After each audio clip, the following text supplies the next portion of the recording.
Chapter 846. Why? The reason was simple. The people of Rome, led by the senators and nobles of Rome, retreated to the Capitoline Hill. Although the Dionysian army only blockaded the hill and did not attack, they often sent people up the hill to shout, such as, "The army of your expedition to Helsinki attacked the city of Rome and was repelled. Casrella and Veii have been captured." The army of Rome led by Camillus was defeated in Ostia. At first, only a few Latins were shouting, but later, many Rome civilians that the people on the hill were familiar with joined the group.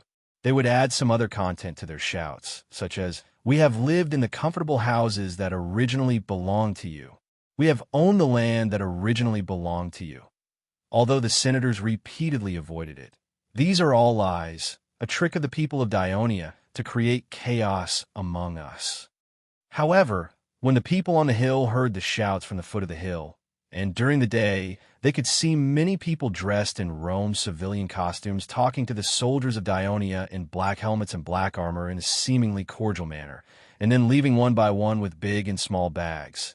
In fact, the civilians of Rome were applying to become citizens of Dionia, and they were going to the square to receive their ration of food every day. It was inevitable that they would be suspicious. Coupled with the predicament on the hill, there was some confusion. Therefore, the senators finally ordered the blockade of the cliff where they could clearly see the square. In the dimly lit rear hall of the Temple of Jupiter, hundreds of senators of Rome who had just looked at the triumphant square from the top of the cliff sat around solemnly. The atmosphere was a little depressing. Cough, cough.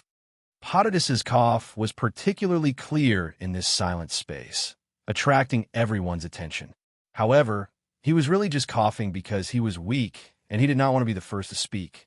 After a while, Ambustos, who had been temporarily appointed by the Senate, broke the silence. "Elders and newcomers, I want to remind you that although the people can't see the situation in the square today, they can hear the shouts in the square. I think this will cause a lot of trouble for them. So I hope everyone will take care of their families and customers when they go back. Scipio, you also have to be vigilant and let the soldiers pay attention to maintaining order." "I've sent more soldiers." "Don't worry," Scipio the Great replied. "Hey," Apuleius suddenly shouted. Seeing that everyone was looking at him in astonishment, he stood up and shouted, "We have been on the mountain for almost 10 days. 10 days. Why don't we see our army attacking the city? Is it really as the Dionysians said? Camillus's army has been defeated by the Ionians." Many elders trembled unconsciously when they heard this. This was the question they were most afraid to mention. Cough, cough. There are 70,000 troops outside the city, and Camillus is the commander. There are so many Latin allies and colonial cities supporting them.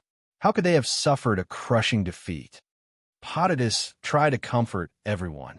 Since they came up the mountain, in order to unite against the enemy, Apuleius had been warned by Maruginants. Don't randomly attack the dictator in the face of danger and cause unnecessary panic. However, the long-term pressure finally made Apuleius burst out again. If Camillus's army did not fail, then where are they? Could it be that they have escaped? Maruginants immediately shouted, "Don't talk nonsense. Don't believe the rumor that our army was defeated in Ostia." However, this rumor also tells us that Camillus may be leading the army to attack Ostia. The elders with rich war experience, led by Potidus, Maruginants, and Scipio the Great, certainly made reasonable speculations about the reason why Camillus had not attacked the city for a long time. Many of the elders had accepted this explanation. However, at this moment, Apuleius still did not let it go. Why attack Ostia instead of directly attacking Rome? Could it be that Camillus is muddle-headed and thinks that we, the people of Rome, live in the small city of Ostia? The city of Rome has high and thick walls and is heavily guarded. It is not as easy to attack as Ostia. Camillus probably wants to attack Ostia to consume the forces of Dionia, lock them in the interior, and force them to fight outside the city or choose to stop the war. Apuleius, I have already explained these words once yesterday. Don't make me say it again. Maruginant's sharp eyes looked straight at Apuleius. The person that he supported suddenly became a little disobedient, which made his eyes filled with anger. Apuleius tactfully stopped talking. However, someone raised a doubt. Camillus's attack on Ostia may be the right strategy, but we all heard what the enemy said. Venus and Casrella have been captured by them. Yesterday they also said, Sir Wertheim and Cosa have also surrendered to them, and even our ally, the Etruscans, have formed an alliance with them. If these are all true, even if we recapture Ostia, I'm afraid it will not be of much use. These words immediately caused the elders to whisper among themselves.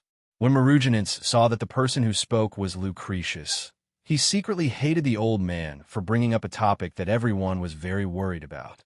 Did he lose his mind? However, for an old man who had been in the Senate for decades, he still had some scruples, so he perfunctorily said, I said that these are all lies of the enemy. We don't have to believe them. Why don't we send someone down the mountain to investigate? Just like Pantaeus in the past. If we can confirm that these are all lies of the enemy, we and the people will be relieved. Marugenins finally could not stand it anymore and said angrily, Lucretius, apart from worshipping Jupiter every day, all you do is sleep. Have you seriously participated in any meetings or any affairs? Scipio, tell him, what have we done? So far, we have sent 5 warriors down the mountain to investigate, but so far, we have not seen them return, Scipio said solemnly. Scipio solemnly said, when the Celts occupied Rome, their discipline was lax, and the blockade of the Capitoline Mountain was not tight. As for the Dionians, you can see from the camp they built at the foot of the mountain that it is very difficult to sneak in. Well, as the dictator of Rome, Camillus will do his best to repel the Dionia, just like he defeated the Celts in the past. In order to avoid Lucretius from being too embarrassed and causing a quarrel, Ambutus interrupted, let's focus on the important issues that concern us first. We only have enough food for 20 days.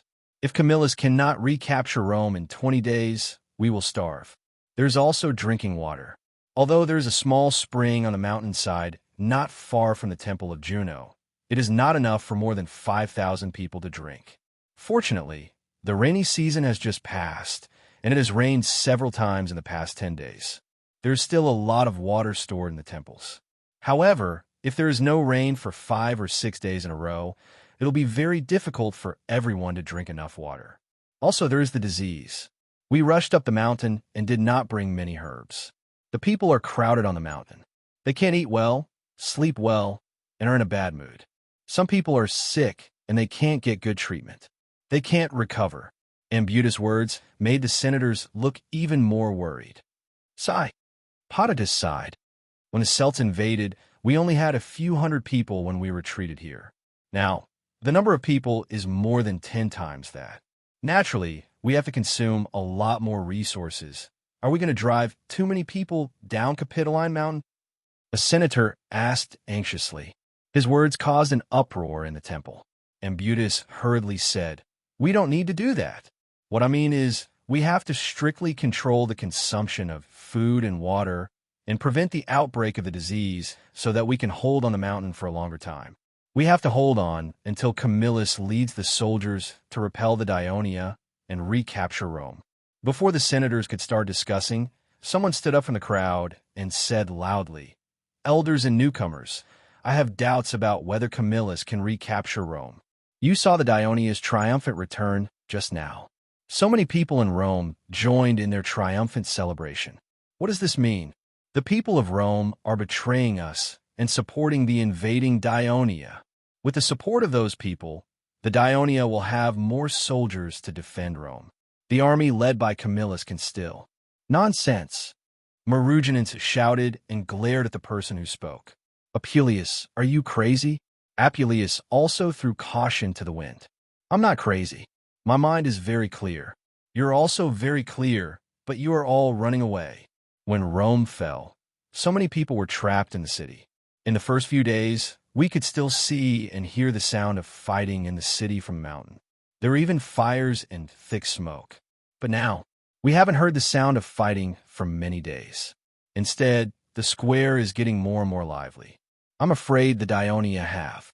Guards, take him away and lock him up.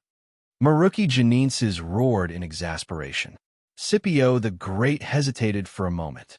After all, it was against the rules of the Senate. But when he saw Potatus, Ambutus, Lucretius, and many other respected senators nodding, he immediately called the guards. Chapter 847. Apuleius was carried out by the guards, and he kept struggling and shouting, "Everyone, stop lying to yourself. Rome is finished. This is all Camilla's fault.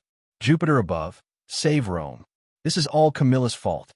After Apuleius was taken out, there was silence in the shrine. Some people clenched their clothes tightly with fear hidden in their eyes. Some people looked down at the ground to hide their reddened eyes. Potatus and Maruginans looked at each other, and a sense of powerlessness surged in their hearts. But he suppressed this negative emotion and said softly, "Ambustus, please continue your discussion just now." After the triumphant ceremony, the Devers prepared to hold a military meeting to discuss the next step of the army's attack plan. But before the meeting, he first met with a person. "Sit down, Publius." "Yes, your majesty." Publius' attitude was respectful and fluent. Publius was not one of the senators on Capitoline Hill. These days, he had witnessed the surrender of the civilians in Rome, and a large number of civilians and soldiers fled back. He also learned from Veii and the emissaries of the Etruscan city-states that Veii and Casrella had indeed been captured by Dionia, and several Etruscan city-states had allied with Dionia. Then, Sir Worth and Cosa had successively surrendered. He even learned that the Roman army that had fought in Ostia had finally been disbanded. As the patriarch of a large Rome clan, he had keenly realized that the Dionia had gained a foothold in the Latin region, and it would be difficult for Camillus and the others to recapture Rome. Emotionally, although this made him a little depressed, it was good news for the Manlius clan, who had been forced to join the Dionia side. Therefore, at this moment, in the eyes of the Devers, Publius sat very obediently and put on a respectful and listening posture. More or less grasping Publius' mentality at this time, the Devers smiled slightly in his heart and said, "I heard from the governor of Rome, assists, that during this time you have actively assisted the city hall, making Dionia's governance of Rome more targeted, more efficient, and smoother. Lord Assists flatters me. I just gave some suggestions. After all, I know Rome better," Publius said modestly. The Devers looked at him and suddenly said straightforwardly, "As the patriarch of the Manlius clan and the senator of Rome, I think your understanding of this region and your ability to deal with government affairs are far better than Valser's. However, he is now the adjutant of the governor of Rome, while you are idle. Do you feel indignant?" Publius' heart skipped a beat, and he hurriedly said, "Your Majesty, my family and I are only your captives. We are already very grateful to be able to obtain your forgiveness. How would we dare to hope for anything else? You have joined the kingdom of Dionia and are becoming a citizen of Dionia. I think with your shrewdness, you should have learned about the political system of Dionia these days." The Devers tapped the table with his hand, looked at him, and said, "The Senate of Dionia gathers the elites of various cities and races in Dionia. They can not only assist me in formulating the laws and decisions of the entire kingdom in the Senate, but also serve as the highest executive of a city or even a region, managing the administrative affairs of tens of thousands or even hundreds of thousands of people on their own. While they're doing their best to contribute to the kingdom, they're also doing their best to protect the rights and interests of the region and race where they were born. For a city as large as Rome to be incorporated into the kingdom, of course, there needs to be elites who can represent the people of Rome to enter the Senate and advocate for their rights. Your Majesty," Publius was tempted.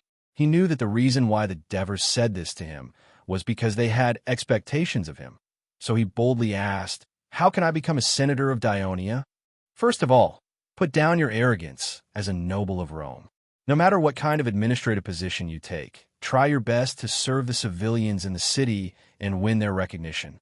I think with the foundation laid by Marcus, it will be easy for you to achieve this."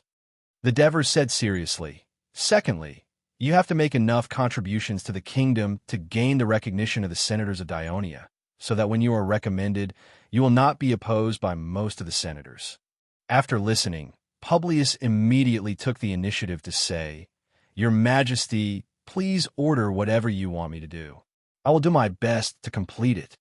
Sure enough, he is a smart man. The Devers met the other party's eager gaze and said in a deep voice, "Now, there's a very important thing that you need to do as soon as possible. The city-state of Etruria has allied with us, and the colonies of Rome in the north have been completely cleared. Our north is safe. Although the army led by Camillus has been disbanded, he still has a considerable number of soldiers and the support of the Latin alliance. I do not intend to fight them head-on for the time being. I need to send an envoy to the various Latin city-states in the south, while the Rome army is still resting in Saturnicum in the southwest. I need to try my best to persuade them to leave the Latin alliance, cut off their ties with Rome, and form an alliance with the kingdom, so as to further weaken the power of Rome's remaining army." It was not that the Devers had not sent envoys before, but the effect was not good. The Latin city-states were still full of distrust of outsiders from Daionia, just like the previous Etrurian city-states. Therefore, the Devers looked for Publius.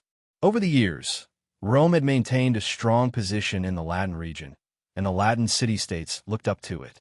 The higher-ups often had dealings with these large clans in Rome, and some even became relatives. Publius calculated in his mind and asked, "What are the conditions for negotiation?" It seemed like there was a chance. The Devers pretended to ponder for a moment before replying. "The treaty of alliance between us and the city-states of Etruria can be used as an example. Herney, show the contents of the treaty of alliance to Publius later." "Yes, your Majesty." Henneborus, who was at the side, immediately responded, "Your Majesty, I am willing to go to the Latin city-state in the south." Publius no longer hesitated. "Very good." The Dever smiled.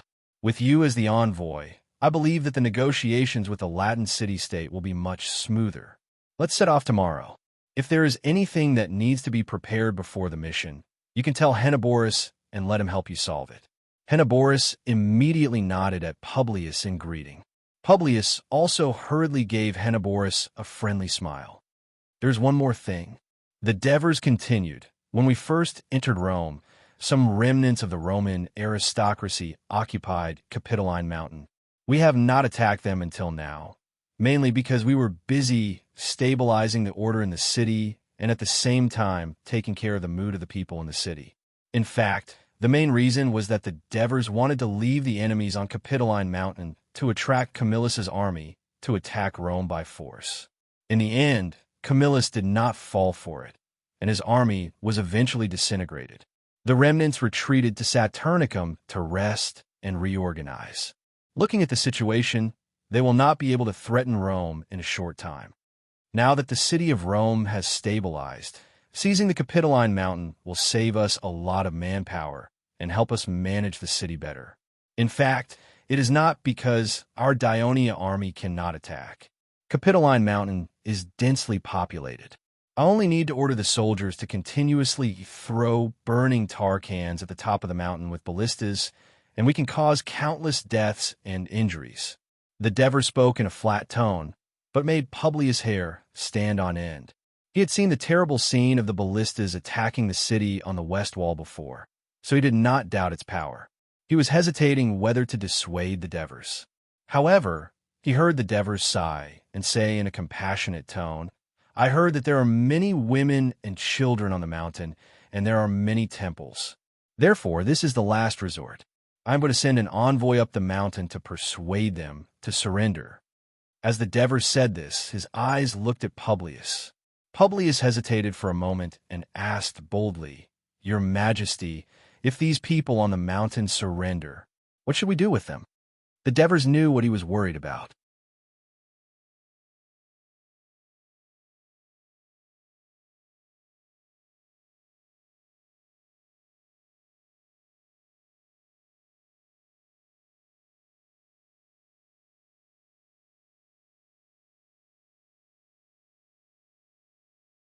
He announced to the public that he would hold a celebration for the festival of the sea goddess and invited the surrounding forces to participate.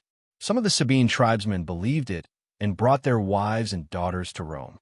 In the end, Romulus and his followers took away all the women of the Sabine tribesmen. Half a year later, the Sabine tribesmen who had lost their loved ones gathered their troops to attack Rome. Just as the two sides were about to engage in a decisive battle, the Sabine women who had become the wives of the people of Rome appeared. They knelt down and begged for a truce. Under the influence of kinship, the two sides reached a reconciliation. Romulus even invited the Sabine tribesmen to migrate to Rome, and the two sides became one. The town where the Sabine tribesmen lived was Crustorium. Regardless of whether the legend heard from the people of Rome was true or not, it was a fact that Crustorium had been a colony of Rome during the reign of Rome. Many Latins were called upon by the king of Rome to migrate to this town, but decades later, it joined a Latin city-state in the war against Rome. After being defeated, it became a colony of Rome again. Soon, it became a frontier base for Rome to resist the invasion of the Sabines. The people of Rome defeated the Sabines several times here. Crustorium was less than 10 miles away from Fadini. It was built on a hill near the Tiber River, overlooking the long and narrow riverside flatland that had been washed out by the mixed silt of the Tiber River. Printos led the army of Dionia and soon arrived at the city of Crustorium. However, he did not attack immediately because Publius, who arrived later, said that he was confident that he could persuade the people of Crustorium to surrender. Sure enough, less than 2 hours after Publius entered the city, the people of Crustorium opened the city gate. Without the support of Rome, Crustorium, which was adjacent to the Sabines, could hardly resist the invasion of the Sabines.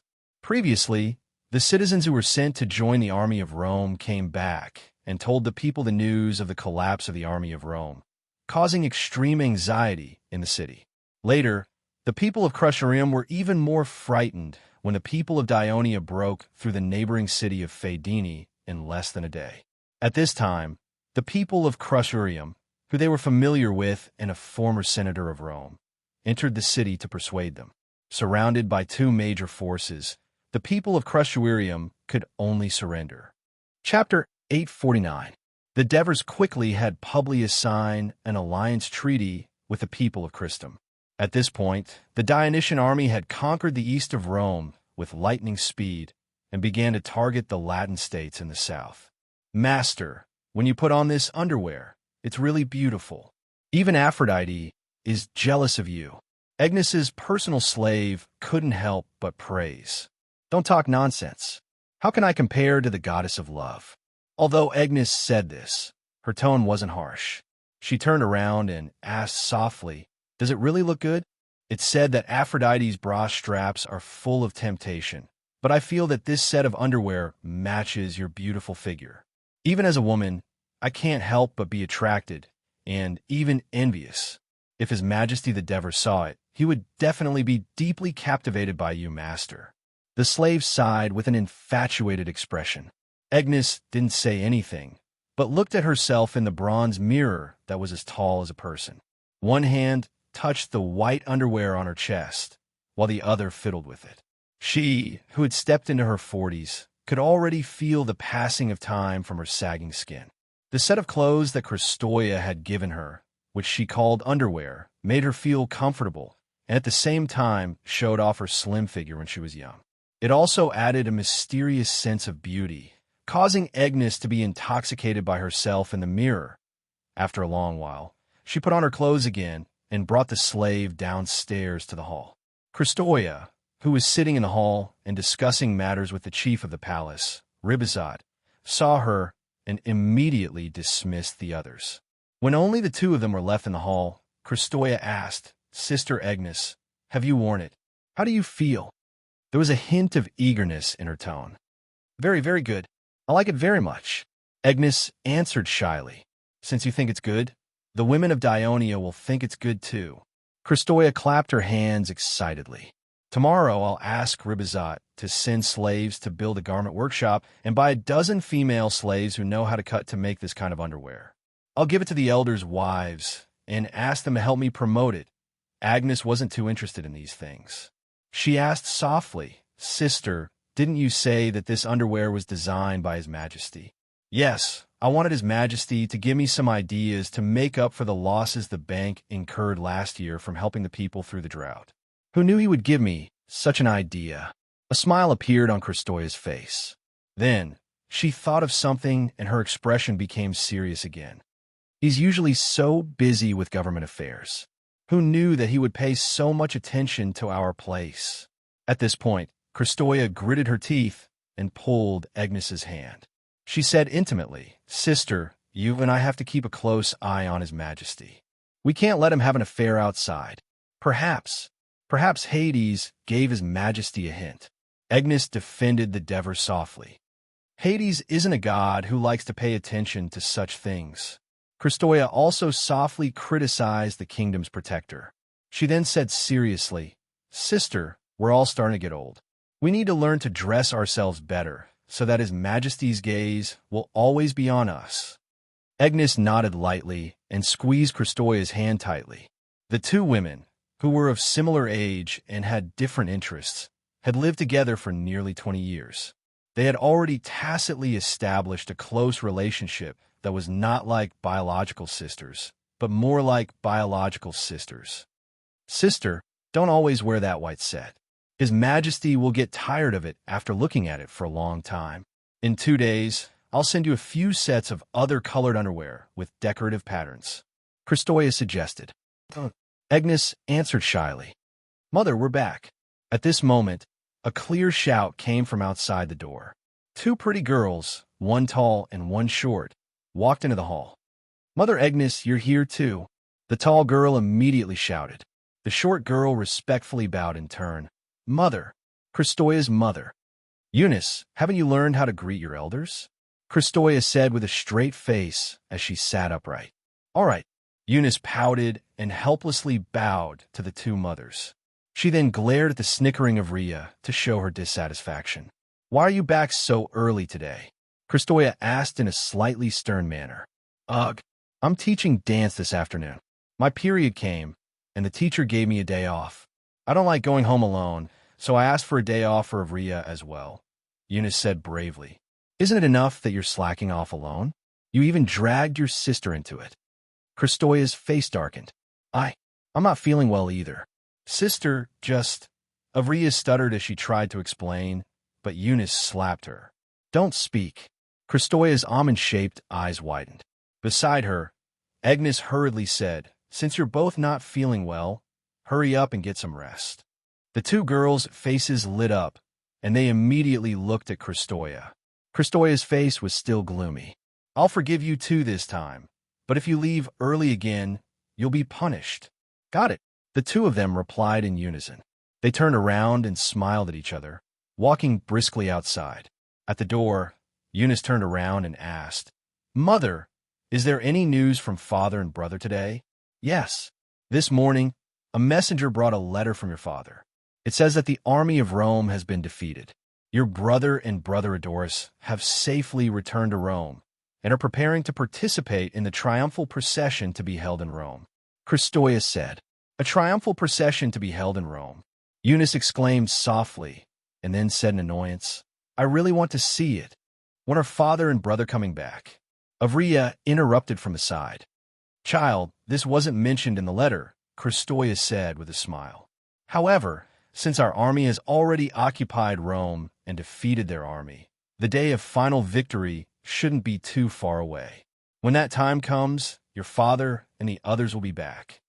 Hearing this, Avria smiled happily. "Let's go, Avria. We should go back to the bedroom to rest." Eunice gave her a look.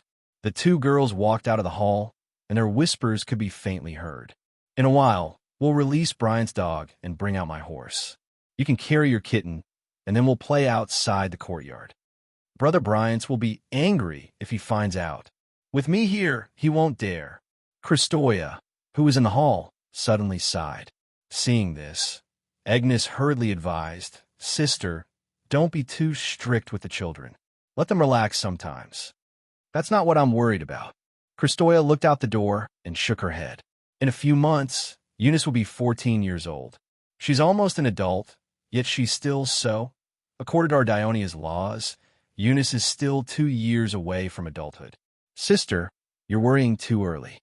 Besides, I think it's a good thing that Eunice has a strong personality. She won't be bullied in the future, but I'm a little worried about Avria, Agnes consoled. In most of the Greek cities, a girl was considered an adult at the age of 14 and could then talk about marriage.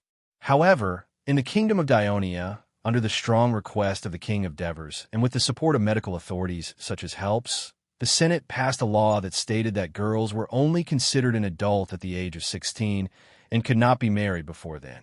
Originally, the Devers wanted to set the age of adulthood for girls at 18, but due to the harsh environment and backward medicine of this era, the average age of Greeks was not high, and girls often matured early. If they waited until they were 18 to marry, the cost of raising them would be too high, and it would be detrimental to the growth of Dionia's population. Hence, a compromise was made. You don't have to worry about that. Who would dare to bully our children? This morning, Andrea came over and talked about her eldest son, Matthesius. She also asked about Eunice, intentionally or otherwise.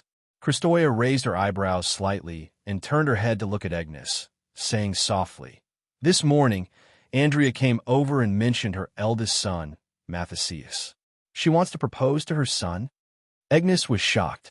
Although she rarely interacted with outsiders, she had grown up in a noble family in Lygium and had some understanding of these matters. If it was in another Greek city, Eunice would have reached the age of marriage. Andrea wanted to give me a heads up, and I pretended not to know and didn't give her an answer. I reckon it won't be long before more people mention this to me. Christoia shrugged helplessly. "Sister, you don't have to worry too much. His Majesty has already said several times that Eunice and the others' marriages are up to them.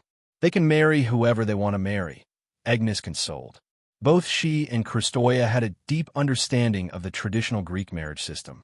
Back then, Christoia had been given to the Persia prince, Cyrus, as a concubine, while Agnes had been sent to Turii. Both had been decided by their fathers, without consulting them at all. Fortunately, things had turned out well. Of course, Agnes didn't want her children to follow in their footsteps. She welcomed the Devers' decision.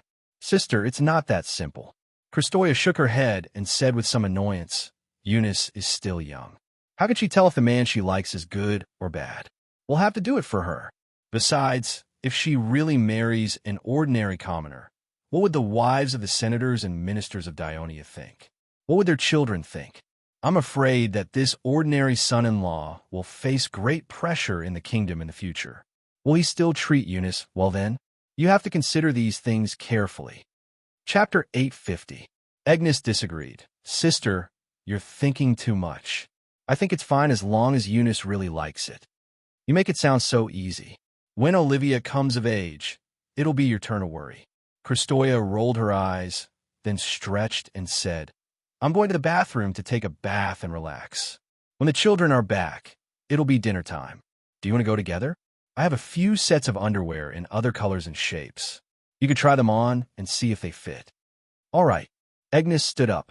Bathing had become a daily habit for the people of Dionia, but the hot springs were a little far from Turii.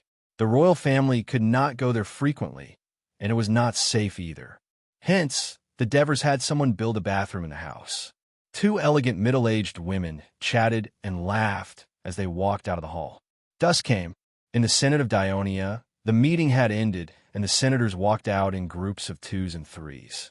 Today, the Senate had received the good news of the army led by the Devers has won consecutive victories in the Latin region. Abenelum has applied to become a free city of Dionia.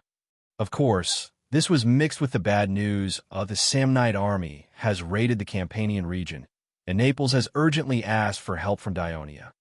But this did not affect the mood of the senators. They walked down the stairs, laughing and talking. The 5 presidents of the Senate who walked slowly behind were still discussing some issues. His Majesty's letter said that the situation in Rome has now stabilized, and the expeditionary army is expanding the territory it has occupied, preparing to completely defeat the people of Rome. He asked us to make a detailed plan in advance for the large-scale migration of some of the people of Dionia to Rome after the war, as well as the settlement of the surrendered nobles of Rome in other cities. "What do you suggest?" Cornelius asked. I noticed that His Majesty wrote in the letter the migration of the people of Dionia, instead of letting the preparatory citizens and freedmen fill the newly occupied land like in the past. This shows that His Majesty attaches great importance to the region of Rome and needs to quickly integrate Rome into the kingdom. Lysias said in a low voice. According to the news from the messenger, the area where Rome is located is a fertile plain, much larger than our Sabari plain. The Tiber River is also wider than the Crati River, and the agriculture and livestock there are quite prosperous. If we can completely take over Rome, not only can we solve the worries that the drought has caused to His Majesty, but we can also greatly increase the strength of our kingdom. Antares pondered and said, however, that area is not adjacent to our current territory, and there are many other forces and races around it. Besides, the people of Rome are quite strong. Perhaps His Majesty has considered this, which is why he requested for a large number of people of Dionia to be migrated there, so that they can quickly become the backbone of the stability of the region of Rome. If they are preparatory citizens and freedmen, I'm afraid that they won't be able to firmly defend the interests of the kingdom in that crisis-ridden area. Although I didn't see the battle between our soldiers and the people of Rome with my own eyes, in the past few days, we have transported nearly 2,000 dead citizens and more than 2,000 injured people from Turiae alone. The officials of the city hall have been busy helping the Ministry of Military Affairs to compensate the families of the deceased and arrange for the treatment of the injured. I heard that there are also many casualties in other areas. It seems that the people of Rome are quite fierce. Lysias said in a heavy tone, do you still remember that His Majesty said that he wanted to migrate the people to the Campania region? At that time, he had already decided to migrate some of the young citizens of Lucania municipality. Both Hemont and I had already made the plan, but it was a pity that we had to stop it because of Carthage's participation in the war. This time, we can move them to Rome, Vespa suggested. I say, Vespa, don't just keep your eyes on Lucania municipality, Sidorum retorted. After rebuking Vespa, Sidorum reminded, how many citizens can move out of Lucania? I'm afraid it's less than 10,000, but His Majesty said that apart from the civilians who have surrendered to Rome, the land of Rome alone can accommodate another 200,000 to 300,000 people. There are also towns like Venus, Ostia, and Casrella. Besides, His Majesty also said that the nobles of Rome who have surrendered to him will be scattered in other cities. Why don't we move some of the citizens of the cities to Rome? The empty space will be able to accommodate the people of Rome. Isn't it very convenient? What Sir Sidorum said is a good idea. Antares took over the conversation. However, considering that the City Hall of Rome has just been established, its ability to deal with government affairs is not strong yet, and the people of Rome still need time to adapt to us. We can migrate to Rome several times. Each time, we will migrate a small number of citizens to avoid major chaos. In addition, the citizens who are going to Rome cannot be all young. There must be middle-aged and elderly citizens so that the established community can be stable. Also, the majority of the citizens who are going to Rome should be citizens of Greek descent. Speaking of this, Antares saw that Vespa and Sidorum were unhappy, so he quickly explained, I don't mean to discriminate against other ethnic groups. I'm just doing this to allow the civilians of Rome to integrate into the kingdom as soon as possible. Antares' suggestion is very reasonable. We need to consider it seriously. Cornelius praised his young colleague. And then solemnly said, everyone, this is the first time we have migrated the official citizens of the kingdom. You must know that they are not preparatory citizens or free people. They have all the rights granted to them by the law of the kingdom. They have their own land and are living well in the existing towns. How can we make them go to Rome willingly?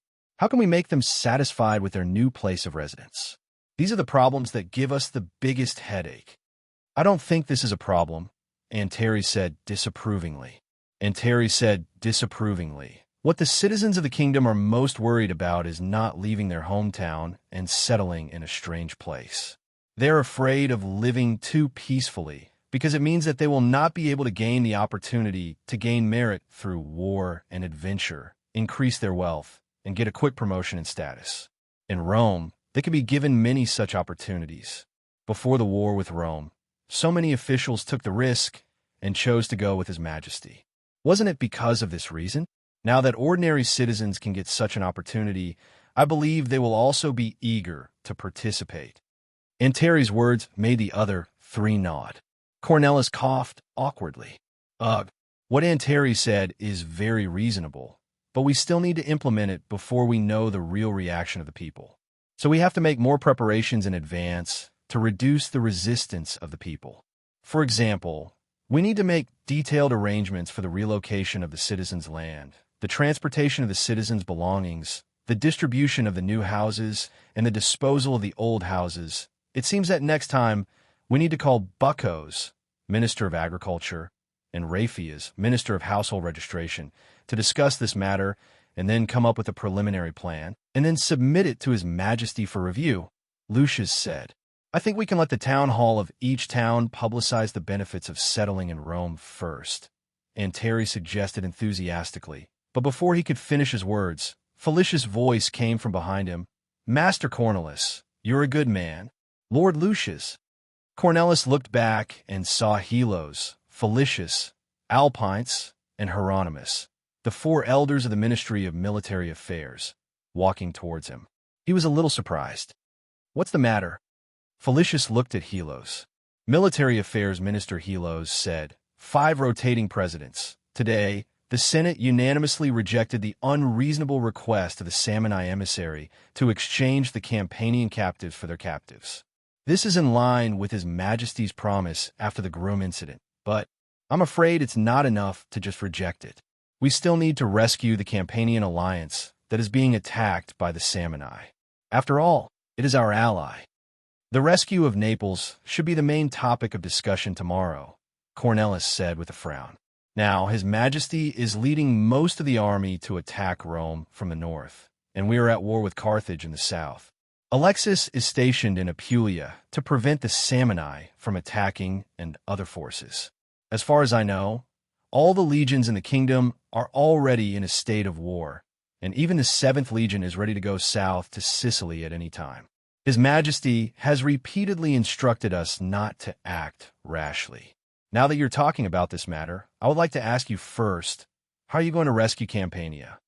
Are you going to transfer the 9th or 10th Legion? Although Antares had a little dispute with Cornelis just now, he continued Cornelis's words and continued to ask questions.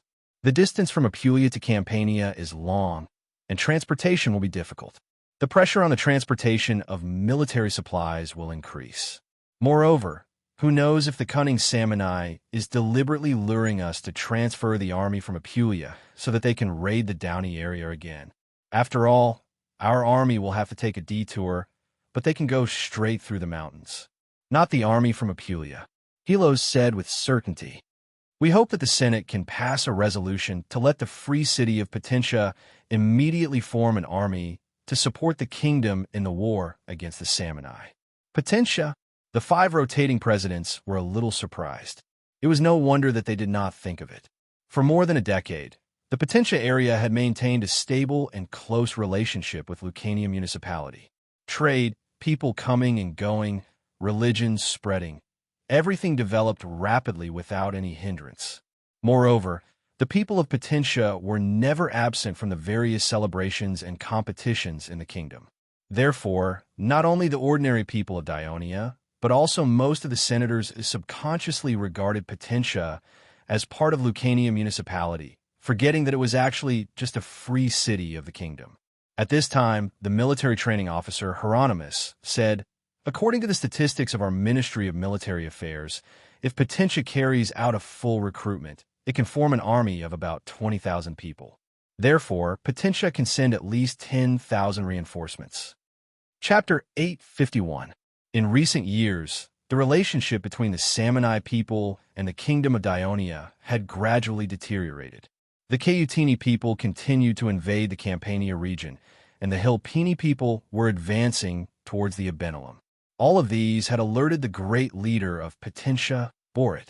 However, in the past 10 years, due to the safety of the surrounding environment, the people of Potentia had gradually become wealthier. The young people of Potentia had never encountered a war, and even the older generation was unfamiliar with combat skills. Therefore, he had made an unexpected decision. He invited the Ministry of Military Affairs of Dionia to send military trainers to be stationed in Potentia for a long time to train the young people of Potentia. Therefore, the Ministry of Military Affairs had accurate data on the war potential of Potentia. Several chairmen looked at each other and immediately reached a consensus. After all, they could use unexpected help and achieve their goal without consuming too much of the kingdom's strength. Why not? As for whether Potentia would agree, they had never considered it at all because the relationship between the two sides was too close. Moreover, according to the agreement, this was also an obligation of Potentia. Therefore, Vespa asked directly, after requesting Potentia to participate in the war, where will the army they build belong to? Although Potentia was a free city of the Kingdom of Dionia, it was still semi-independent. According to the laws of Dionia, the army of Potentia did not have the right to carry out military operations independently. It must be integrated into the army of Dionia and be commanded by a general of Dionia. This was to ensure the safety of the territory of Dionia and prevent some accidents from happening. The army formed by Potentia will be commanded by Xanaparis, the reserve army commander of Lucania, Helos replied. When Vespa heard that the commander was Xanaparis, he breathed a sigh of relief. Based on his understanding of the generals of Dionia, Xanaparis was a veteran who did things steadily. He would not disregard the casualties and fight the Salmoni people head-on. Although Potentia was not fully incorporated into the Kingdom of Dionia, Vespa had already regarded it as a part of Lucania municipality. Of course, he did not want the people there to suffer heavy casualties. Tomorrow, when the Senate meeting begins, we will first propose this issue. Once the resolution is passed, immediately send a messenger to Potentia to inform Borat. Cornelis said solemnly, "The elders hope to pacify the Simonians as soon as possible and return peace to the northern border of Dionia." "Thank you, sirs. We will do our best," Helos replied solemnly. Vespa wanted to ask about the general battle plan of the Ministry of Military Affairs against the Simonians, but he swallowed his words. After all, the Senate did not interfere in the affairs of the Ministry of Military Affairs, which was a rule set by the king of Devers a long time ago. He did not want to violate this taboo. After Helos and the rest separated from the chairman, they looked a little more relaxed. Felicius said excitedly, "As long as the resolution is passed by the Senate tomorrow, Potentia will send out their army, and we can solve the problem of the Simonians." Yes, the Simonians' ambush on the Campania alliance and the Abenelum's initiative to submit to the kingdom of Potentia. These two things together provide us with an opportunity to attack. As long as the army of Potentia goes north to meet up with the Abenelum, we can launch an attack on the Salmoni Mountains. At the same time, Alexis can lead the army to attack from the east. With the cooperation of both sides, we can completely control the flow of the war against the desert people. Capys, who was usually calm, was also happy at this time. The Hilpini have fought many wars with Potentia. This time, if we let the army of Potentia enter the Abenelum, will it cause dissatisfaction and conflict between the two sides? Alpines reminded. "I don't think so." Felicius explained with more certainty. "Ever since the Southern War, Potentia has not fought with the Simonians for more than 10 years. I don't know if the people of Potentia have forgotten the hatred of the past, but according to the information obtained from His Majesty's Intelligence Department, Potentia and the Abenelum often trade, and the people of both sides can enter and leave each other's territory relatively freely. Therefore, the army of Potentia entering the Abenelum should not cause too much of a reaction. Besides, you have to believe in Xanaparis. With his ability, he will coordinate the relationship between the two sides." The other three nodded. They were all survivors of the expedition to Persia, and they had a deep understanding of Xanaparis' ability. "I think Polit will be very happy when he receives the news that we let him attack the Simonians," Hieronymus said.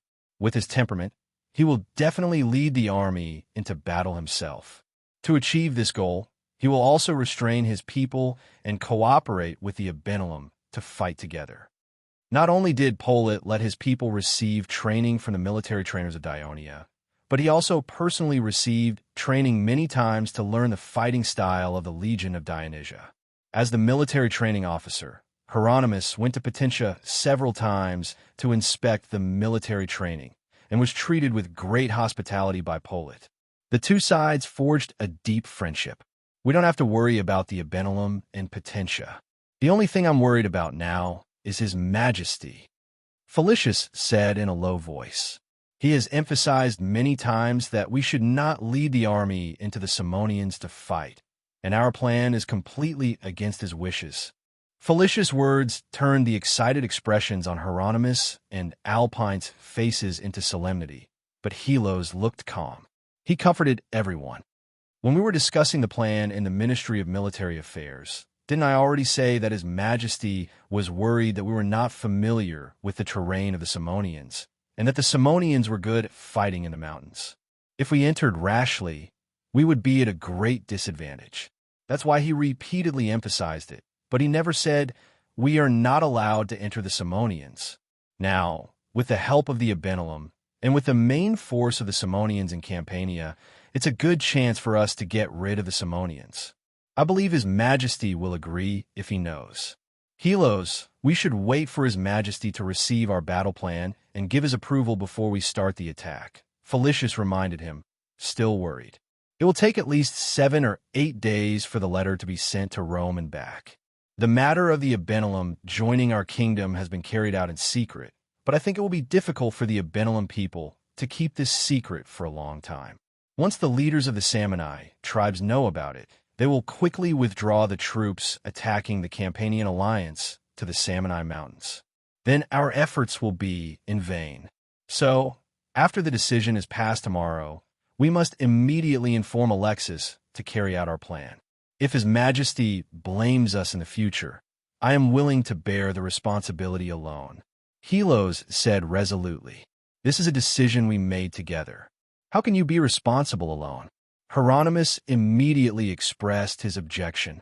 Yes, if His Majesty wants to blame someone, he should blame all the officers of the Ministry of Military Affairs. Felicius also expressed his opinion. Just as Alpines was about to speak, he caught a glimpse of someone rushing over from the front. He immediately said, Helos, isn't that your clerk? Sir Helos. Sirs. The officer rushed over and gave a military salute. Lady Alexis has sent an urgent letter. Helos quickly took the letter and opened it. Soon, a smile appeared on his face. The other three immediately cast curious glances at him. Helos looked at Felicius and the others, raised the letter in his hand, and said excitedly, Alexis wrote this letter immediately after receiving the news that the Abenelum requested to merge with the kingdom of Dionia. He requested to reassemble the 10th Legion and the 11th Legion, join forces with the Abenelum and Potentia to attack from the east and west at the same time, clear the obstacles, and take down Aquilonia in one fell swoop. We all thought the same thing. Although the Third Fleet of Dionia tried its best to blockade the west coast of the Italian peninsula, and the Sicilian fleet patrolled the waters west of the Strait of Messina from time to time, it was impossible to stop the people of Carthage from obtaining information about Rome. After all, the islands of Corsica and Sardinia under the control of Carthage in the region of Latin, where Rome was located, were separated by the sea. Under the orders of the judges of Carthage, the Phoenician city-states on the islands had to send ships again and again, taking the risk of avoiding the patrols of the warships of Dionia, to approach the coast, to Antium, Adium, and other towns to understand the development of the war in Latin. Then, the judges of Carthage sent ships directly south from the west side of the island of Sardinia to the city of Carthage. Therefore, when the people of Carthage knew that Dionia had sent a large army to attack the region of Latin, they were happy to see it happen, because Rome had restrained most of the forces of Dionia, which would inevitably reduce the pressure of the attack on the west of Sicily. But a few days later, the news that the city of Rome had been captured shocked the elders of Carthage. According to the news they learned, Rome was a large city.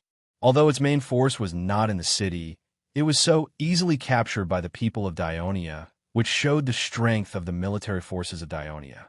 After a while, when the news that Ostia had been burned down, the army of Rome had collapsed, and the remnants of the army were holed up in the southwest of Latin.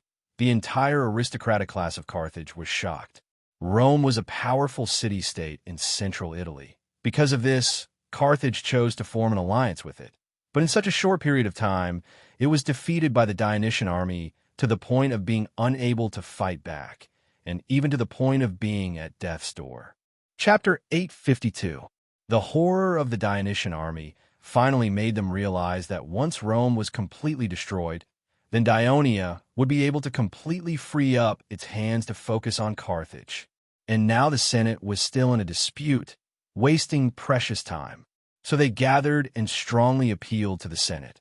While the main force of Dionia was still in Latin, they should immediately send an army to land in Sicily, defeat the army of Dionia, completely occupy the whole of Sicily, and gain the upper hand in the overall war situation. Under the circumstances of the agitated crowd, Henno did not dare to obstruct, and the Senate finally decided to recruit no less than 60,000 troops from Carthage and its surrounding areas as soon as possible and hand them over to Margo, the military commander of Carthage. Margo, who was far away in the south of the Iberian Peninsula, also realized the urgency of the war situation and also hastened to gather and form new troops.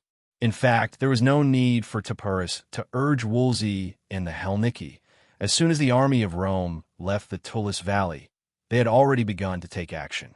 The tribes of Helnici who had fled into the mountains gathered and began to attack the Roman soldiers who occupied the territory. The focus of their attack was the city of Forentyrum. The former central town of the Helnici was built in the mountains, which brought great difficulties to the Roman siege. In order to quickly end the war in Helnici, Camillus had to withdraw a large number of young and middle-aged citizens from Rome and its allies, thus leaving the city of Rome and its surrounding areas defenseless. The Devers seized this favorable opportunity to finally reverse the situation in Latin. The army led by Camillus retreated in a hurry, but considering the difficulty of capturing Forentyrum and the importance of its location, he left 2,000 Roman soldiers to guard it. However, the Roman army had attacked the city many times, and the battles were very fierce, causing the walls of the city to be in ruins. Before the Roman soldiers who stayed behind could repair the city, the attack of the Helnici had already arrived. Most of them used the cover of the mountains and trees at night and early in the morning to approach the city walls. Some even sneaked into the city and launched a sudden attack. Once the people of Rome gathered their troops and prepared to fight them head-on, they would immediately flee the city. The Roman army, which was not good at fighting in the mountains, would be ambushed by the Helnici if they chased after them. After suffering a few losses, the Rome could only defend the city, but the Hernicides' attacks did not stop. Although they did not cause many casualties to the Rome, they put a lot of psychological pressure on the Roman soldiers, so they could not get enough rest. After the defense of Rome, the Helnici shifted the focus of their attack to the Roman supply caravan that was transporting supplies to Forentyrum. Since the main force of Rome had withdrawn from the area, there were not many troops left to protect the caravan.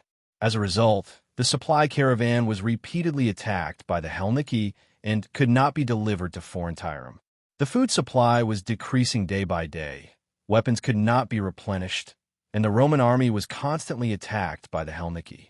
Without reinforcements, the Roman army lost confidence. On the day that the army of Rome was forced to disband, the Roman army also chose to retreat from Forentyrum. After retreating, the Roman soldiers discovered that Forentyrum was not the only city that was being attacked by the Helnici. The other Helnici towns were also being attacked to varying degrees, especially the small barracks built along the river. Due to their small number of soldiers and weak defenses, they became the main targets of the Helnici. The Roman army had already seen several burnt barracks on the way back. Other surviving barracks and the defenders of the neighboring towns joined the retreating army. The army kept retreating to the north and finally retreated to the city of Signia near the Latin alliance's Tullium, giving up most of the Helnici land that they had painstakingly occupied. The Volsci, on the other hand, began to gather their warriors after the Dionia army attacked Rome, and the Roman army stationed in the southwest went to rescue them. They wanted to recapture the territory occupied by the Roman army. However, unlike the Helnici, Rome had already colonized the three Volsci towns of Antium, Saturnicum, and Villette, as well as the surrounding territories. The new residents of Rome naturally resisted with all their might. The Volsci, who had been severely weakened after many wars, could only muster about 6,000 warriors. They also lacked siege weapons. They attacked Antium several times, but they were all repelled. They were unable to recapture their towns.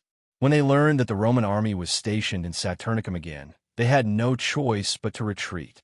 Therefore, when the Volsci leaders met Topyrus, they all asked for the strong support of their ally, Dionia. Topyrus promised them that as long as the Volsci cooperated fully with His Majesty the King of Devers, Dionia would definitely help the Volsci regain all their territories. Therefore, the Volsci listened to Topyrus' suggestion and changed their attack strategy. They no longer attacked the territories of Antium and Saturnicum head-on. Instead, they retreated their main force from Astura, which was very close to Antium, to Caesia, and waited for an opportunity to strike. Gabii, the most important city in the eastern part of Latin, was located about 30 miles southeast of Rome, not far from the west bank of the Rio River, a tributary of the Tiber River. It had become an ally of Rome decades ago and had never betrayed Rome, but this time its loyalty to Rome was tested. As an emissary of Dionia, Publius came to Gabii, hoping that it could break away from the Latin alliance of Rome and form an alliance with the kingdom of Dionia. The Senate of Gabii debated the matter for a day. In the end, the Gabii nobles were worried about the way Dionia dealt with the nobles of Rome, so they rejected Dionia's request and drove Publius out of the city. At the same time, they sent people to the west to ask Camillus for help. Sure enough, on the next day, the army of Dionia appeared under the city of Gabii. It was still under Printos's command. It was still the 2nd Legion, Legio VI, the Lucania Reserve Legion, the Rome Reserve Legion, the 1st Cavalry Legion, and an engineering team of 500 people, totaling more than 30,000 people. The Gabii closed the 4 gates tightly. All the young and strong citizens in the city were armed with spears and went to the top of the city, ready to defend against the attack of the Dionia. However, Printos did not immediately order an attack. Instead, he ordered the soldiers to start building the camp. In the early morning of the next day, Camillus, who had received the news, led 12,000 Rome soldiers and rushed to Tustran.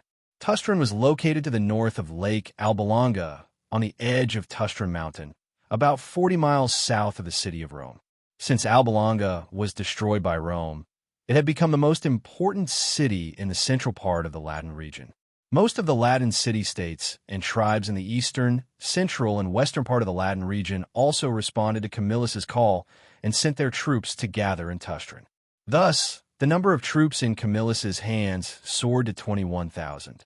In the Rome camp outside Tustran, the generals of Rome were gathered in a large tent to discuss the current war situation and the next military plan. At this time, the dictator of Rome, Camillus, was different from the high-spirited image he had when he conquered Forenum. His face was sallow, and his skin was loose and drooping. His whole body was leaning against a wooden chair, and there was a servant standing on both sides of the wooden chair, ready to support him at any time. He closed his eyes and listened to the report about the enemy. These days, the Dionysian army has been building the camp and has not attacked Gabii City. However, they are constantly bombarding the walls of Gabii City with ballistae.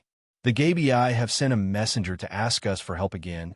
Sir Dictator, the Dionysian army has not attacked the city for the past few days, but they have been building a camp.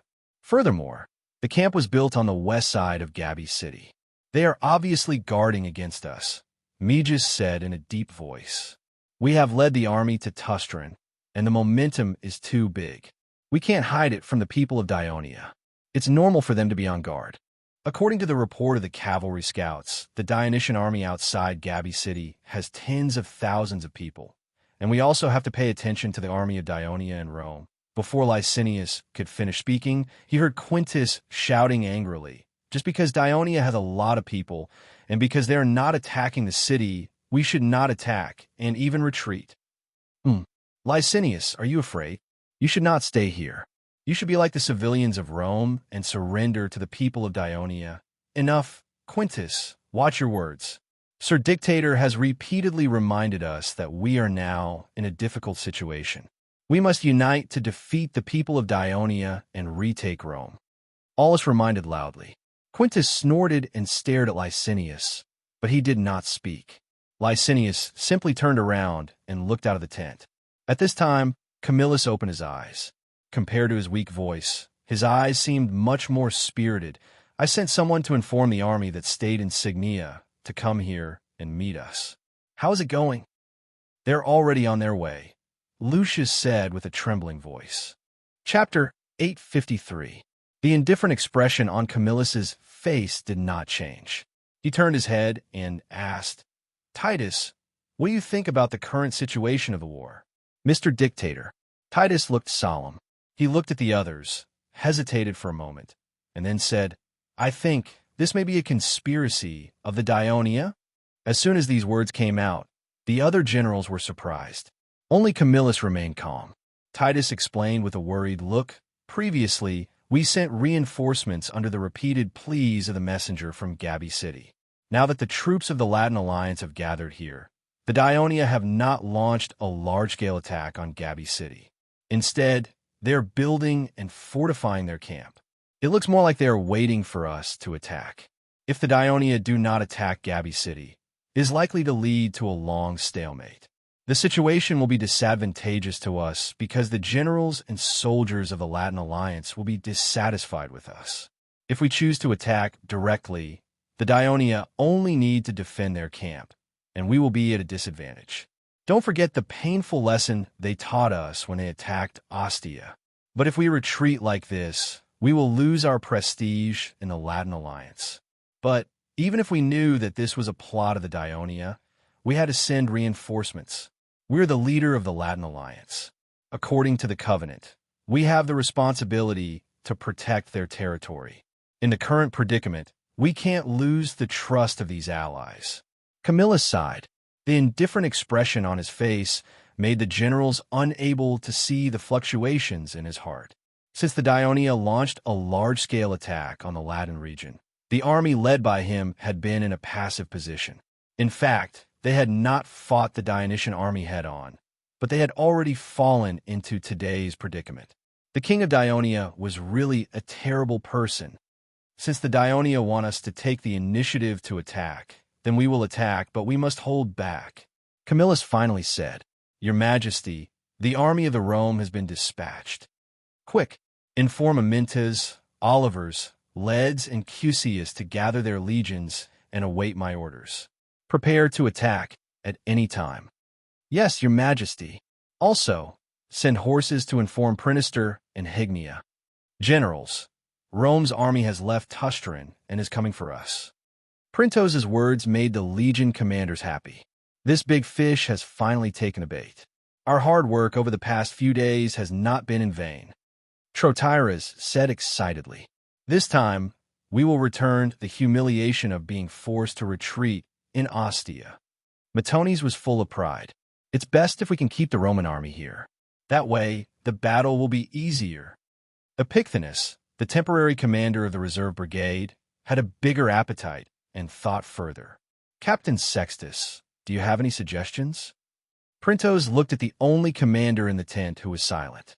Although Sextus was called a captain, the reserve brigade of Rome's civilians had more than 6,000 people.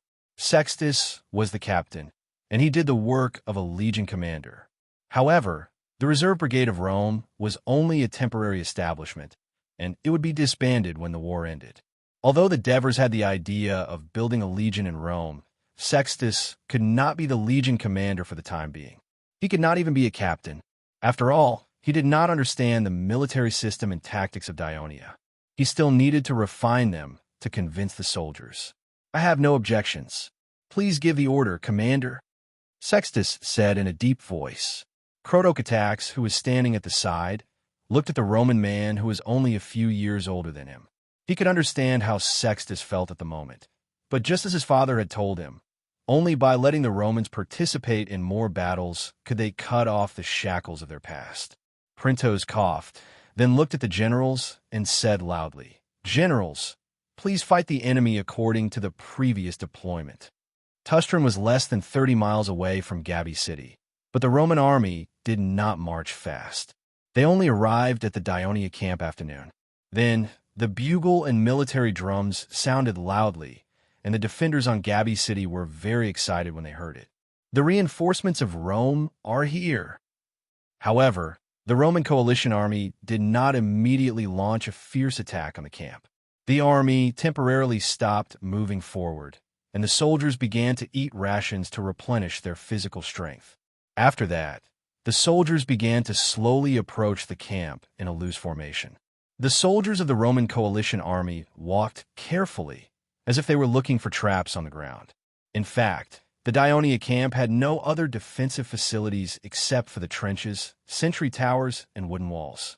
At the back of the army, the temporary commander, Titus, repeatedly told his scouts, "Ask your men to keep their eyes open. Once they find any abnormalities around the battlefield, report immediately, especially in the direction of Rome." Half an hour later, the soldiers of the Roman coalition army approached the trenches, and the attack on the camp began. "Inform all troops to get ready to leave the city." The Devers on the south wall of Rome gave the order. "Your Majesty, the messenger sent by Printos just now said that the attack of Rome is not fierce, and they did not put their main force into the attack. Should we wait a little longer?" Tormid reminded. "It has been so long since the beginning of the attack of Rome. If we wait any longer, I'm afraid it will still be the same." The Devers said with a firm look. "Besides, they have already started to take action. They may be noticed by Rome at any time. If we miss this chance, the people of Rome will not be fooled again." "Understood, Your Majesty." When Tormid responded, the three commanders, Amyntas, Olivers, and Lizu, had already turned and left the city. The Devers looked at the last commander beside him and said solemnly, "Geogories, the safety of the city is in your hands. You have to assist the assist to control the city of Rome." "Please rest assured, Your Majesty." Geogories put his legs together and punched the left side of his chest with his right fist. The Devers reached out and patted Geogories' shoulder hard, then turned and left the city. Camillus, Lucius, and Quintus sat in the big tent of the Rome military camp. At this time, Quintus was complaining to Camillus, "Mr. Dictator, I really don't understand.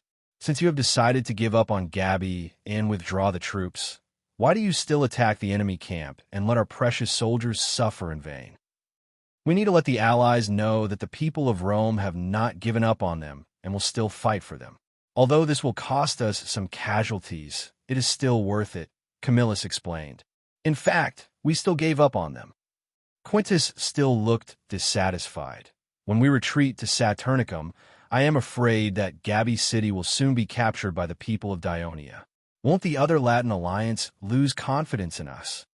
Camillus was silent for a while, then said in a low voice, "At least we have made an effort, which should give them some confidence. The people of Dionia are cautious in using their troops. They have always attacked the towns near Rome with a large force. They never disperse their forces and loot everywhere. With our current strength, it is impossible for us to have high expectations. We can only hold on to the three colonial cities of Vellet, Saturnicum, and Andium and wait for the situation to change. At that time, we will unite with the Latin alliance and attack the people of Dionia." "What situation change?" Quintus frowned.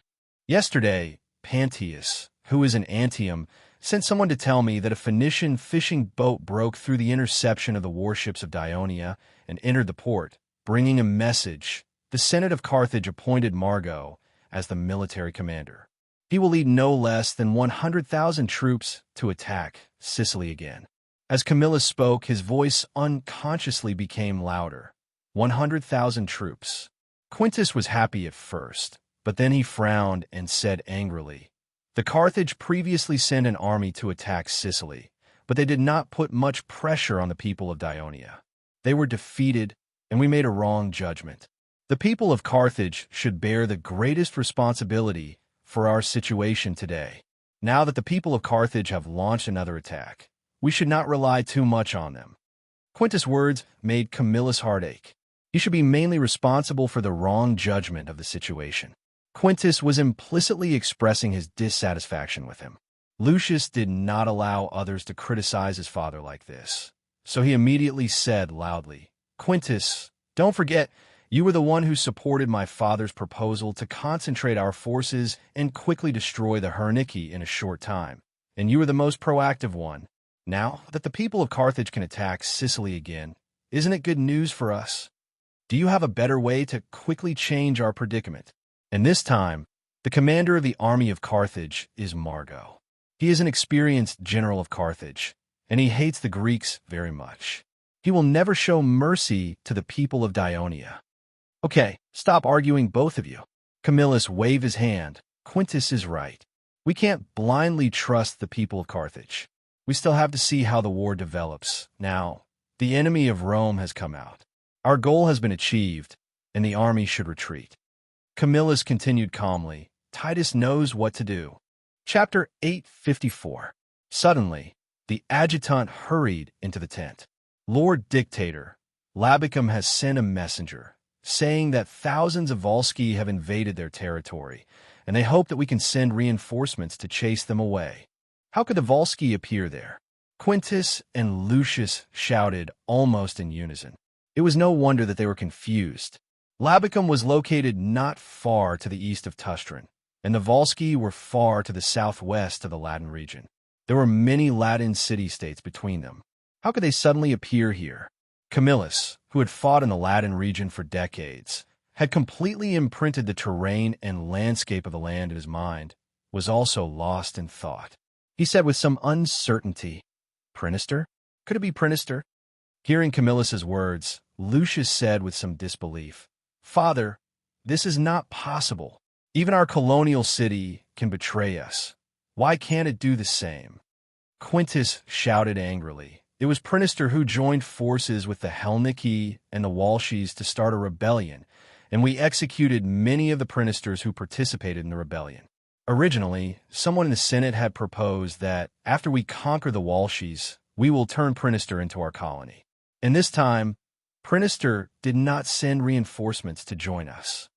That's because Prinister has fewer people. We still need him to have enough troops to defend against the Helnici in the Tullarus Valley." Lucius immediately retorted, "Stop arguing. The situation is urgent. Quintus, immediately lead the troops that returned from Signa to Gabii and help Titus stop the Volsci from rushing from Labicum." Just as the two were arguing, Camillus's expression changed. He shouted with all his might, "Make sure that our troops can retreat smoothly." Cough, cough, cough. Quintus was stunned for a moment, but immediately replied with strength, "Yes, Lord Dictator." The moment he heard the news, he was so focused on how the Volsci could appear there that he forgot that the reason they were there was most likely to be for Titus's army. The Dionia wanted to surround the Roman coalition that was going to rescue Gabii. Thinking of this, Quintus walked out of the tent with an anxious look on his face. Lucius saw that Camillus, who was lying on the wooden chair, looked even worse, and his hands were trembling. He quickly held his father's body and comforted him. "Father, Titus is so smart. He will definitely withdraw the troops smoothly. This is a conspiracy that Dionia had planned long ago." The Volsci did not retreat to Satia at all. They went east through Mount Lepini and hid in the Tullarus Valley. They had been waiting for this day. "We only paid attention to the city of Rome, and we trusted our allies too much. We neglected the defense of the south. This is all my fault." Camillus's murmur of self-blame made Lucius's heart ache, but he did not know how to comfort his old father. He just held his father's arm tightly to express his support and encouragement. "Lucius, may Jupiter bless us, and let us return to Saturnicum smoothly." There was hope in Camillus's old voice, but there was a hint of worry in his eyes. "I hope the elders and people in Rome can always defend Capitoline Mountain like they did in the past." Titus was shocked when he received the news that there were 6,000 to 7,000 Volsci and Helniki warriors attacking from the south. He did not have time to think about why the enemy would appear there like Camillus. Instead, he immediately gave an order: Megis, immediately withdraw the troops that are attacking the enemy camp. Pass the order to our allies immediately. More than 20,000 Ionia troops have come out of Rome and are attacking us from the north. More than 7,000 Volsci and Helniki warriors are attacking us from the south. We must retreat to the west immediately, or we will be surrounded by them. Commander, the enemy is retreating. The adjutant, who was standing on the sentry tower and observing the battle, shouted. It must be the army led by His Majesty and the Volsci and Helniki reinforcements attacking the enemy. Printos nodded and said, Blow the bugle and let the soldiers attack the retreating enemy. Yes. The adjutant shouted excitedly toward the sentry tower. Blow the bugle. Attack. Woo. As the bugle sounded, the Ionia soldiers, who could not wait any longer, rushed out of the camp under the command of the officers. Sextus also commanded the Roman reserve soldiers to give chase. Although Printos had opened an extra gate on the west side of the camp in advance, it would take time for the troops to rush out of the camp. The Roman allied forces, who were well prepared, retreated very quickly. In the blink of an eye, they were more than 100 meters away from the attacking Ionia soldiers.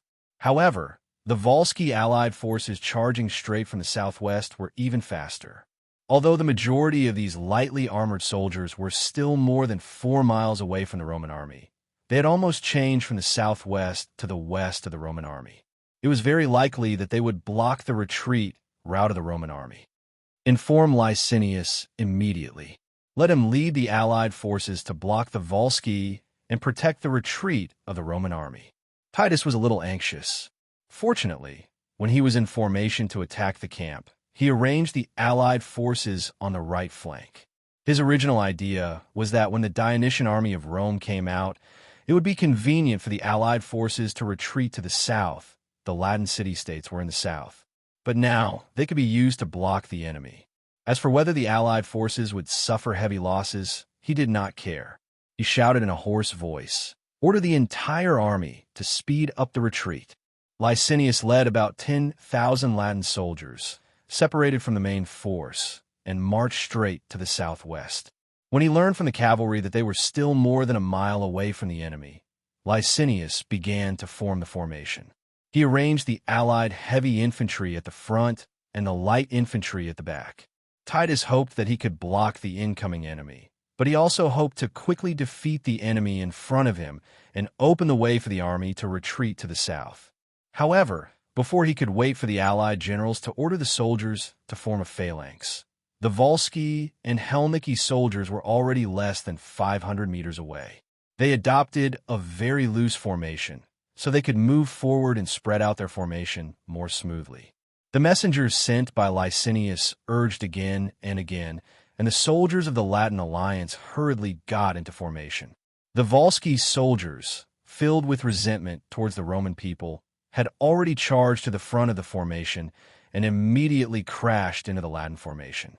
Licinius hurriedly ordered the soldiers to continue the attack, hoping to encourage the allied soldiers to block the enemy's charge and then wait for an opportunity to counterattack. The shields and spears of both sides clashed, and the sound of battle shook the sky, stirring up dust and sand. Under the fierce attack of the Volsci and Helniki soldiers, the unprepared allied soldiers slowly retreated. Licinius was not in a hurry. He knew that the long-distance attack of the enemy could not last long. When the line was stabilized, the heavy infantry could show their power. However, in the midst of the battle, he heard a panic cry from the right wing of the formation. "We have lost, run. Run for your lives. We are almost surrounded." What happened? Licinius suddenly became nervous and immediately sent guards to the right wing to check. At this time, the Roman general in charge of the right wing had already sent a messenger, who shouted in panic, "General Licinius, more than 400 Bonese suddenly collapsed after meeting the enemy, and they deliberately shouted to shake the army's morale." Now the entire right wing is in chaos and has lost control. What? Damn Bonese! Licinius was dumbfounded when he heard the bad news. It turned out that after listening carefully to Publius' detailed introduction of the Latin city-states, the Devers secretly had a rough plan in mind. He first sent Publius quietly to Prinister, which both of them thought was the easiest to persuade to surrender. The result was that Prinister was the first to reach a secret alliance with Dionia. Then, Publius turned the goal of persuading Bonese to surrender. This small Latin city, located to the west of Prinister and less than 8 or 9 miles away, had been breached during the Prinister Rebellion and the joint attack of the Volsci, Helniki, and Equus. It survived only because of the rescue of the army led by Camillus. Logically, it should be grateful and loyal to Rome. But Publius thought that was not the case. Since the city was breached and plundered, the Bonese seemed to be full of fear of the Helniki, Volsci, and other races to the south. Whether it was Rome's attack on Volsci or Helniki, it was very active in expressing support and providing a large number of supplies and personnel. Now, the city of Rome had fallen, and the Romans had retreated to the west of the Latin region. Its power had greatly declined, and the Helniki had risen again. Therefore, when Publius hinted to the Bonese that Prinister has surrendered and made a guarantee that Dionia will completely guarantee the safety of the Bonese territory, Bonese became the second Latin city-state to ally with Dionia. When Gabii City refused Dionia's persuasion to surrender, the Devers' plan in advance had already taken shape. The Watch Coalition was actually quietly stationed between the cities of Prinister and Bonese. Chapter 855. Although Licinius was the commander of this allied army, he did not have any troops under his command. In the face of such a critical situation, the only thing he could think of was to inform Titus and ask him to send an army to stabilize the situation here. Otherwise, just as Licinius hurriedly sent out the messengers, the speed of the Latin army's collapse was far faster than he had imagined. A small section of the formation on the right began to collapse, and then the chaos gradually spread to the entire right wing, and then quickly spread to the middle, until the entire formation. After all, the Latin army was a patchwork of more than a dozen Latin cities and tribes. It was difficult for them to work together and completely obey orders. Besides, part of the reason they were fighting here was to fulfill the covenant, and part of the reason was that they were afraid of being interdependent. They were fighting for their own safety, but they did not have the determination to fight to the death. So when the soldiers of a city fled, the soldiers and generals of the neighboring cities were unwilling to continue fighting and become scapegoats. So the whole formation quickly collapsed like an avalanche. The commander of the allied army of Vo was Catamontalus, the Archon of Pelevernham. Since Volci had 5,000 troops in the battle, more than the Helniki, and the Volci had greatly assisted the Helniki before, the Helniki allowed Catamontalus to be the commander of the allied army without any complaints, and the Helniki fully obeyed his command. Catamontalus charged at the front of the army with a shield and spear in hand. He roared wantonly and felt indescribably carefree. He had never defeated the Latin army as easily as he did today. After defeating the Latin army, the exhausted soldiers of the allied army of Vo seemed to have been re-energized. They shouted and chased after the fleeing Latin soldiers, forcing most of the Latin soldiers to flee to the north. When Titus received the report of Licinius asking for help, he was greatly shocked. In fact, the entire army was in the midst of a rapid retreat, and it was impossible to send a unit to support the Latin army in a short period of time. He could only urge the Roman army to speed up the retreat. However, Titus did not expect the Latin soldiers to arrive so quickly. The Latin light infantrymen, who were only wearing thin clothes, threw away their weapons and clothes, ran to the front in a panic. They were like headless flies, crashing into the Roman army behind them, the Roman soldiers who were in charge of attacking the camp. The Latin light infantrymen's formation was instantly disrupted and hindered the Latin light infantrymen's retreat. Behind the Latin light infantry were more fleeing soldiers, and behind the Roman army were the Dionia soldiers who were in hot pursuit. In such a terrible situation, How could Titus dare to stop the retreating army? But when it rains, it pours. General Titus, there are a few hundred Dionic cavalry charging from the northwest. General Olus is leading the cavalry to stop them. General Titus, more than 2,000 Ionia light infantry are rushing from the north, and they are less than 200 meters away. Titus did not expect the Dionysian army from Rome to arrive so quickly. He knew very well that there were more Dionia heavy infantry behind the Dionia light infantry. Now, the Roman army was surrounded by the Dionysian army from the east, the Woe coalition army from the south. The Dionysian army from Rome would soon pounce on them from the north, the Dionia cavalry in the northwest, and the only place that was not blocked by the enemy was the southwest. Titus was burning with anxiety. He felt that the retreating speed of the Roman army, which was still maintaining order and formation, was still too slow, and there was the danger of being surrounded at any time. In a moment of desperation, he gave an order. Inform all soldiers not to maintain formation, drop the unnecessary heavy objects, and quickly retreat to Vallette. At the same time, he ordered the orderly to immediately rush to the barracks of Tusterin and inform the dictator Camillus to retreat to the west. After Titus' order was issued, it did not take long for the entire Roman army to fall into a state of disunity. Everyone dropped the shields and spears in their hands, and even their helmets and breastplates, desperately fleeing forward.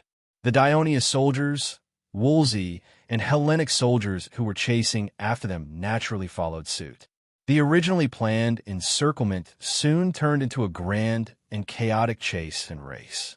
By the time Titus led his army to the battlefield, it had already become extremely chaotic. In the deafening shouts and dust, the Roman, Latin, Wolsey, Hellenic, and Dionia people were mixed together. Titus was stunned for a moment. He did not know how to intercept the enemy and ensure the smooth retreat of the Roman army. He did not need to make a decision at all. Under such a mighty momentum, the soldiers under his command quickly lost their will to fight and fled together with their compatriots. After the pursuit lasted for half an hour, the Dionia had to blow the bugle to retreat. At this time, the main force of the pursuit had run to the south of Tusterin Mountain. Most of the soldiers had lost their organization, and there were several Latin allies of Rome in the surroundings. If they were to launch a surprise attack at this time, the Devers did not dare to take any more risks. The soldiers escorted the captured Roman and Latin people while cleaning the battlefield and began to retreat one after another. At this time, the Devers were on the battlefield to meet the Palavernian consul, Catamontalus, and the Hellenic general, Nimeri, and others. In the past, when these Wolsey and Hellenic leaders heard about the magical rumors about Dionia and the king of Devers, they only treated it as a topic of conversation and did not take it too seriously. But this time, the Dionysian army led by the Devers had captured the city of Rome and finally defeated the Roman army. Such a brilliant record had already attracted the attention of the surrounding forces. Not to mention that after the Dionia occupied the city of Rome, they had successively conquered Casrella, Venus, and Fidena, and forced Prinister to surrender. They had already taken root in the Latin region and replaced the previous Rome as the new overlord of this region. It was precisely because of this that Catamontalus and the others were a little reserved when they met the king of Dionia and the Devers. On the other hand, the Devers had a smile on his face and praised them. "It's a pleasure to see you all, the friendliest allies of Dionia. Thank you for your full cooperation.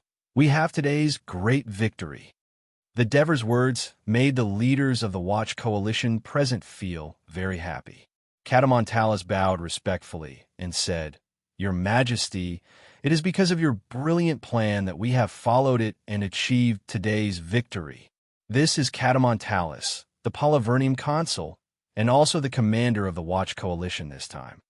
Topyrus, who was at the side, quickly introduced.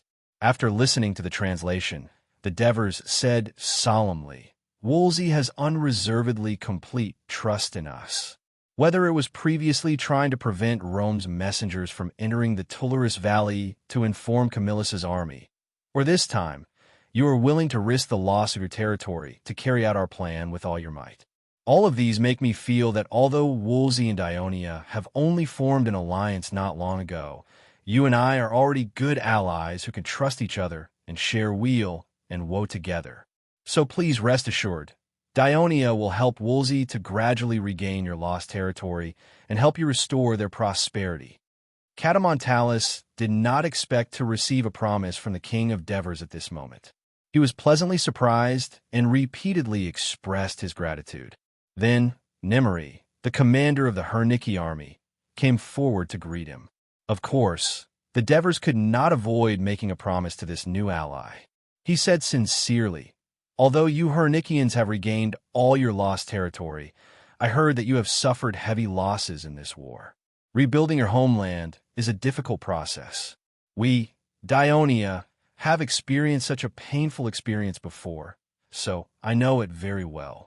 We will do our best to help you restore the prosperity of your territory as soon as possible and ensure your safety."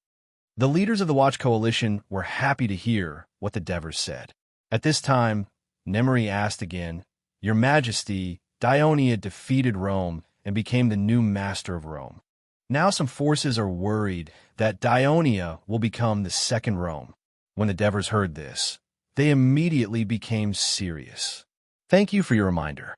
Which forces are you referring to?" Nimri was a little hesitant, but finally said, "I know of the Maxi and Equus. Before I gathered the warriors to participate in this battle, they had sent people to dissuade me and express their concerns in this regard." The Devers nodded.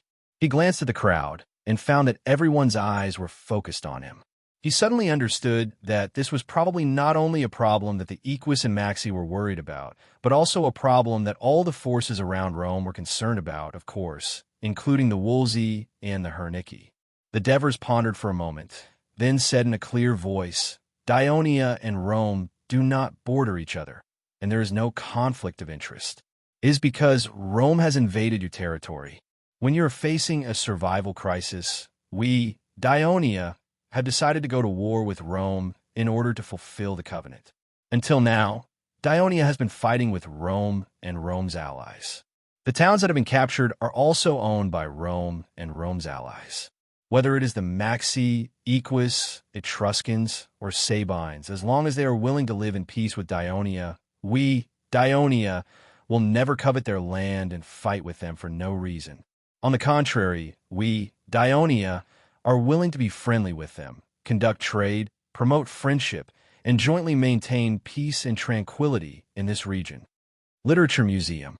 Chapter 856. After listening to the Devers, the Herniki General Nimri no longer hesitated.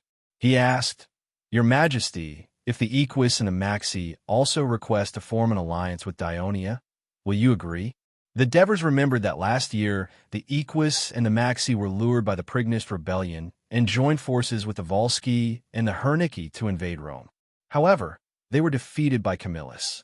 Then this year, during the period when the Roman army conquered the Herniki, these two races sent reinforcements, but they were defeated again and their strength was severely weakened. They hoped to form an alliance with Dionia to eliminate their worries and ensure the safety of their territory. After all, the rumor that Dionia abides by the covenant has been confirmed by the Volsci and the Herniki. I welcome it. The Devers smiled.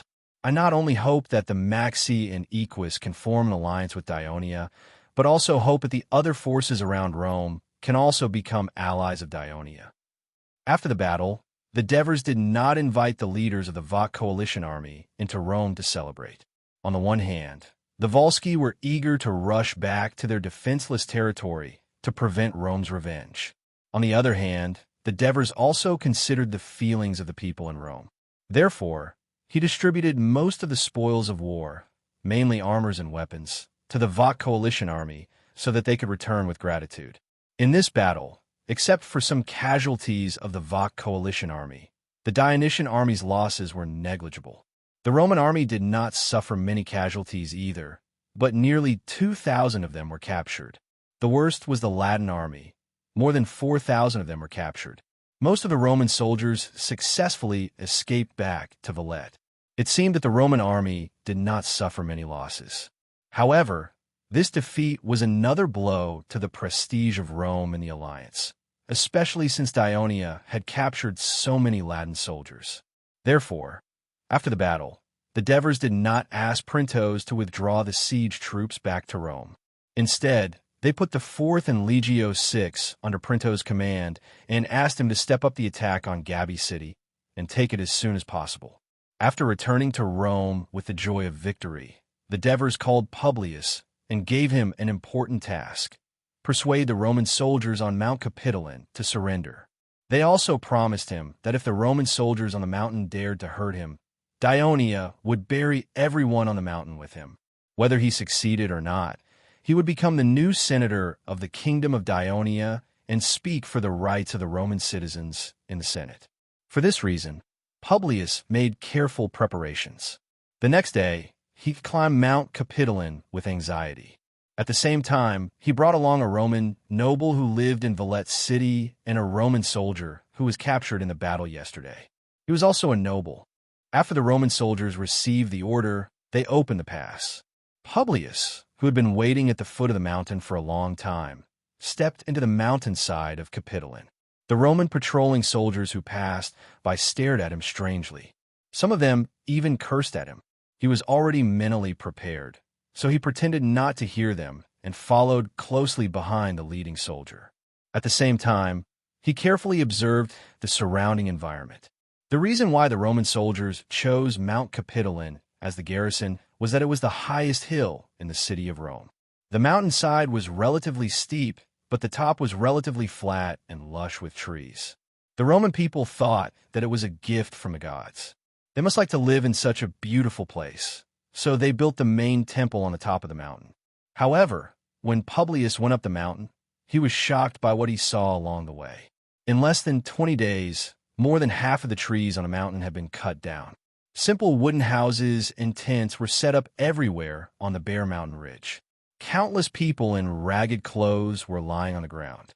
All of them looked emaciated and their eyes were lifeless. Along the way, Publius recognized many acquaintances.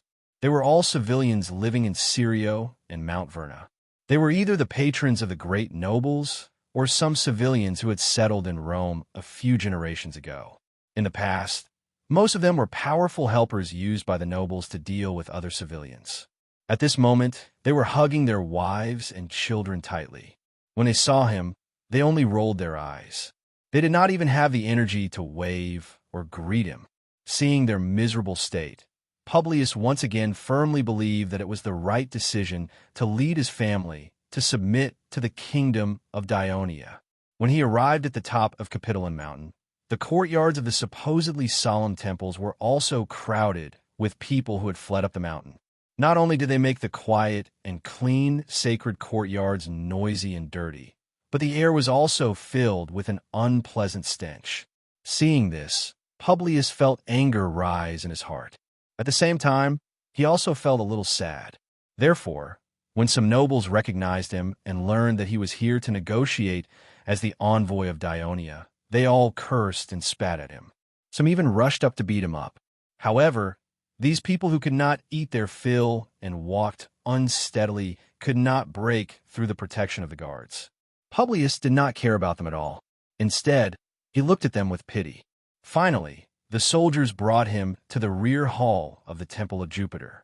"Please come in, envoy of Dionia." The guard captain deliberately emphasized the word Dionia to show his contempt for Publius. Publius took a deep breath and strode into the hall. "You still have the face to come here, Publius Manlius. As the patriarch of one of the most glorious clans in Rome, you have abandoned the glory of your ancestors, tarnished the reputation of your family, and shamelessly sided with the enemies of Rome. Now, you dare to step into this sacred hall. The angry Jupiter will punish you severely." Publius recognized that the person who said this was Marugenets. If it was in the past, he would have been very afraid to talk to this prestigious old senator because he was the strongest supporter of the execution of Marcus. He also disliked the Manlius clan and often ridiculed them. But today, Publius looked straight at him, who was sitting in front of him and glaring at him. He was very calm. "Today, I am the envoy of Dionia. The king of Dionia has sent me to discuss important matters with you. There is no need to say any more nonsense here. Nonsense? Maruginans was even angrier. He suddenly stood up and shouted at Publius. Do you know why we let you in? That is because we want to punish you, the traitor, like how we punished Marcus. Guards. Along with this shout, 2 menacing guards walked in. Publius immediately felt nervous. He tried to calm himself down and shouted, Kill me. Then you must be prepared to let all the people on this mountain and other Rome nobles captured by Dionia be buried with me. There was a commotion in the hall. Publius, you don't have to threaten us. When your body falls from the cliff and becomes a meat paste, it will not take long for the Dionia you rely on to be defeated by the army, led by Camillus. We will return to the city below and rebuild the post-war Rome, just like in the past. Abilius immediately stood up and shouted loudly to inspire people. Publius laughed. You are still dreaming of returning to Rome. I suggest you ask the 2 people I brought up the mountain now, Decimus Julius Bruce. You are all very familiar with him. More than 10 years ago, he took the initiative to move his family to Veii. This was a big news in Rome at that time. Now he will tell you how Dionia easily captured Caesarella and Veii, and then captured him. The other person, you Maruginans, are even more familiar with Dominius Camillus Scilla. This is your young clansman. He used to be a platoon leader in the army led by Camillus. He will tell you how Camillus's army was defeated many times. Now, these defeated soldiers have retreated to Saturnicum and are afraid that the Dionysian army will attack them. As soon as Publius's words came out, the entire hall was in an uproar, and the sound of discussion rose. It had been more than 20 days since the fall of Rome. Other than the battle that evening, the city of Rome had remained calm. As the days passed, the senators already had a bad feeling in their hearts, but they did not expect the situation to be so bad. Lies. This is a lie. Abilius hurriedly refuted, but it was obvious that he did not have enough confidence. I don't care what happened outside. As a traitor, you should receive the most severe punishment. After the initial shock, Maruginans still spoke in a tough tone. Publius avoided his threatening gaze and looked around at the senators of Rome who were in a heated discussion. The panic and uneasiness on their faces calmed him down a little. He took a deep breath and shouted, In this case, I have no regrets with all the nobles of Rome accompanying me to die. Come. With that, he waved at the 2 guards, then turned and walked out of the hall. Wait a minute, someone among the senators shouted. Publius's nervous mood suddenly relaxed, and he slowly turned around. As the envoy of Dionia, what matter do you have to negotiate with us here? Potitus asked loudly. Chapter 857. At this point, Publius felt sour in his heart. He exhaled softly and then said loudly, Therefore, the king of Dionia wishes for you to surrender. The meeting hall suddenly erupted again. Many senators stood up angrily and said to Publius, The people of Rome would rather die in battle than surrender, and other similar words. Of course, there were also some senators who whispered in frustration, How come even Phaedrus and Gabii are occupied by the people of Dionia? And other similar words. Isn't the king of Dionia too confident? Potitus sneered. Even if what you said just now is true, it's not like we haven't experienced it when the Celts invaded, and the situation was worse than this time. In the end, we still won. The invasion of the Celts is completely different from the invasion of Dionia. I believe that although you are trapped on the mountain, you should be able to feel it. Publius retorted loudly. The Celts burned, killed, and looted in the Etruria and Latin regions, causing all races to oppose them. Their atrocities were punished by the gods, causing them to be infected with the plague. In the end, they were defeated by the united Latin people led by Camillus. But now, Publius shook his head and pointed to the foot of the mountain outside the door. Not only did the Etrurian city-states ally with Dionia, but the Latin city-states such as Prinister and Bonae also successively submitted to Dionia. Even the civilians of Rome in the city have become citizens of the kingdom of Dionia. Except here, the city of Rome has completely become a city of Dionia. Instead, you have become the isolated people of the Latin region. False. What you said is false. Dionia is an invader. The Etrurian and Latin city-states will never ally with it. They will only be loyal to Rome. In the chaotic meeting hall, Senator Lucretius roared hysterically. Publius turned to look at him, his eyes filled with pity. I have no need to lie. You can ask Decimus and Dominicus later. They will tell you the truth. It's time to wake up from your sweet dreams. Potitus, Maruginus, Ambutus, Scipio the Great, and the others looked at each other. Publius' words confirmed the worries in their hearts. Finally, Potitus coughed lightly and said, We already know why you are here. We want to discuss this matter. You can go out and wait for our decision. Publius saluted. As he turned and walked out of the hall, the faces of his former colleagues were no longer as arrogant as they used to be. Instead, they were filled with fear and jealousy. This gave him an indescribable sense of joy. He raised his head and walked out of the hall step by step. As he left the dark rear hall, he saw Decimus and Domitius being led into the hall by the guards. A few hours later, he was led into the rear hall again. Only Ambustus was left in the rear hall. Have you made your decision? Publius asked directly. Sit down and talk, Publius. Ambustus did not answer immediately. Instead, he pointed to the seat that had been prepared for him. Publius did not stand on ceremony. He sat down and crossed his arms in front of his chest. Based on my understanding of the Senate of Rome, your decision must be to refuse to surrender, right? Ambustus looked at him and did not speak. I'm actually very happy to see you not surrender, because you are all a group of selfish, arrogant, and cruel people. It's best for you to die on this mountain. Publius said sarcastically, then changed the topic. But on this mountain, besides you, there are your families and other people, especially those commoners. They're already lying on the ground with hunger. They can't even make a sound. Do you have the heart to let them die with you? There are thousands of people here. Do you really want the aristocracy of Rome to be completely extinct? Ambustus' face twitched a few times. He did not respond directly. Instead, he said softly, Publius, Marcus insisted on helping the commoners and almost provoked civil strife. The Senate had no choice but to make such a decision. It turns out that what Marcus did was right. If the Senate had passed his suggestions at that time, the commoners of Rome would not have turned to Dionia today, and you would not have fallen into such a predicament today.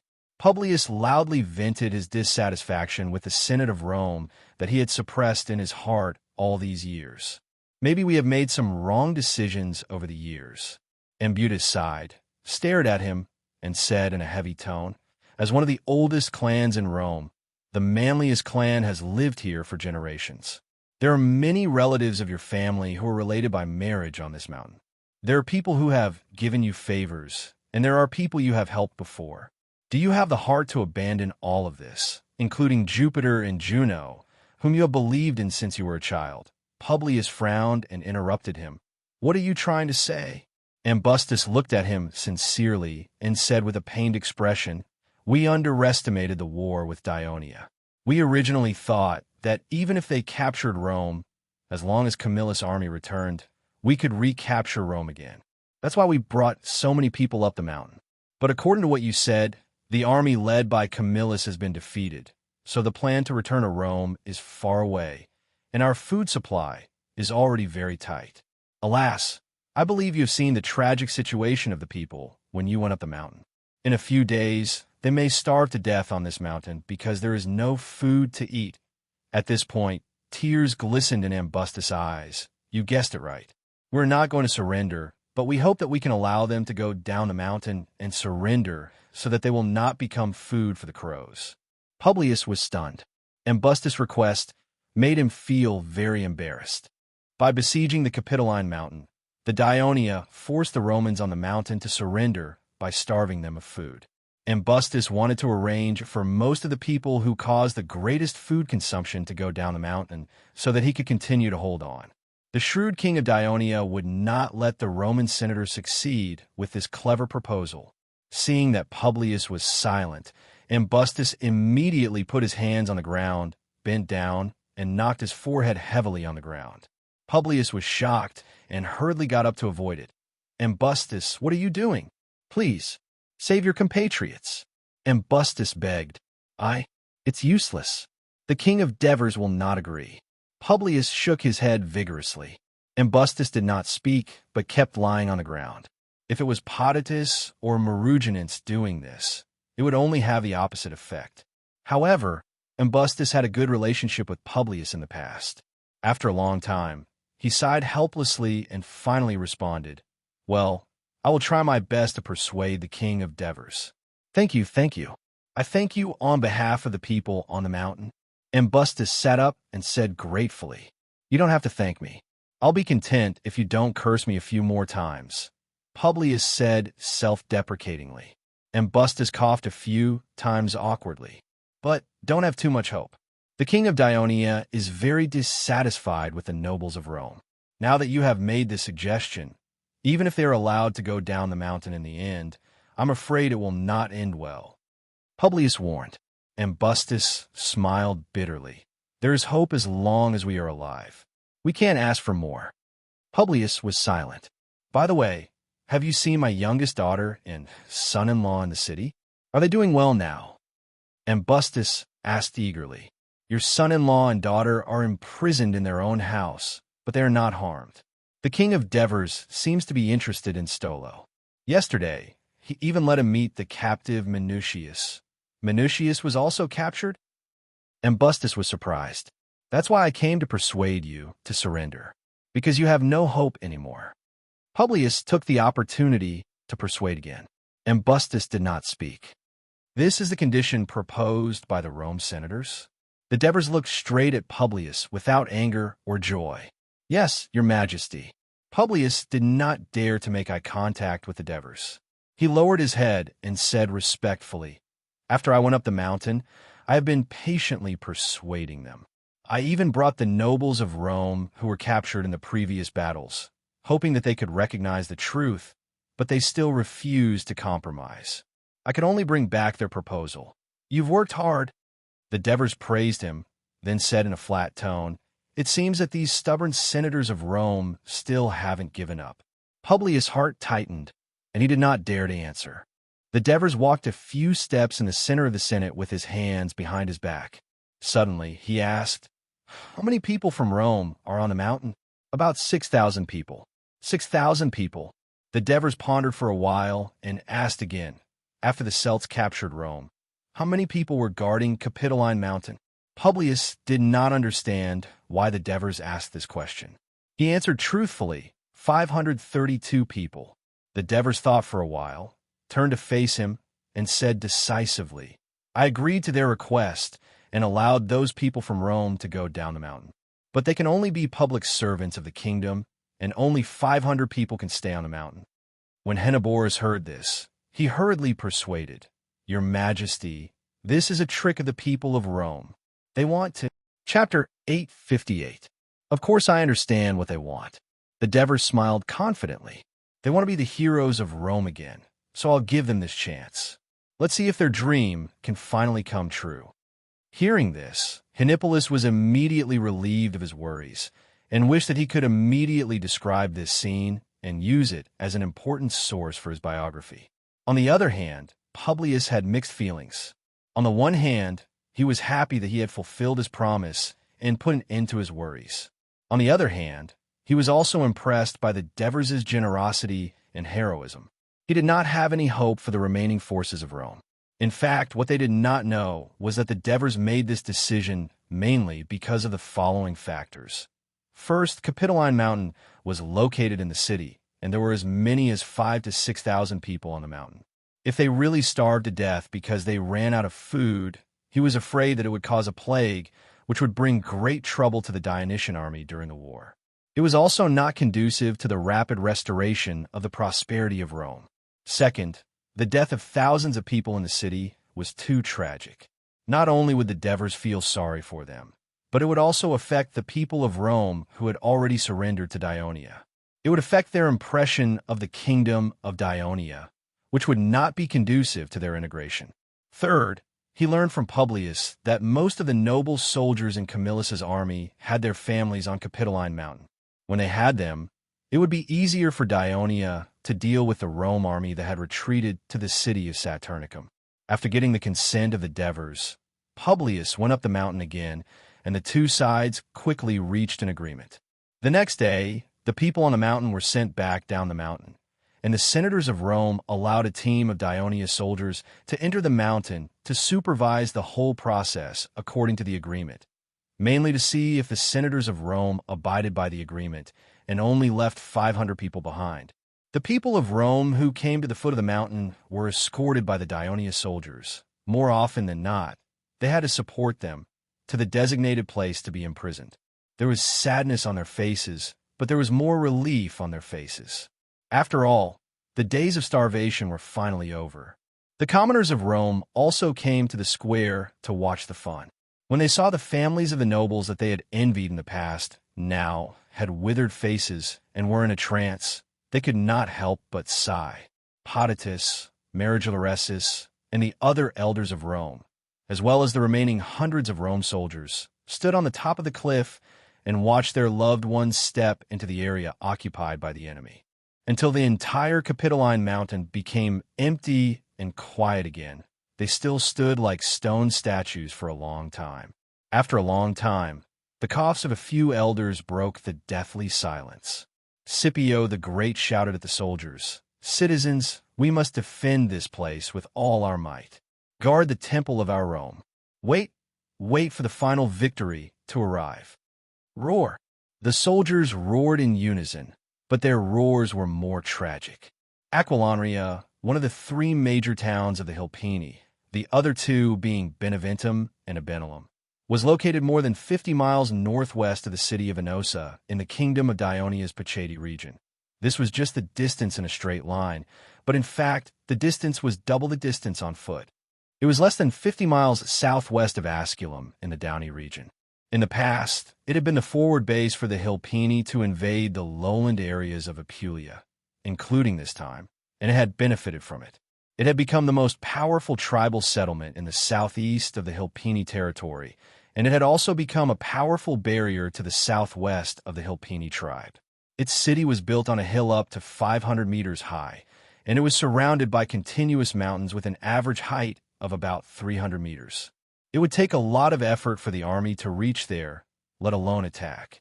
Since Alexis had made up his mind to take Aquilanria, he naturally made meticulous preparations. He transferred the light infantry and light armor brigade of the 11th Legion, then 2 heavy infantry brigades, light armor and light infantry brigades of the 10th Legion, plus the engineering battalion, medical battalion, supply battalion, and the mountain reconnaissance team. There were more than 6,000 people in total. He also had a large pack carrying enough food for the army for more than 10 days, and 10 Abenalomians sent by Gurnia's guides. At dawn, he led the army from Venosa and headed north to the south bank of the Orfanto River. They then marched upstream along the Orfanto River valley. Their march was relatively smooth, and they were not harassed by the Samni. It was understandable. In the previous 2 battles, the Samni were seriously injured, and now they were concentrating their main forces to attack the Campania alliance. There were not many young and strong tribesmen left in the territory who could fight. Therefore, this smooth march boosted Alexis's confidence in taking Aquilanria. In the afternoon, the Dionysian army arrived at a bend in the upper reaches of the Orfanto River. This was where the Orfanto River converged with a larger tributary, so the terrain was flat and the area was relatively open. It was also 10 miles south of the city of Aquilanria. This was also the camp that Alexis had chosen after learning about the surrounding terrain from the Abenalomian guides. This was because the north side of the bend was facing the narrow lowland between the mountains. This lowland was also tens of meters high. Through it, they could get close to the mountains where the city of Aquilanria was located. Therefore, he ordered the army to seize the time to build a camp on the south bank of the bend. The whole army immediately began to work according to the previous division of labor. The engineers surveyed the surrounding terrain and determined the area for the camp.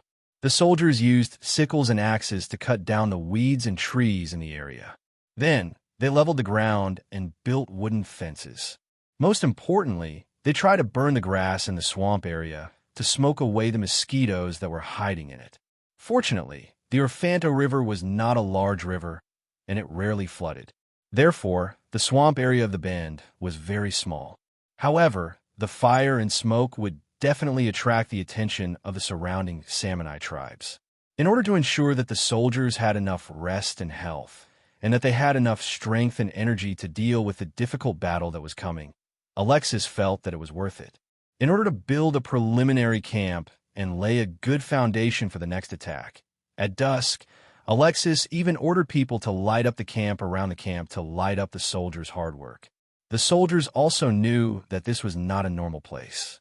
The terrain was unfamiliar and complicated.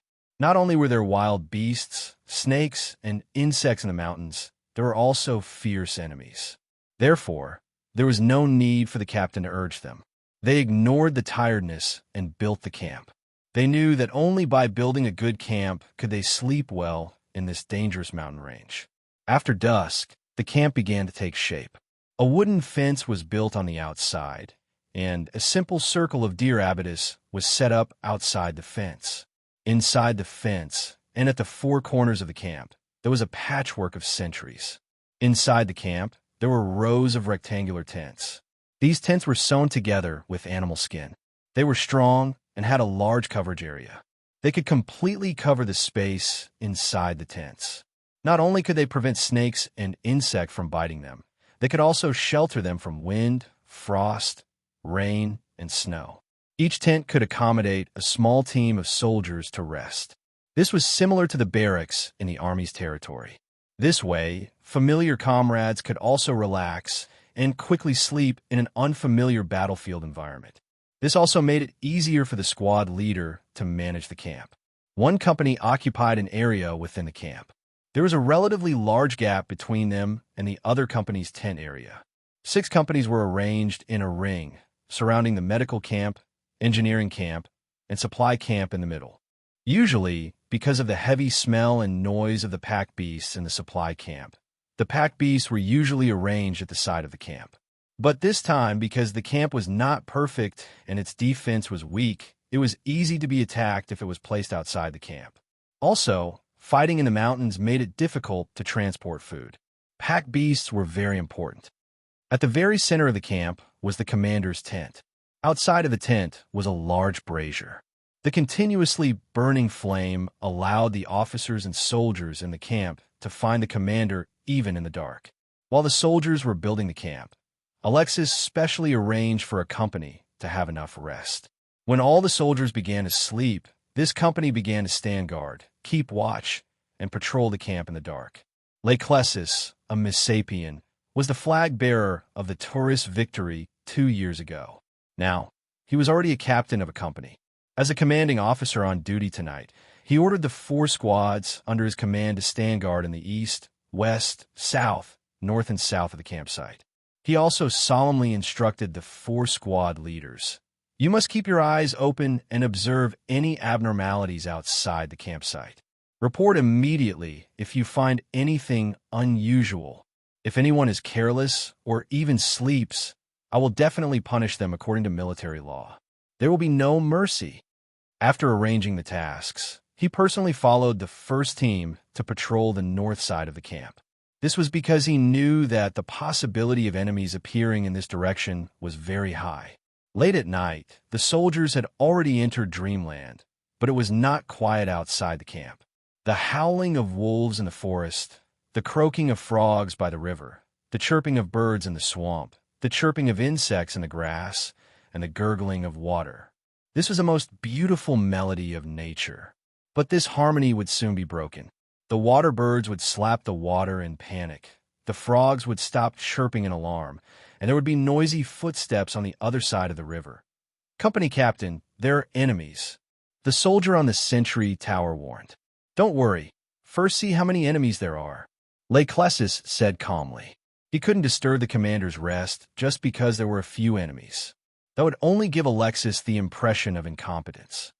Mobile version of the fastest updated website. Chapter 859. Not long after, figures entered the range illuminated by the torches on the wooden fence of the camp. They wore thin clothes, and most of them did not have armor to protect them. They were holding javelins or bows as they waded into the water. At a glance, there were at least 100 of them, and there were still enemies entering the fire. Lake Lysisus did not dare to delay and immediately sent soldiers to inform the main tent. Alexis was not asleep at all. After receiving the news of the enemy attack, she immediately sent 2 light infantry battalions as reinforcements. When they gathered and rushed to the south of the camp, Lake Lysisus was leading the soldiers under his command to protect themselves with long shields, and then they fought back with javelins with some difficulty. Many of the soldiers' long shields were pierced with several javelins. Due to the lack of time, the army did not have time to dig trenches and build earthen walls. A simple wooden fence could only serve as a barrier and could not provide the soldiers with defensive height. Therefore, when the Samnite people approached within 20 meters of the camp and both sides launched mid-range attacks, the soldiers lost their defensive advantage. On the contrary, the Samnite people used their numbers to suppress Lake Lysisus and the others with javelins, and the Samnite archers behind them took the opportunity to fire arrows into the camp. According to the military law of Dionia, in the construction of a field camp, the tent area must be more than 20 meters away from the wall. This could ensure that the soldiers could pass smoothly while defending and also avoid being easily attacked by the enemy from long range. Considering that the camp had not built a wall, Alexis also increased the distance between the tent area and the wooden fence to 30 meters. However, the Samnite archers were too close to the wooden fence, and the arrows fired still ignited several tents, causing some chaos in the camp. The soldiers had to get up to put out the fire. After the arrival of 2,000 Dionia light infantry, they quickly changed the situation. The Samnite people retreated with dozens of dead and injured people, but they did not go far. Instead, they circled around the Dionia camp and let out strange roars. From time to time, they would attack the sentries with javelins or fire arrows into the camp, causing no peace in the camp for the whole night. But by the next morning, they had all disappeared without a trace. The soldiers of the Legion had been tossed around for the whole night, and many of them did not rest well. In view of this, Alexis ordered all the soldiers to continue building the camp. Before dusk, they must dig trenches, build solid earthen walls, and erect a few more sentry towers. At the same time, the captains should arrange for the soldiers' rest to ensure that they were full of energy. In this regard, the adjutant, Matthias, was puzzled. "Commander, why don't we attack Aquilonia immediately? Every day that we delay here will consume one more day of rations, and it will also give the Aquilonians time to prepare for defense, which will make it more difficult for us to attack. Even if we let Aquilonia prepare for another day, I'm afraid it will not affect our attack too much." Alexis looked at the vast mountains on the other side of the Orfanto River, and her eyes flashed with a deep light. Compared to a hasty attack, I am more concerned about the condition of the soldiers. They are all from the Apulia region. Although they have been trained to fight in the mountains in the military camp, they have never had the experience of living in the mountains. They need some time to adapt quickly and maintain their physical strength and energy for the upcoming difficult battle. A tough battle. Matthias carefully pondered over this ambiguous sentence. At dusk, under the joint efforts of more than 6,000 soldiers, a 3-meter-high earthen wall and a trench outside the wall were built outside the camp. Therefore, although there were still attacks from the Samnite that night, the threat to the camp was almost negligible, and the soldiers slept relatively well.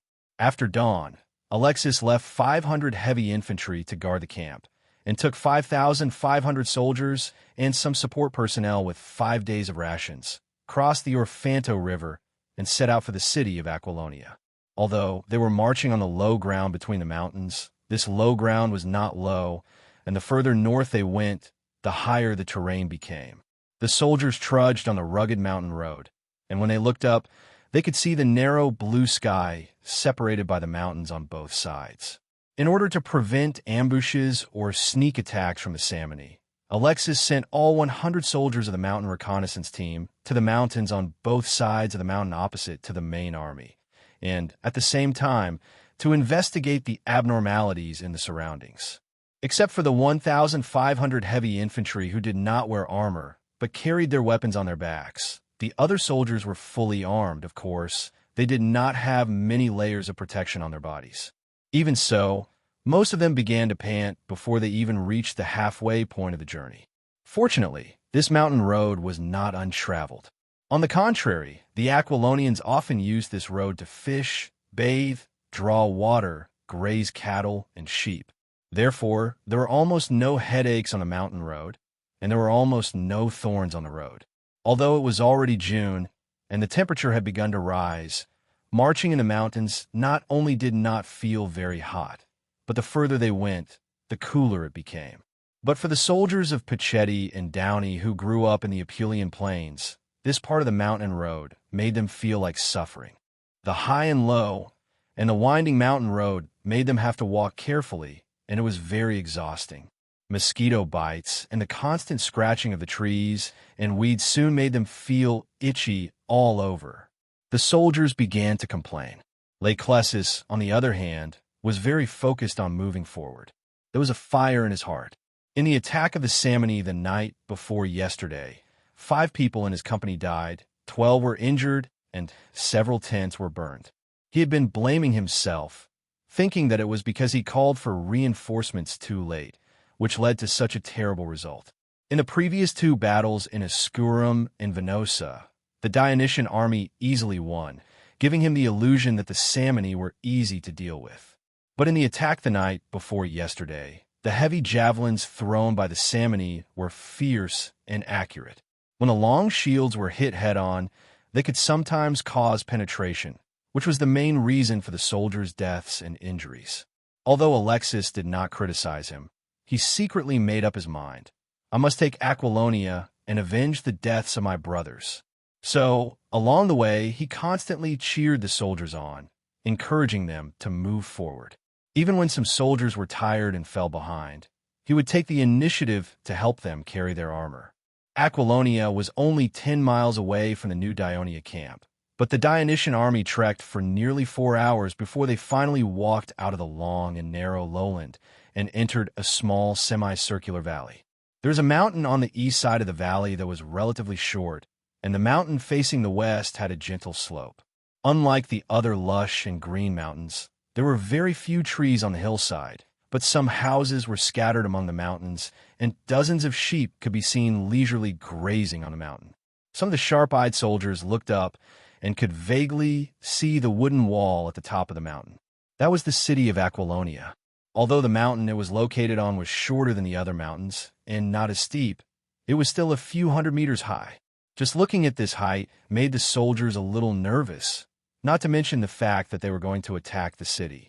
Alexis first looked at the mountain where the city of Aquilonia was located for a long time, then carefully observed the valley. The engineer came over and told him that the ground of the valley was mixed with gravel, but it was still soft. Then let's build the camp, Alexis said calmly. But when the order was passed on to the whole army, the soldiers sighed one after another. But before building the camp, the soldiers first had to eat their dry rations and rest for a while to replenish their physical strength. Then, under the command of the team officers, they reluctantly picked up the tools and began to dig the ground. At this time, the captain of the mountain reconnaissance team ran in front of Alexis, panting. "Commander, our scouts on the mountain saw thousands of Simonians rushing here from the west." When Alexis heard the news, not only was he not shocked, but he seemed a little relieved. He asked unhurriedly, "How many are there? How far are they from here?" "Because of the cover of the mountain, I can't see the full picture of the enemy. I think there are no less than 5,000 people. When I came over, they were at least 3 miles away," the captain estimated and replied. Alexis turned to look at the west side of the valley. The mountain, there was not only relatively low and easy to cross, but there was also a mountain road between the mountains leading to the west. "Commander," his adjutant reminded, "if the Aquilonian reinforcements arrive, we will be attacked from both sides. We should immediately retreat to the camp to avoid fighting with the same number of Simonians in the mountains." The Simonians really did hide an army in the mountains to lure us into the trap. Alexis smiled coldly and said to her adjutant, "Mathesius, do you know why I've been communicating with Xanaparis, Borit, and Gurney these past few days? Matthias' mind flashed, and he exclaimed, "Could it be?" Immediately informed the soldiers to stop building the camp, put on their armor, take up their weapons, and prepare for battle. In fact, the Simonian coalition army's decision to give up on the Downey area and attack the Campania alliance was not only to avoid the strong and attack the weak, but also because the leaders of the several tribes deeply realized that they could no longer fight the Dionysian army on the plains, even if it was just to harass them. They should use the Simonians' advantage to fight them in the mountains. However, the Dionysian army was very cautious and did not march into the mountains. Therefore, after some discussion, they decided to let the coalition army attack Campania.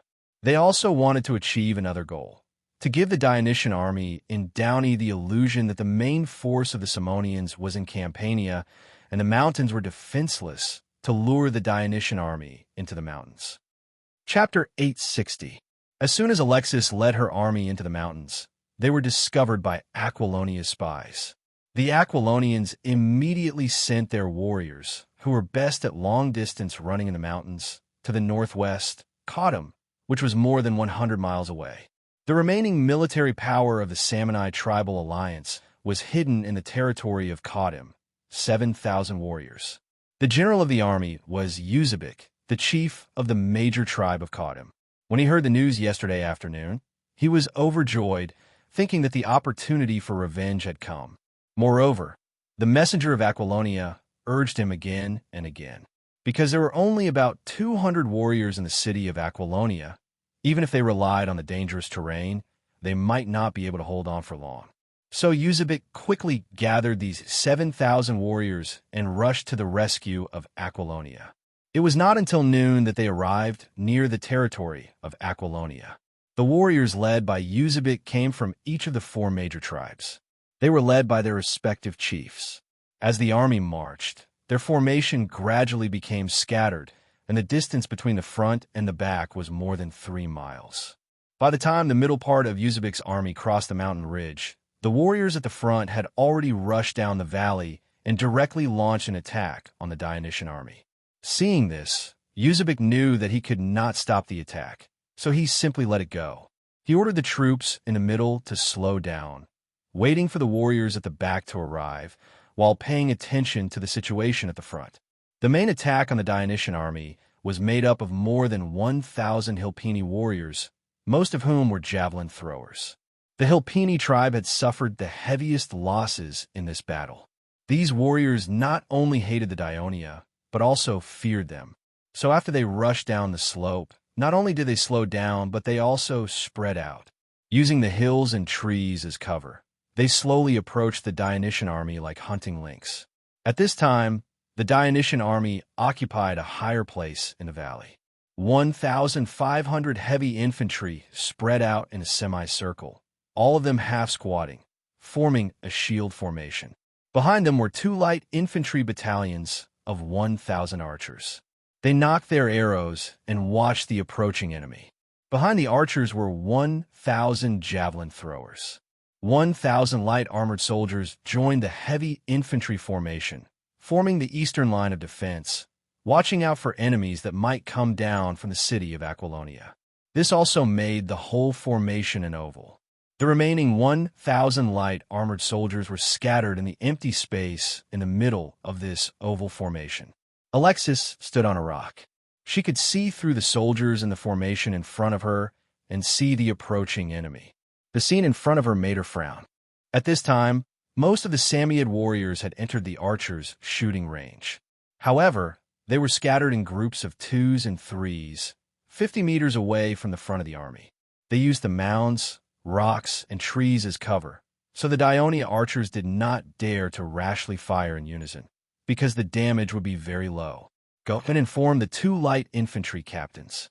Advise them to let the soldiers attack on their own, but pay attention to saving arrows and javelins, because today's battle may last for a long time, Alexis ordered in a tone of uncertainty. After the 2 light infantry captains conveyed the order, the archers, who had been granted autonomy, became even more focused. They picked up their bows and arrows and aimed them at the area in front of them. However, they were not confident that they could hit the enemies who were hiding, so they held back their arrows and did not fire. The Samoyed warriors did not continue to advance, because the Dionia soldiers had cleared the area 30 to 40 meters in front of the formation. They cut down the weeds that were too tall and cut down the miscellaneous trees. Due to the limited time, there were still some big trees and large rocks left, but the entire field of vision was much wider. In addition, the Dionia soldiers had a high position. If they continued to advance, they might increase the risk of being shot. Both sides suddenly fell into a state of silence, but the atmosphere was getting more and more tense. "Captain, why aren't they attacking yet?" A heavy infantry turned around and asked Leclesis behind him in a low voice. "Calm down," Leclesis reminded in a low voice. "Focus. Hide your body and hold the shield tight." The attack 2 nights ago made Alexis and the team officers realize the power of the Samoyeds' heavy javelins. After discussion, they decided that when defending with the shield formation, the soldiers could insert the lower end of the shield into the ground, pull the inner side of the shield tightly with both hands, squat sideways, and try not to touch the shield. This was to reduce the damage caused to the soldiers after the javelins penetrated the shield. I know. Captain, you've said it many times before," the soldier replied impatiently. "Attention, the enemy is coming," Leclesis said seriously. The soldier hurriedly turned around and poked his head out from the top of the shield. He looked out and saw the little red dots in the green field moving towards the formation. Every time the soldiers of the Legion of Dionysia participated in military training, the first event of almost every time was to stand in formation on the field, motionless for at least half an hour. The Samoyed warriors obviously did not have special training in this area. The two sides stood still for less than 10 minutes, and some of the warriors could not bear the pressure. Some of the warriors left their cover and began to move forward, because the range of the heavy javelins was within 30 meters, which naturally led to the other warriors. Then, the Dionia archers began to shoot at the target they had aimed at. The Samoyed warriors held a small round wooden shield in their left hand to block the top of their head, and held a javelin in their right hand. Their bare feet stepped on the uneven ground, but they could quickly run in a zigzag pattern, wanting to quickly get close to the enemy formation. However, the Dionia archers continued to shoot arrows, which greatly hindered the advance of the Samoyed warriors. Their wooden shields were too small, and there was almost no protection on their bodies. When dodging arrows, if they paused for a moment, several arrows might be shot at them from several directions at the same time, making it impossible for them to dodge. In a short period of time, many Samoyed warriors fell in the area between 50 and 30 meters. When they were about to advance to 30 meters, they were not greeted with arrows, but javelins. The thin wooden shields could not withstand the powerful javelins at all, and were directly smashed. Some of the Samoyed warriors were lucky enough to escape the arrows and javelins, and then hurriedly threw the javelins in their hands. Most of them were blocked by the shield formation, and a few flew into the formation, causing a few screams. However, compared to the casualties of the Samoyed warriors, it was too insignificant.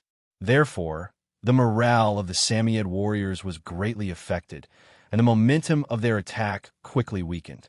At this moment, the Samoyed warriors' retreat horns sounded. The Samoyed warriors, whose fighting spirit had been weakened by the groans of their injured companions, quickly retreated to a distance of 50 meters from the Dionia formation. However, they did not go far away.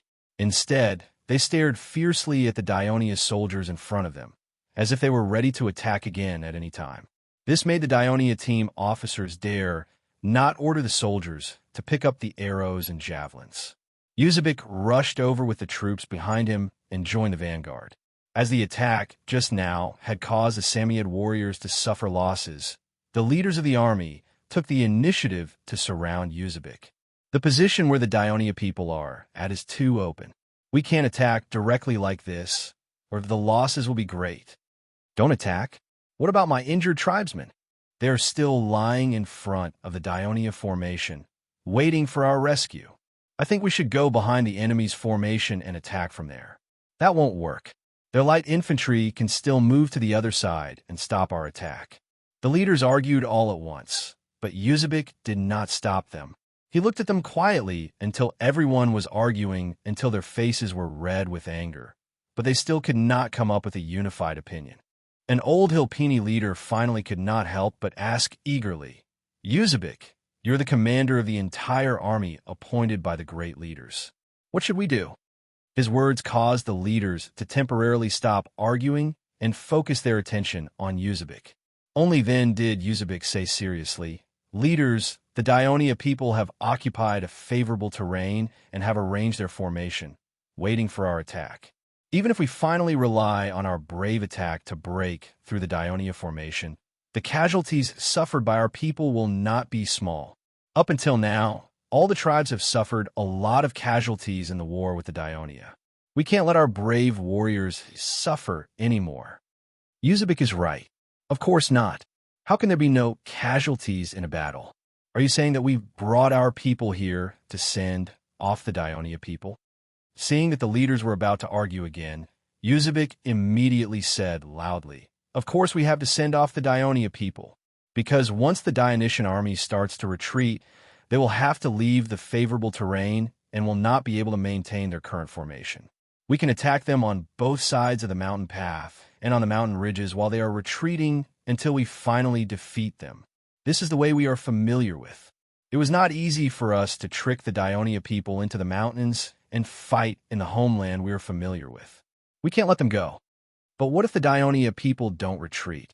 As soon as one of the leaders spoke, he was mocked by the other leaders. "If they don't retreat, where will they rest at night? With us here, they won't dare to build a camp here." Chapter 861. Yuzabik is right. This is our mountain area. At night, we will be hunting wolves. The Dionia will only become our prey. That's right. Let's do it. The leaders agreed and finally reached an agreement. 50 meters away for the Dionia army, nearly 7,000 Samoyed soldiers began a circle around the west and north sides of the army. They lined up in an extremely loose formation. Some of the soldiers even laid down in the grass. Alexis saw this situation and did not let the soldiers attack at all. He knew that once the soldiers started to charge, these seemingly lazy Samoyed soldiers would run as fast as rabbits and lure the soldiers into the mountains. That would be a disaster. Therefore, the two sides faced each other face to face, separated by a distance of tens of meters. Time passed little by little. The Samoyed soldiers were fearless, but the Dionia soldiers were getting more and more flustered. After all, this was a foreign land to them. Each of the team leaders asked Alexis if they wanted to retreat. This was met with a firm refusal from Alexis. Mathesius, the adjutant, could not help but say, "Commander, this is the first time we are cooperating with the Abenelum in battle. I don't really trust the Abenelum." Alexis interrupted him and said in a deep voice, "But I trust Borit more, and the most reassuring thing is that Xanaparis is there. Since he has agreed to this plan, he will definitely do his best to carry it out." Mathesius did not speak. He knew why Alexis said this. Because Alexis had fought side by side with Borit in the Southern Italian War. More importantly, Alexis and Xanaparis were both mercenaries in the Persia expedition. They had a deep friendship and trust each other. However, as the sun in the sky gradually moved to the west, the surroundings were still calm. The expression on Alexis' face gradually became solemn. Finally, he could not help but say to Mathesius, "Go and call those Abenelum soldiers." The Dionysian army remained in place, which puzzled the Samnite leaders. Aren't the people of Dionia worried that they won't have a place to sleep after nightfall? Yuzabik mumbled, "Perhaps the people of Dionia think that we will retreat before nightfall, so they're competing with us to see who is more patient." One of the leaders laughed. "I think they're waiting for reinforcements from Riverbend, but no matter how many Dionia reinforcements there are, it will be nighttime by the time they arrive. They will become our prey," said another leader confidently. "Reinforcement?" Yuzabik's heart skipped a beat, and he hurriedly asked the leaders of Hilpini, "Has there been any abnormalities in Abernalum these days?" Abnormal? Didn't they send a group of soldiers to stand at the border to threaten us as soon as they see our people drive our cattle and sheep near their territory? But once our soldiers rush over, these cowards run away. If we weren't at war with Dionia, we would really want Leader Lescock to lead us over, said a leader from Benventum disdainfully. Another Hilpini leader understood what Uzbek meant and said, "Are you suspecting that Abernalum has surrendered to Dionia? Don't worry.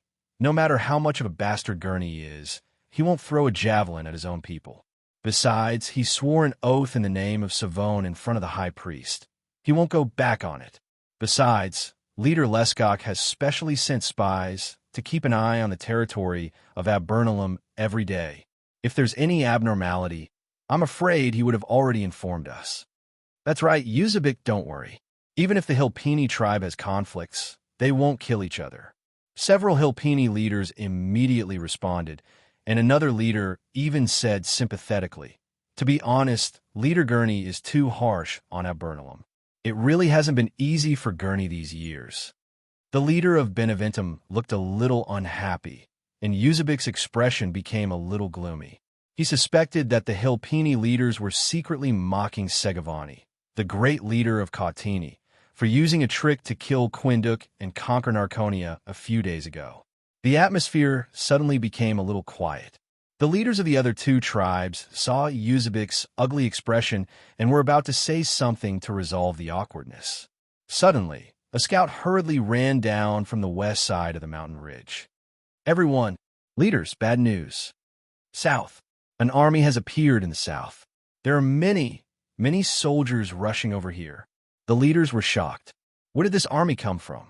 Uzbek asked anxiously, because the south that the spy pointed to was not the direction of River Bend, but the west of River Bend, which was southwest of this mountain range.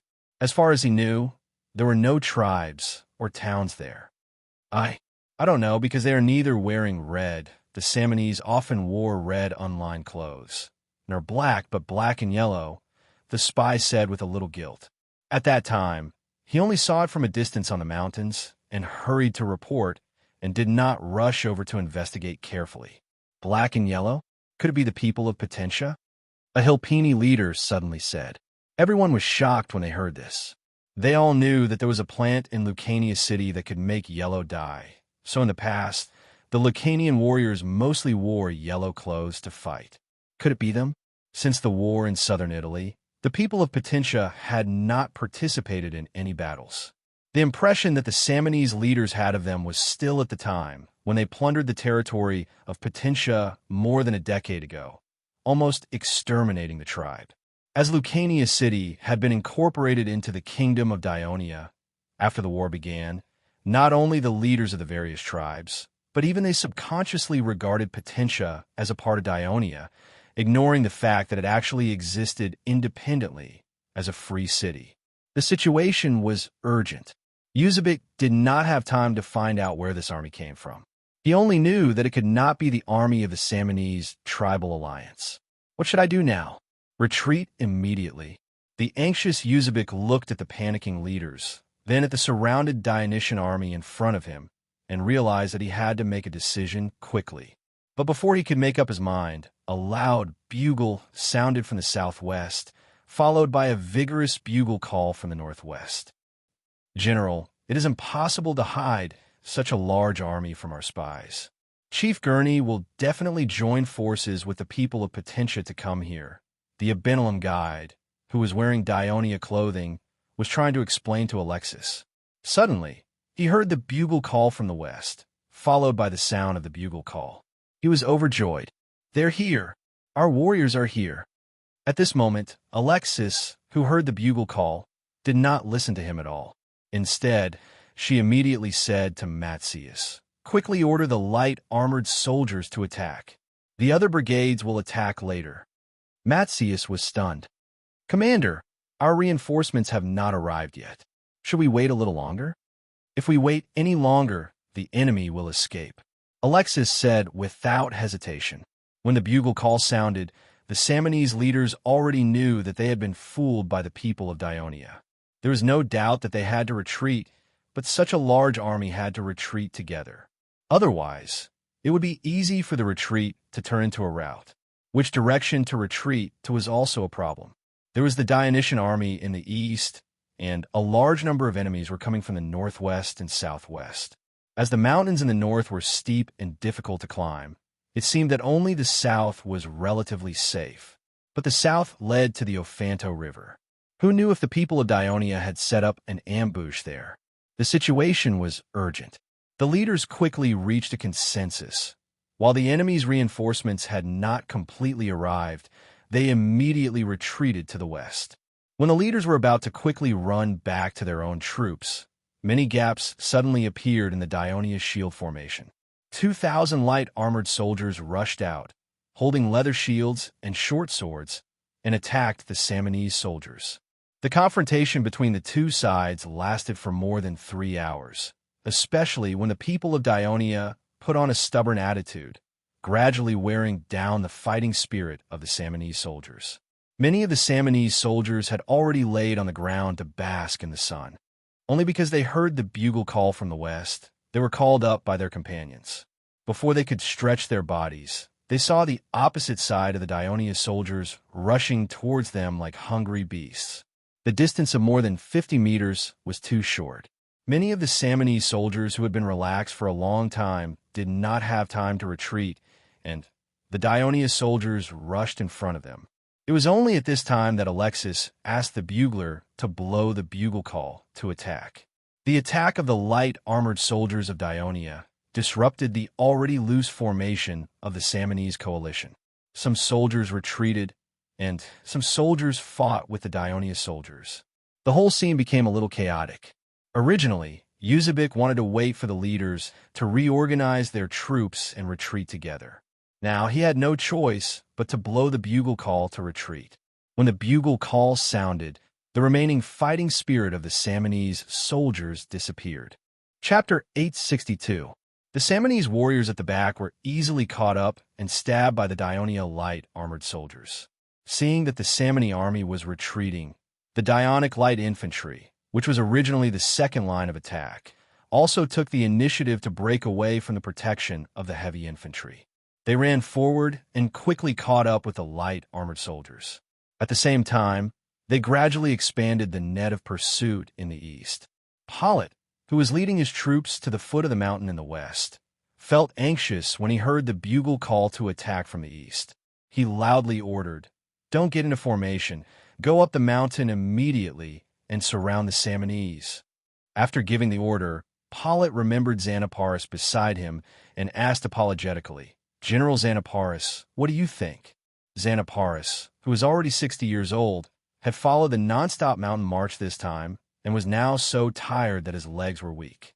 Supported by 2 guards, he panted at the side and forced a smile. "Sir Pollitt, I completely agree with your decision, but we have to be faster. Don't lose to them." As he spoke, he pointed to the front. A few hundred meters ahead, there was a black and red troop also climbing up the mountain. Pollitt immediately straightened his face. "You're right, we can't lose to the Samanese." He immediately ordered the bugler to continue blowing the bugle call to attack, and had his men urge the soldiers to speed up the climb. The people of Potentia were also a mountain race and were not weak at climbing mountains. The soldiers took out the Dionia short swords they wore. They were bought from a weapons merchant in Dionia with the permission of the Ministry of Military Affairs after receiving military training for Dionia. Of course, they were not using them to kill the enemy, but to cut down the various branches and thorny bushes that blocked the way up the mountain. As the soldiers climbed the mountain quickly, Pollitt, under Xanaparis's reminder, had the troops behind him extend to the north, trying not to leave a large gap between them and the Abenelem army. Even though the two troops seemed to be in a race as they climbed with all their might, it still took them more than 20 minutes to climb halfway up the mountain. At this time, they could already hear the shouts and sounds of fighting coming from the other side of the mountain, and it was getting clearer and clearer. The soldiers immediately perked up. They knew that the enemy was not far from them. Borat also hurriedly got the orderly to inform the soldiers to find a flat area or stop advancing. They had to level the ground so that they could stand firm. The people of Potentia were not the only ones doing this. The people of Abenelem were doing the same. All the soldiers stopped advancing halfway up the mountain. From afar, it looked like a winding belt had been attached to the mountain range. More than 10 minutes later, the shouts became clearer, mixed with continuous exclamations and rustling sounds of branches rubbing against each other.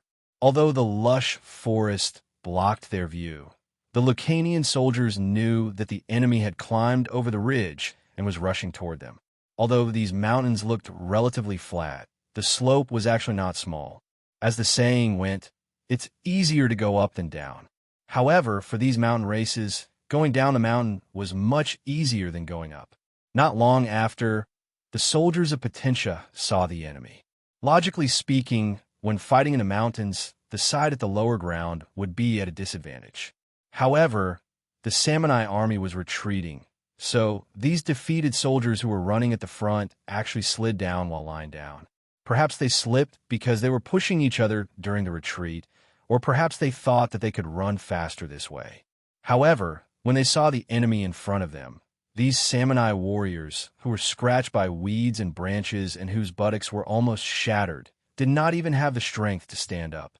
They could only scream in horror, "Enemy! Enemy! Enemy!" In the end, they were either stabbed to death by the soldiers of Potentia, or they became prisoners of war. Then, a large number of defeated soldiers appeared. The Samanai soldiers who were running at the front adopted the method of running down. In order to restrain their inertia and prevent falling, they had to hug the trees from time to time. Therefore, they often could not protect the weapons in their hands. They either lost their shields or lost their spears. The last wave of defeated soldiers adopted the method of running down sideways. Although their speed was slower, it was steady. They also became the main force to attack the line of defense of Potentia.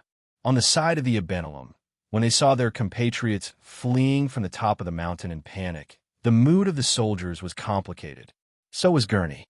However, he knew that since the start of the war between Samanai and Dionia, they had been defeated in every battle. Coupled with today's defeat, the defeat of the entire Samanai tribal alliance was inevitable. Only by following Dionia closely could the Abenelum be reborn after the end of this war. Therefore, Gurney only hesitated for a moment before giving the order to attack. The heavy javelins thrown by the soldiers pierced the Samanai soldiers who were going down the mountain one by one. "Oh my God, it's the Abenelum. How dare you collude with outsiders and kill your own compatriots? Savon will punish you. Abenelum people, we all belong to the Hilpini tribe. Please let us go for the sake of the same tribe." Curses, curses, and pleas came from the defeated soldiers. The expressions of the Abenelum soldiers did not change, nor did they stop waving their weapons. The blockade, suppression, and discrimination of the Samanai tribal alliance against the Abenelum for more than a decade had borne fruit today. There was a deep hatred between the Abenelum people and the other Samanai people. This kind of estrangement could not be dissolved with just a few words. In the end, the routed Samanai soldiers fought with the Abenelum and Potentians who intercepted them. In order to escape, their bravery was stimulated, and they used the terrain to push back the enemy's line of defense. However, the Potentia Abenelum's line of defense was not breached.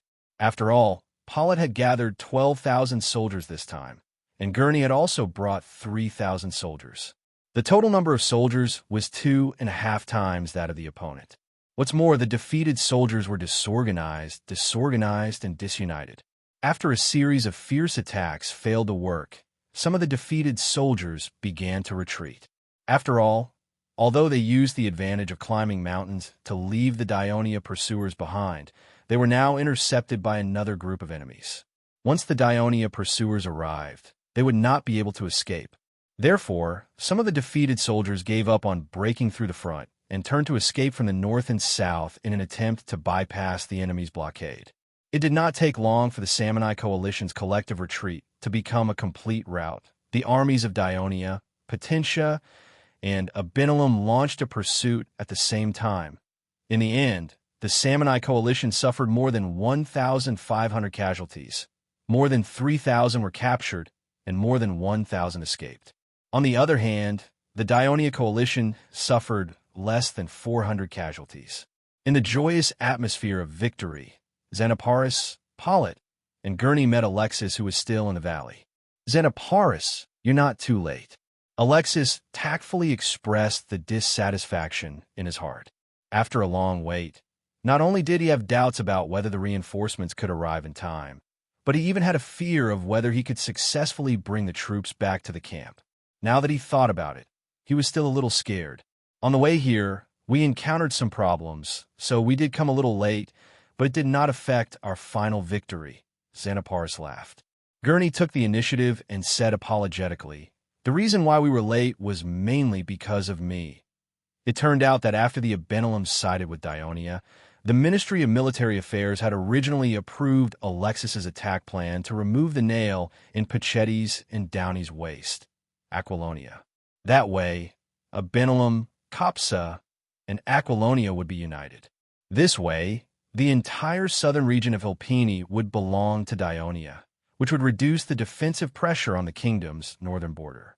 However, in the process of communicating with Gurney revealed detailed information about the Samanai tribal alliance, which attracted the attention of the Ministry of Military Affairs.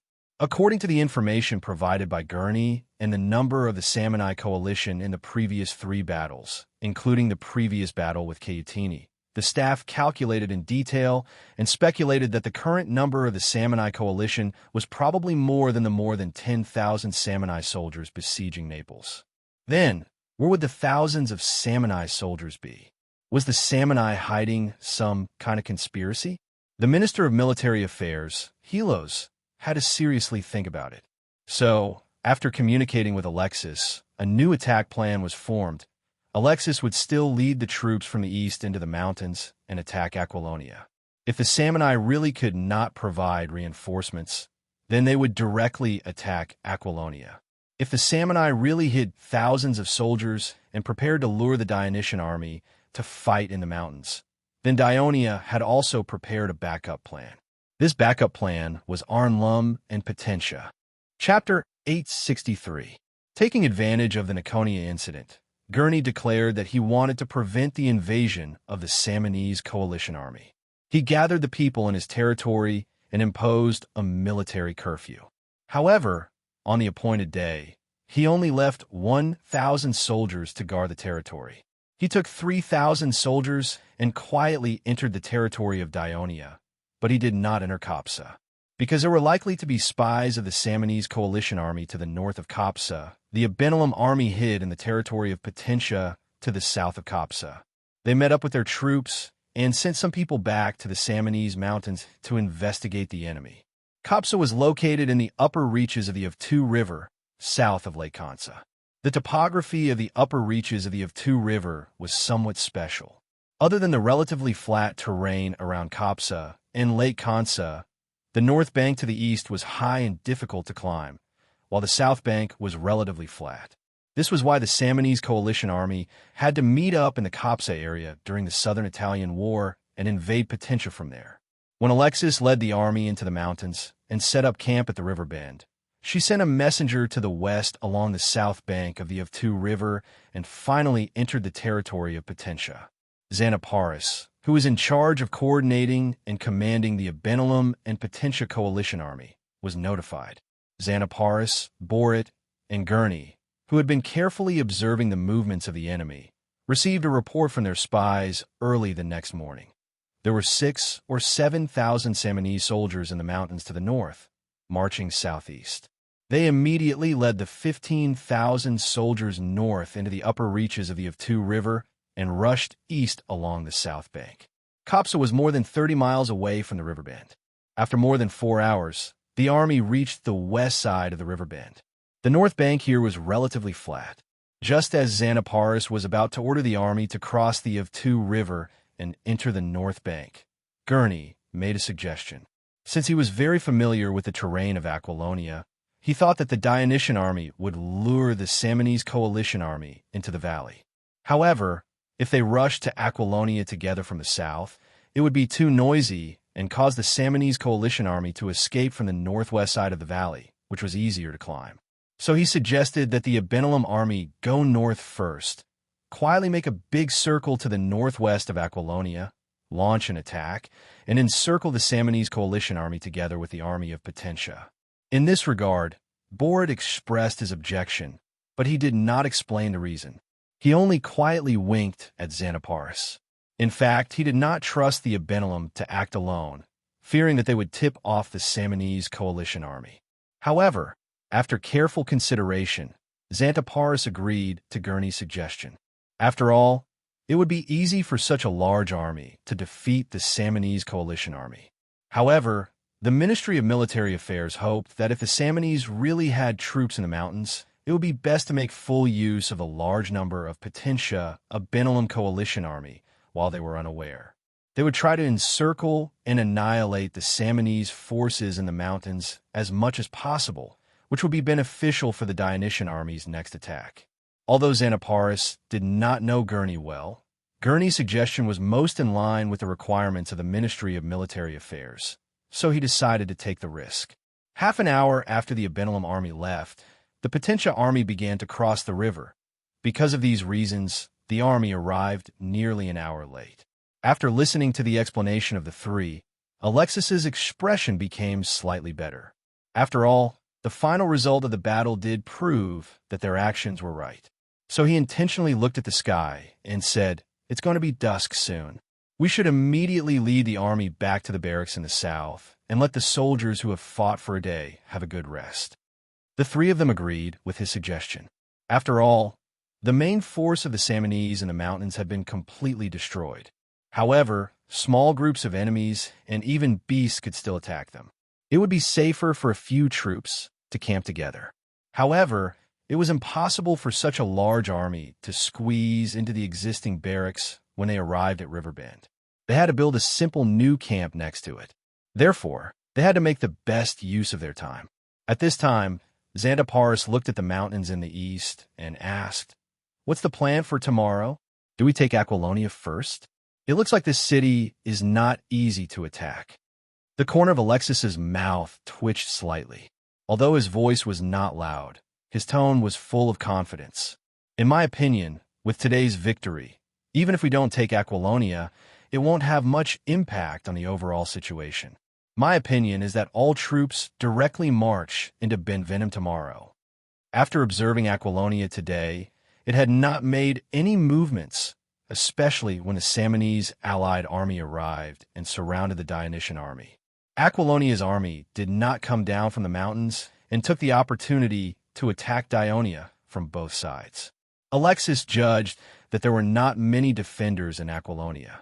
I agree with General Alexis's plan. Pollet, who had some understanding of the Samni people, loudly expressed his support. "We have to use this victory to expand our advantage and not give the Samni people a chance to breathe. As long as we take over Beneventum, the Hilpini people will be finished. Through Beneventum, we can also directly threaten the central town of the Cautini, Cautum." Xanthoporus, of course, also expressed his agreement. Only Gurney was deep in thought. "Chief Gurney, are you regretting that you should not have left the Samanese alliance?" Pollet saw this and said sarcastically. Gurney came back to his senses and hurriedly explained, "I'm thinking if I can persuade Aquilonia to surrender. Aquilonia has many tribesmen among the captured Hilpini warriors because it is close to Downey and Pachetti. It naturally contributed the most in the battle against Downey. Now they have witnessed the defeat of the Samanese allied army. I know the leader of Aquilonia. He is an old fellow who does not care about friendship and only values strength." Speaking of this, Gurney gritted his teeth. Before the Southern Italian War, the leader of Aquilonia was his father's most loyal supporter.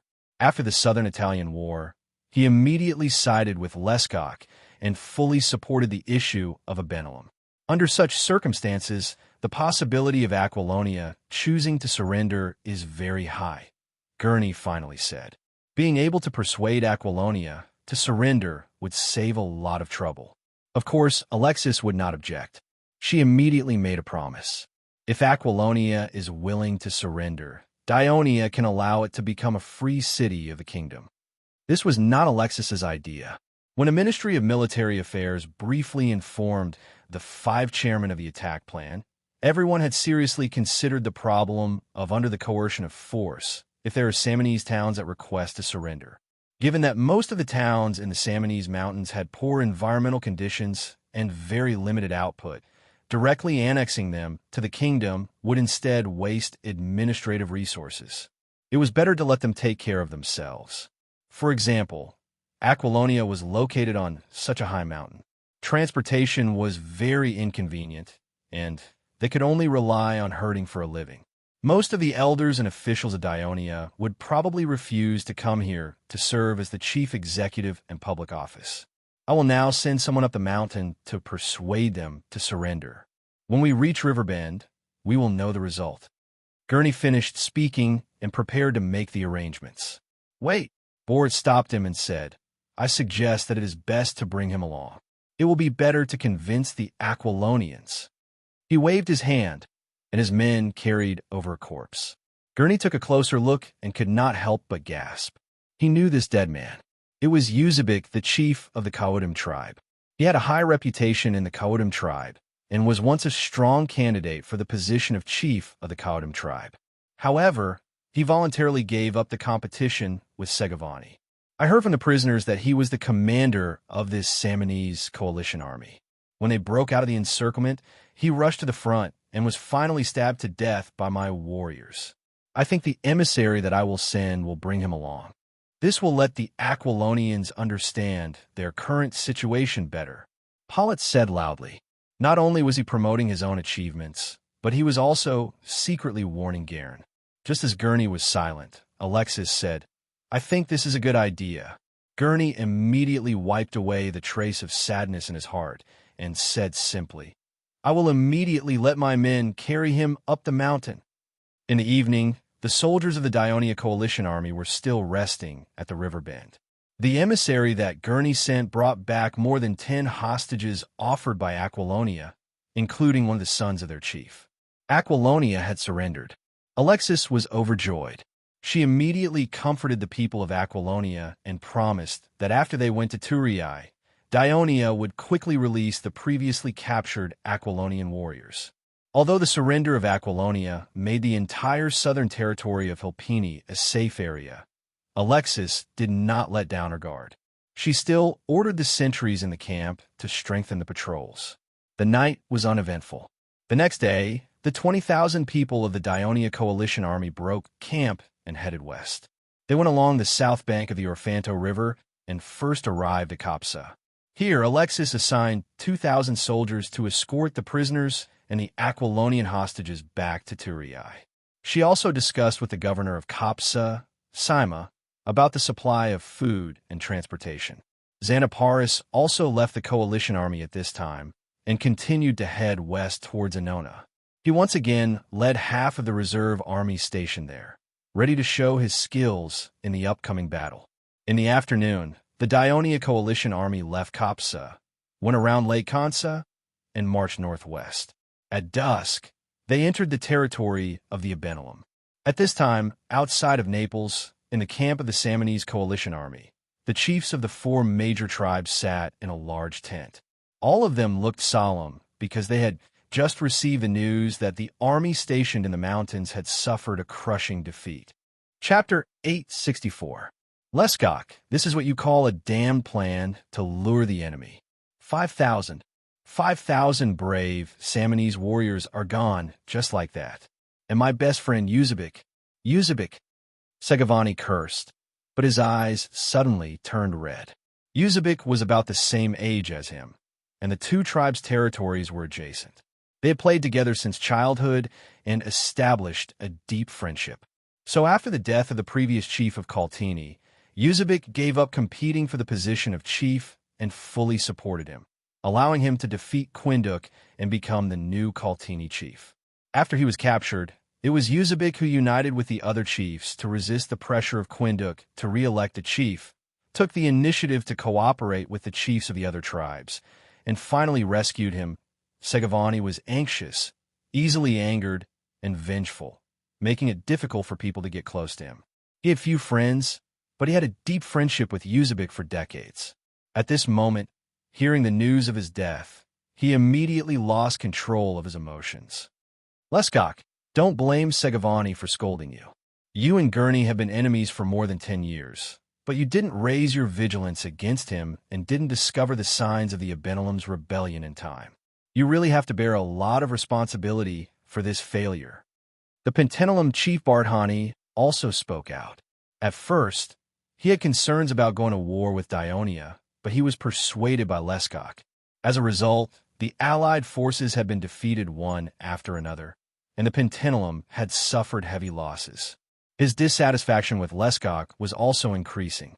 Well, since it has already happened, what's the use of blaming each other now?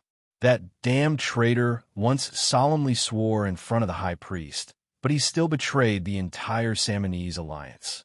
This is the first time in the history of our race. Who could have thought of it? Although the plan to lure the enemy was proposed by Leskok, it was decided by us together. At that time, no one warned us to be careful of the Abenelum and the people of Potentia. We all ignored it. The Caracini chief, Kontruk, sighed. As the oldest of the four chiefs, although he had a fiery temper, he knew that it was more important to ensure the unity of the entire tribal alliance in times of crisis.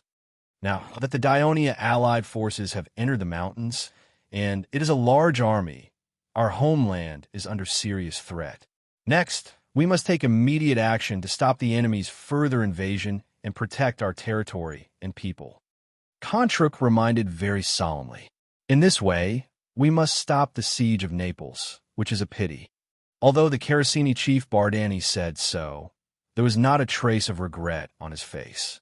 These days, the Samanese allied forces had ravaged most of the city-states of the Campaglia alliance, but they could not do anything to the high and thick city walls of Naples. They had attacked several times and lost some soldiers, but there was no hope of breaking through the defense of the city walls. The Samanese allied forces' ability to attack the city was lackluster. If it were not for the plan to lure the enemy earlier, the army would have long withdrawn. Now that the plan to lure the enemy had been destroyed, the other three had no objection to it. But were we going to withdraw the army to face the enemy? A day ago, the people of Dionia were still near Aquilonia, and there's no update about them now. We are only 200 miles away from Aquilonia. By the time we lead the army to Aquilonia, who knows where the people of Dionia will have run to? Bardani raised an important question. Leskok, what do you suggest? Kontruk asked. After all, the Dionia allied forces were operating in the territory of Hilpini, and Leskok should be more familiar with the situation there. When he heard the news that the army left in the mountains had been defeated, Leskok was first shocked, then ashamed, and then afraid. So when Segovani and Bardani criticized him, he was still thinking hard about how to deal with this crisis. Although he was a little angry, he did not show it. As Kontruk said, he needed the entire tribal alliance to work together to drive away the Dionia allied forces that were wreaking havoc in Hilpini's territory. He glanced at Segovani, who was still grieving, and thought to himself, I did not notice anything unusual in Abenelum, but you occupied Narconia, which has a closer relationship with Abenelum, and planted many trusted followers in its territory, but you also did not notice anything unusual in the Abenelum army. Of course, he would not say these words. We should retreat the army to Beneventum. It's not that I'm being selfish, but because Abenelum, which is very close to Beneventum, has betrayed Samanet. This way, the allied forces organized by the Dionia can smoothly pass through Abenelum and attack Beneventum. Once they occupy Beneventum, Calutum will also be under great threat. At this point, Leskok looked at Segovani. He firmly believed that even if the great leader of Calutum mourned the death of his best friend, he should understand how great the threat of losing Beneventum would be to Calutum. After all, the two towns were adjacent, only a dozen miles apart, and Calutum was located on a small plain in the mountains. The terrain was not dangerous, so he believed that Segovani would eventually support him. What if the Dionia does not attack Beneventum, but continues to attack north after conquering Aquilonia? Bardani immediately raised his concerns because he was worried that the heavy defense of Beneventum would leave the eastern mountain defenseless. If the Dionia army went all the way north, it would threaten the territories of Pentni and Caracini. Therefore, Konstik also expressed his concern. Leskok shook his head and said, the Dionia allied forces will not do that, because our army is not only stationed in Beneventum, but can also attack Abenelum. Occupying Abenelum will not only ensure the safety of Kawudim's territory, but also continue to threaten Potentia through it. I'm afraid this is what the Dionia are worried about. Lescock is right. I agree to retreat to Beneventum. Segavani expressed his support loudly, completely without the grief and indignation he had when he scolded Lescock earlier. The leaders of the two most powerful tribes in the alliance had reached an agreement. Constic and Bardani actually did not have much choice. Besides, both of them also felt that Lescock made sense. Just as the four of them were discussing the retreat, Bardani could not help but say, "Actually, we can consider a truce with Dionia." The three of them were shocked when they heard this. Since the war with Dionia began, the Samanai tribal alliance had suffered successive defeats and heavy losses. Many tribal leaders were quite resentful, and even their own confidence in the war was shaken. However, Lescock was the first to speak against it. "We tore up the covenant, declared war on Dionia, invaded the Downey region, and plundered the Campania alliance. These are serious violations of the Dionia's taboo. The tough king of Dionia will never negotiate with us. He can't wait to completely eliminate us who keep causing trouble for him. So we can only continue to fight until there is a turning point." Lescock understood that if the Samanai alliance really surrendered to Dionia, he would be the first victim because Gurney, who had already turned to Dionia, would never spare him. So his attitude was very firm. Turning point? What turning point? Bardani asked with a slightly gloomy expression. Defeat the Dionia in the next battle, or wait for Dionia to be defeated on other battlefields. Segavani took over the conversation. He also knew in his heart that if the Samanai alliance really wanted to stop the war with Dionia, he would not have a good time because he was the one who started the war. He also lured and killed Quinduk, who was supported by Dionia, and killed and arrested so many Naconians who believed in Hades. But he would not say this out loud. Instead, he found a more adequate reason. Bardani, don't be silly. Think about the last Tarantum that tore up the covenant and fought with Dionia. After the Southern Italian War, they surrendered to Dionia and became a free city. As a result, their territory was greatly divided, and they could not have their own army. The citizens of the entire city were kept in captivity like cattle and sheep. Do you want our Samanai alliance to become the second Tarantum? Even if we want to negotiate, we have to create more trouble for Dionia and force them to take the initiative to negotiate. Only then can we obtain a more equal position in the negotiations and formulate a peace treaty that is more beneficial to us. Negotiate? We are the descendants of Savone. We must not yield to any force. As long as the independence of the alliance cannot be guaranteed, we will fight to the end, even if it means death. Contruk was the oldest, but his fighting spirit was the strongest. He shouted to Bardani in the tone of an elder, "Show your courage. Your father's soul lingering in the shrine of Savone is still waiting for you to wash away his shame." Faced with the strong opposition of the three leaders, Bardani laughed and said, "You are right. The alliance can only fight with Dionia to the end. Only then will there be a way out." Late at night, a messenger from Beneventum arrived at the Samanai camp, bringing the news that there was a large army in the territory of Abenelum. This increased the urgency of the four leaders to immediately withdraw the army to Beneventum. At the same time, a clipper from Enonis sailed into the port of Naples under the guidance of the light of the lighthouse. Not long after, the candles in the Naples Council Hall were lit. The high-ranking officials of Naples, the high-ranking officials of the Alliance who had come to seek refuge, and the reinforcements of the Alliance arrived one after another. Chapter 865. The Chief General of Naples, Onosius, waved a letter in his left hand and said excitedly, "Everyone, I've just received a letter from the Chief Executive of Enona, Adrianx." In the letter, he mentioned, yesterday, the commander of the Dionysian army, Alexis, led her army into the Samni Mountains from the east and joined forces with the armies of Potentia and Abenelum. Together, they annihilated the main force of the Samni that was left behind in the mountains and forced Aquilonia to surrender. Today, this 20,000 Ionia allied army has reached Benelum and is preparing to attack Beneventum tomorrow. That's great. Our disaster is finally over. Bereven and the others are the central town of Hilpini. The Samni allied army outside the city will definitely retreat and defend our allies with all their might. Am I right? The Dionia have always kept their promises and will definitely come to Campania's rescue. You guys didn't believe it then, but what about now? Haha, General Iolos, please forgive our ignorance. We have not fought alongside the Dionysian army like you and have a deeper understanding of them. How could we have imagined that the Dionia did not respond to our previous request for reinforcements just to suddenly stab the soft abdomen of the Samni? General Onosius, after the Samni retreated, I hope that Naples can immediately send troops to help us recapture Pompeii. No, they should help us first, Herculaneum. We are the closest to Naples. And us, Laternum. After receiving this good news, the gloom in the Naples council was swept away. While everyone was happy that the disaster was over, they began to argue again because they were eager to rebuild their homeland.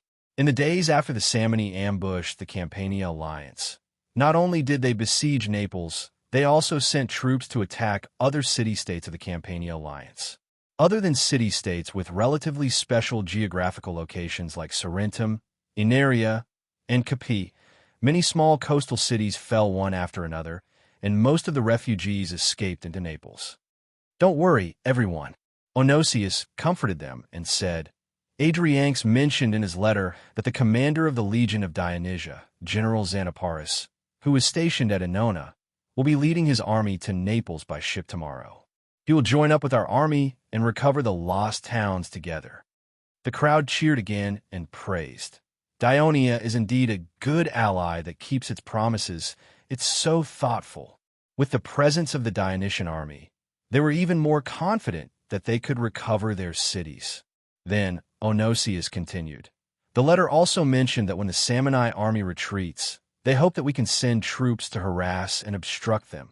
Hearing this, the hall suddenly returned to silence. After a while, the counselors of Naples shook their heads and said, You want us to leave the city to attack the Simonians? No, this was too dangerous. Since the Simonians want to retreat, let them retreat. There's no need for us to risk the lives of our citizens.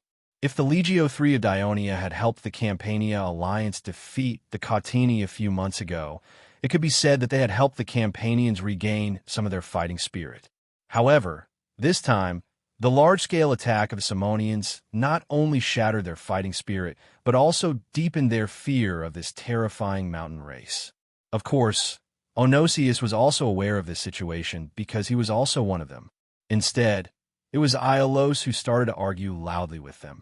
Onosius had no choice but to cough a few times to attract everyone's attention back to him. I would like to remind everyone that the Simonians are retreating.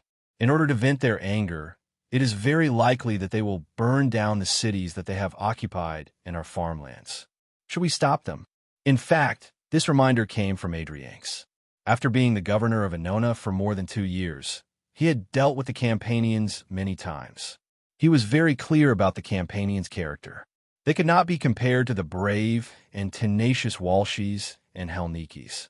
Therefore, in a letter, he did not mention that the attack on the Simonians' retreating army was to buy time for Alexis to attack Benventum. Instead, he only emphasized this point. Everyone was stunned. Of course, the refugees from other cities would not allow their homes to be burned down, but the Neapolitans were more worried about the destruction of their farmlands. They had been supplying the military rations of the Dionia Legio III for a while now, and they also had to take care of the refugees from their allies. The food supply in the city of Naples was tight, and they could not place their hopes on Dionia, which had just experienced a drought, so they were all looking forward to this year's autumn harvest. Although the Caputini people rarely destroyed farmlands when they invaded in the past, that was because they were confident that the food produced by these farmlands would eventually become their next loot. However, under the current situation, it was hard to guarantee that they would not do something desperate and cause more trouble for the Campania alliance. Therefore, after an emergency discussion, the Neapolitan councillors finally agreed to Adrianx's suggestion. Benventum, the largest town in the Simonians' tribal alliance. Although the Simonians were a mountainous race, it was rare for them to build a town on top of a mountain like Aquilonia. More than half of the tribes and tribal alliances lived in valleys and mountain valleys. Benventum was located on a relatively large and relatively flat hill surrounded by mountains. It was also the place where two rivers converged, so there was plenty of water and fertile land. Among the Simonians' towns, both grazing and planting were the most developed. Therefore, Benventum had always been at the forefront of the Simonians' tribal alliance, be it in terms of population or strength. Most of the time, the chief of the major tribe in its territory was the chief of the Hilpini tribe. There were only a few times when the other Hilpini tribes were jealous of Benventum's wealth and dissatisfied with the arrogance of the Benventum people. Only then would they work together to elect the chiefs of other regions as the chief of the tribe to compete with Benventum, and Abenelum was the first choice. The town of Hilpini was located about 40 miles south of Benventum. It was also a hilly area, but it was much smaller. There was also a river running through it, but the Saberto River, which was not considered big, eventually flowed into the territory of Benventum and merged into the Volturno River. Therefore, the people of Abenelum always felt that they were inferior to the people of Benventum. Even during the reign of the former chief of Hilpini, the outstanding chief of Abenelum, the people of Abenelum still felt a little lacking in confidence. After that, they had been enduring the bullying and humiliation of the people of Benventum for more than a decade. It was not until early this morning, when the Dionia coalition army left Abenelum and began to march toward the territory of Benventum, that the people of Abenelum cheered to send them off, thinking that the day of their revenge had finally come. The 3,500 Abenelum warriors walked at the front with their heads held high. In the middle were the 6,000 soldiers of Dionia, and behind them were the 12,000 soldiers of Potentia. Not counting the engineering battalion, medical battalion, mountain reconnaissance team, and the transport team at the back, the combat force reached 21,500 people. They lined up in a line of more than 10 miles long, marching north along the Saberto River. After leaving the territory of Abenelum, the shadows of the enemy began to appear in the forest on both sides of the river. Although there were not many of them, they had a commanding position. They threw javelins and arrows at the marching Dionia coalition army in the valley, and even pushed the rock from the mountains into the river in order to obstruct the march of the entire army. Seeing this situation, after Alexis, Gurney, and Pollitt discussed, they each sent 1,000 soldiers to leave the river bank and march into the forest on both sides of the river. At the same time, they would drive away the enemies that came to disturb them and protect the main army in the middle. In the process of marching in the valley, the main army also cleared the rocks and broken trees that blocked the road from time to time.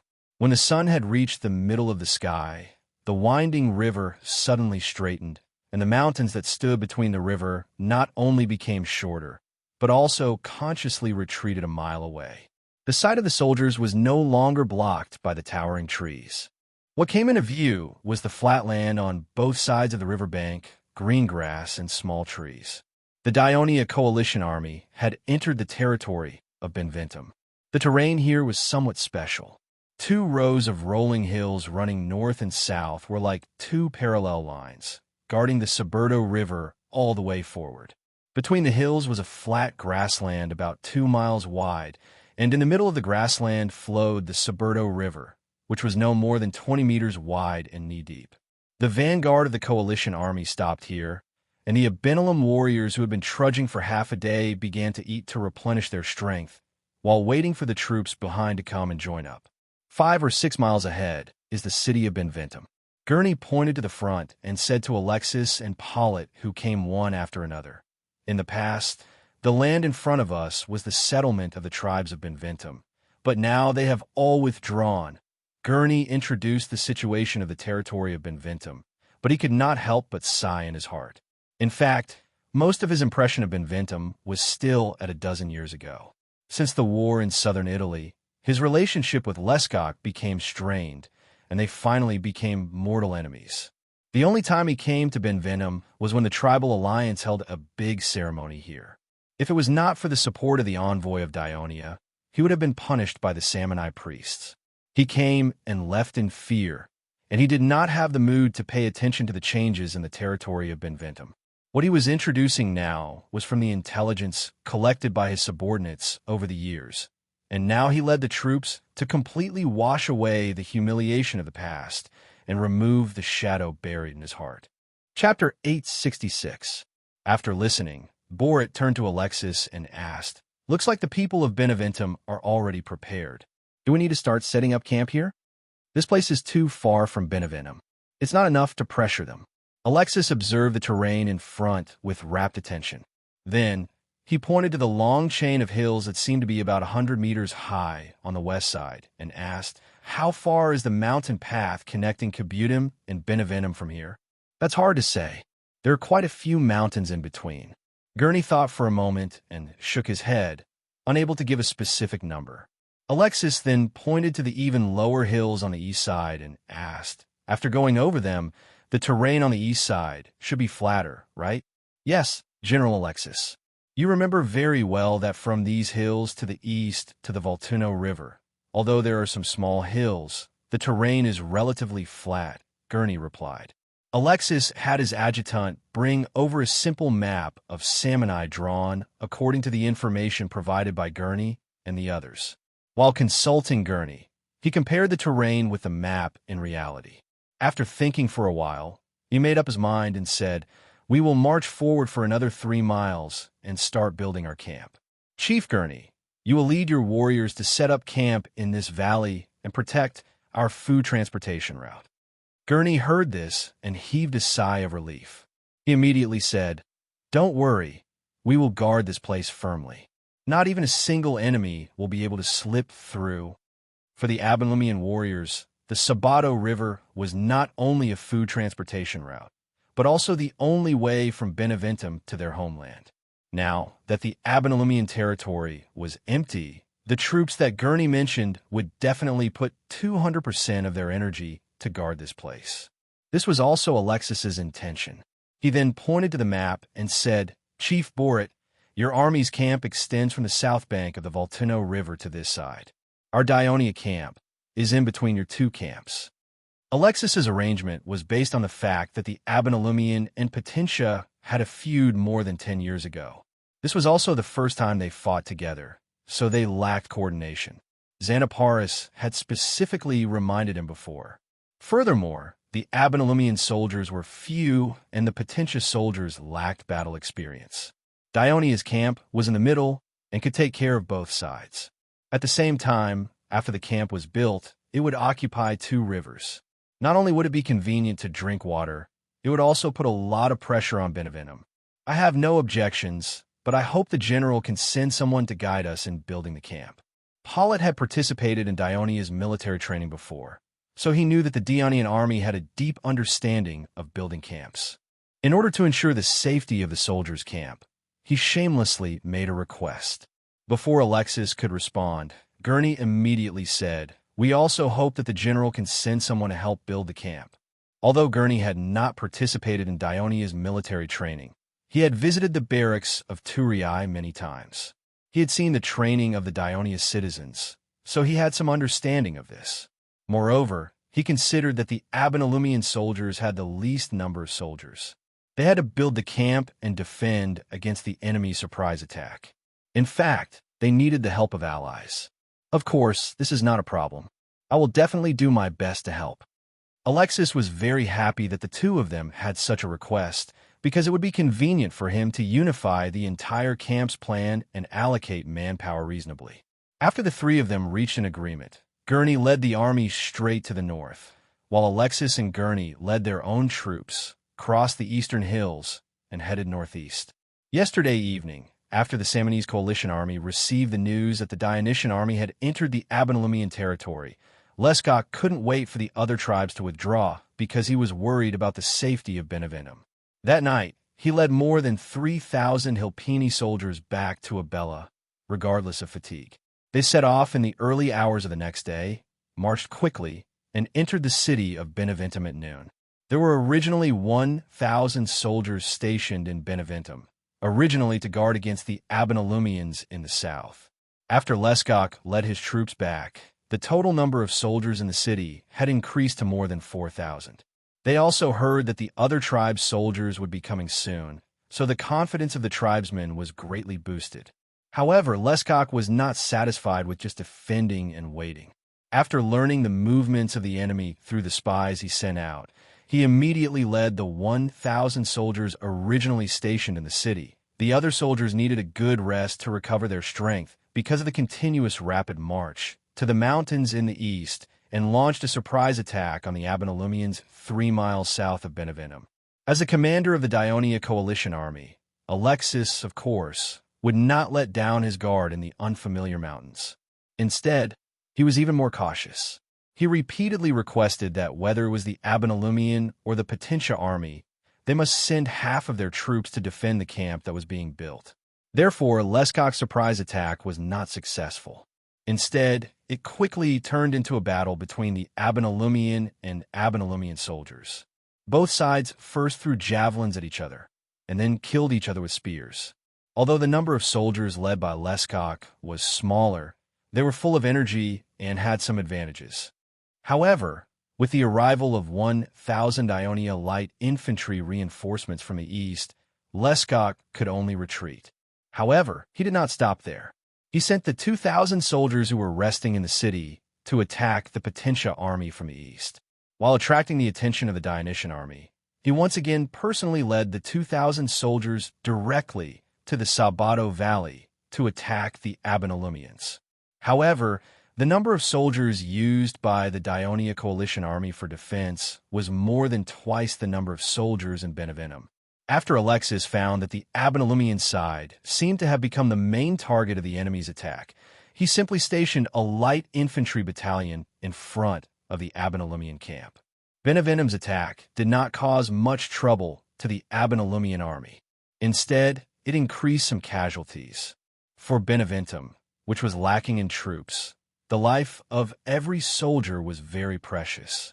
Lescock could only lead the troops back, who knew that as soon as he returned to the city, he would receive an urgent report from his men. Thousands of enemies were approaching Beneventum from the east. This made Lescock nervous. He immediately gathered the soldiers in the city and led them to the city to defend. Alexis led a battalion of heavy infantry and 3,000 Pertantian soldiers as they approached the walls of Beneventum. Looking at the stone wall that was more than 7 meters high 100 meters away, Alexis recalled some of the information provided by Gurney about the city. More than 10 years ago, Beneventum was just a wooden city, and the simple wooden fences on the outside were damaged.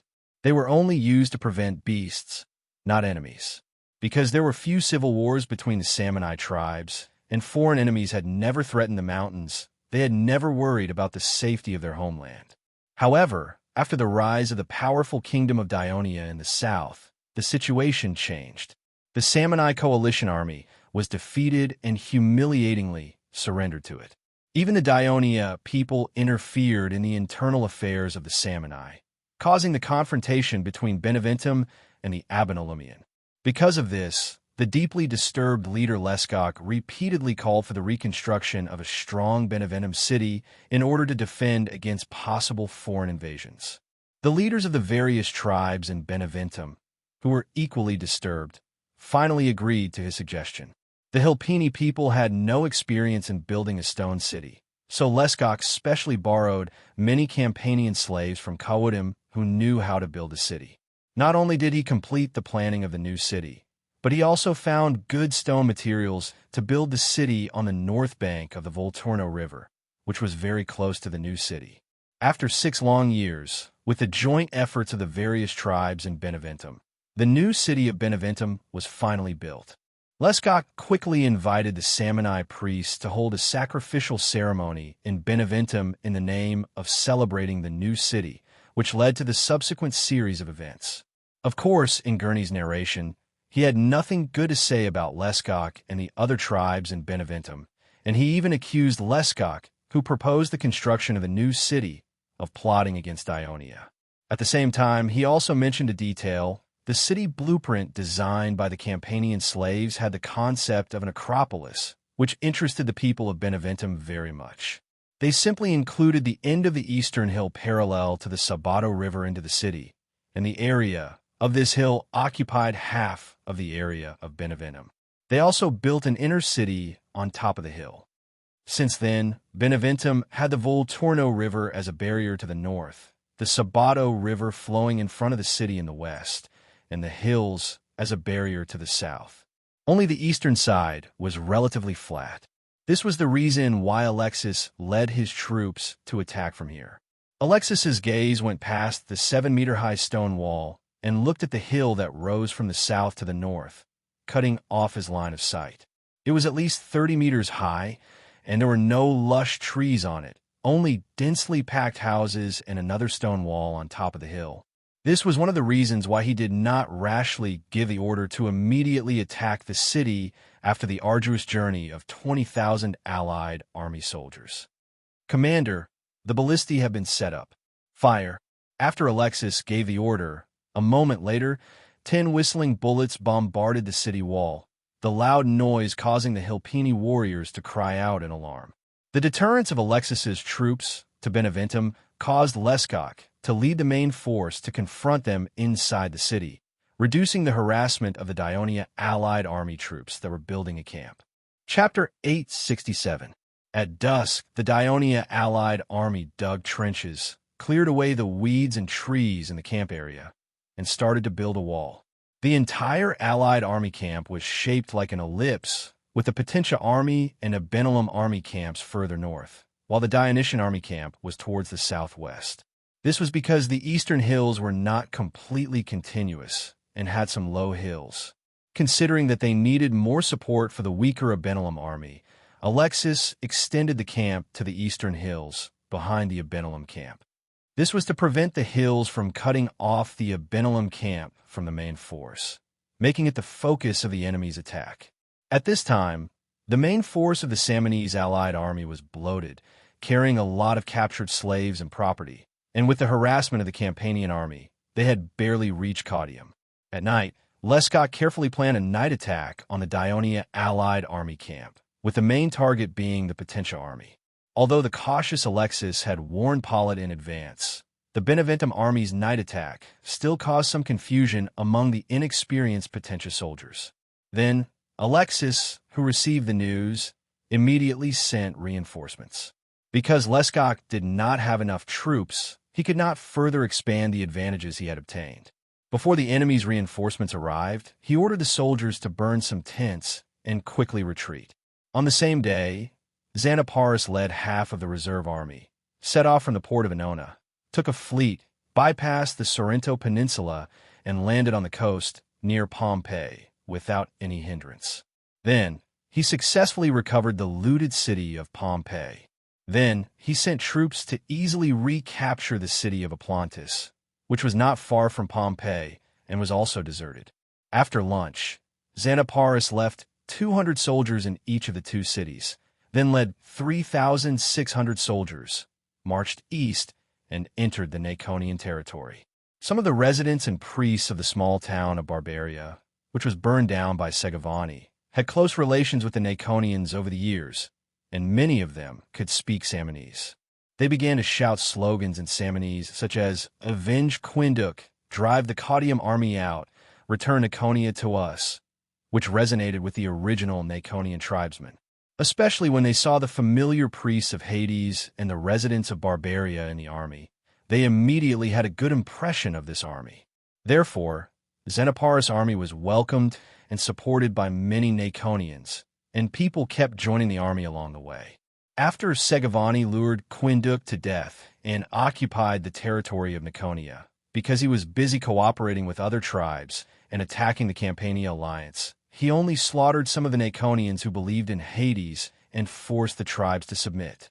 He made them send out almost all of their young men to attack the Campania alliance. At the same time, he left 500 warriors from Caudium to guard the city of Naconia.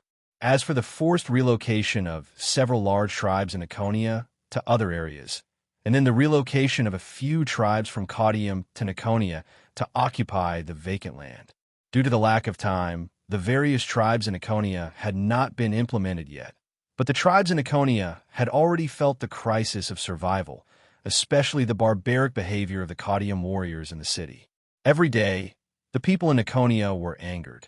While the warriors of Caudium stood at the top of the walls and were shocked by the enemy's huge army below, half of them were Laconian tribesmen. Xanaparis had lined them up at the back of the formation, so the warriors on the walls could not see them clearly. The people inside the city rejoiced at the arrival of the reinforcements and began to take action. While the Caudium warriors were defending the city wall, they burned the temporary camp of the Caudium warriors in the city. Seeing the burning camp, the Caudium warriors panicked even more. How could they not know that the inside of Laconia was as dangerous as the outside of the city? Their homeland was Caudium, and they were not determined to defend this city that had nothing to do with them. So, when they saw that the situation was not good, they immediately left the city and tried to escape through the east gate where there were no enemies outside the city. Unexpectedly, javelins were shot from the houses on both sides of the street, killing and injuring the fleeing warriors. On the street in front of them, the people in the city blocked the road with wood, mud bricks, stones. This caused chaos in the escaping army. After the Caudium warriors left the city wall, the people in the city quickly opened the unguarded west gate. Xanaparis led the soldiers in, and under the leadership of the people in the city, they began to chase the enemy. The Caudium warriors were defeated. Other than a few who escaped the city, most of the warriors were either killed or captured. Since the leaders of the tribes were under Segavani's control, the people of Laconia, who were freed from Segavani's control, quickly elected a few respectable elders from the tribes to negotiate with the Dionian army. Xanaparis also took the initiative to withdraw his army from Laconia to show his sincerity. Soon, both sides reached a simple agreement. The Dionysian army would do their best to protect the safety of Laconia, but would not send troops into Laconia. The tribes in Laconia would allow Dionia to transport supplies to Abenelum and provide as much help as possible. Dionia would send the Hades priest to Laconia as soon as possible to preside over the sacred affairs and repair the temple of the Hades as soon as possible. Dionia would do its best to help the Laconian warriors who were threatened by Segavani return home. Laconia would also send people with the Dionysian army to persuade the Laconian warriors to escape. After the agreement was reached, Xanaparis let out a long sigh of relief. There were two parts of the agreement that were very important to the allied forces of Dionia. One was the issue of food transportation. If the food was transported by sea to Poseidonia, then through the rugged mountain roads to Copsa, then to Abenelum, and finally to the allied forces camp in Beneventum, it would take a lot of time and energy. On the other hand, if the food was transported by sea to Pompeii, then through Laconia's territory, then to Abenelum, there are thousands of meters of mountains between Laconia and Abenelum. There were only a few narrow mountain roads connecting the two places, but the distance was not too far. This also prevented the Samni army from crossing the mountains and intercepting the food route. The entire journey would be shortened by half. Therefore, when they parted at Copsa, Alexis and Xanaparis had already discussed their plan. Recovering Laconia was the top priority. The other was to sign a friendly agreement with the Laconians. With their help, the Laconian warriors in the Samni army could escape from the Samni army and weaken their strength. However, Xanaparis did not expect that the Laconians would take the initiative to bring back the priests of Hades. Perhaps it was because Segavani's wanton persecution of the Hades believers in Laconia had stimulated the rebellious mentality of the Laconians. In this chaotic time, the arrival of the priests of Hades could help the Laconians in many aspects, such as healing, relief, and comfort. This was something that the local priests of Savone could not do. That night, the defeated army fled back to Caudium. Segavani was shocked when he learned about it. The retreat of the army and the possibility of Laconia being attacked by the enemy was within his expectations. However, they lost the southernmost land of the Caudium tribe so quickly. The role and hostility of the Laconians in this matter shocked him. On the one hand, he blocked the news to prevent the Laconian warriors from knowing.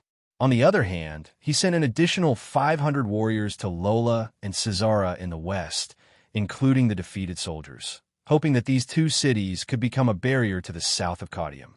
To be honest, he was not worried about the Campanian army, but he was a little afraid of the Dionia people, even though their numbers were probably small. The next day, the Dionia coalition army continued to build the camp. With the lesson from last night, the coalition army worked harder. They cut down trees, built wooden fences, built sentry towers, and arranged the abatis. On the other hand, Lescott gradually adapted to the enemy, sending troops to suppress the city and the bombardment of the ballista. He sent warriors out of the city many times to harass them. The Dionia coalition army also gradually became experienced in this and took corresponding defensive measures. After paying a small number of casualties, they forced the enemy to retreat. In the afternoon, more than 10,000 Samnite coalition army soldiers finally entered the city of Beneventum. On the same day, Xanaparis led 3,600 soldiers out of the Niconia territory and marched north. After 2 hours of marching, they approached the city of Lola. Here, they met up with the 8,000 soldiers of the Campanian alliance from the west. The total number of soldiers reached 11,600. There were only 1,500 Caudium warriors in Lola. Of course, they were very nervous, so they closed the 4 gates and mobilized the entire city. All the warriors went up to the top of the city and prepared for defense. Chapter 868. Under Xanaparis' persuasion, the general of the Campanian alliance listened to him and did not rush to attack. Instead, he followed the Dionysian army and built a camp a mile southwest of Laura. The reason why Xanaparis set up the camp here was because it was close to the mountains, making it convenient to cut down trees and use them to build camps and siege weapons. On the same day, Melisande, the commander of the 10th Legion, under the instruction of the Ministry of Military Affairs, led the remaining 4 heavy infantry battalions out of Asculum and marched north to Iki, where they met up with the 11th Legion, which only had 6 heavy infantry battalions left. Capys, the acting commander of the 11th Legion, was appointed as the temporary commander of this army by the Ministry of Military Affairs. He was actively preparing for the next military action. "It's so noisy outside. What happened?" Stolo's wife, Cornea, asked the slave girl who had just entered the house. "Mistress, they are all saying Tustrum has surrendered to Dionia." The Sabine slave girl lowered her head, not daring to let her mistress see the irrepressible joy on her face. As Stolo and his wife were confined to their home these days, the slave girl was the one who went out to the square to collect food and gather information. She had learned from others that the status of slaves in the kingdom of Dionia was much better than in Rome. It was easier for them to gain freedom. Therefore, in her heart, of course, she hoped that Dionia would win this war and let Rome be completely under the rule of Dionia. Tustrum has surrendered? How is that possible? Cornea found it hard to believe. In her memory, ever since the city of Alba Longa was destroyed by Rome, Tustrum, which also had a long history, had tried many times to occupy the Latin sacred mountain because it was next to Lake Alba Longa.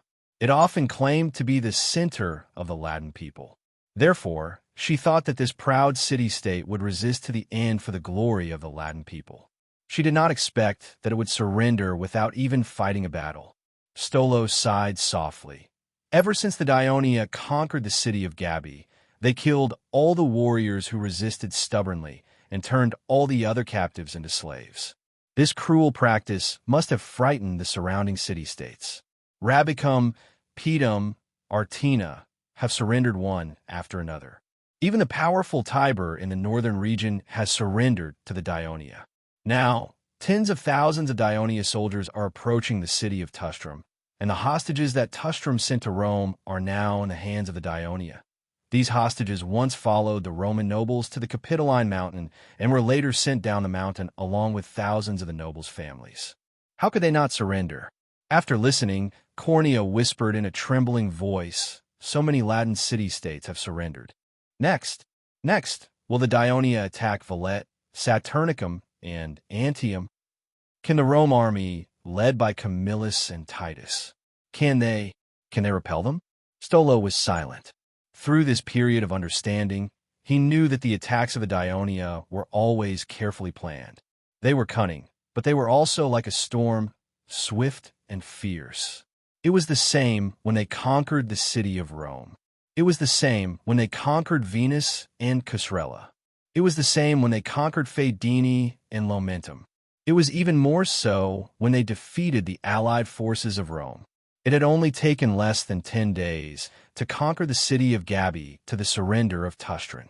However, it had only been 2 months since the Dionia army landed on the coast of Latin, and they had already conquered more than half of the Latin region. Such a terrifying conquering ability did not give the Rome army a chance to rest and recuperate.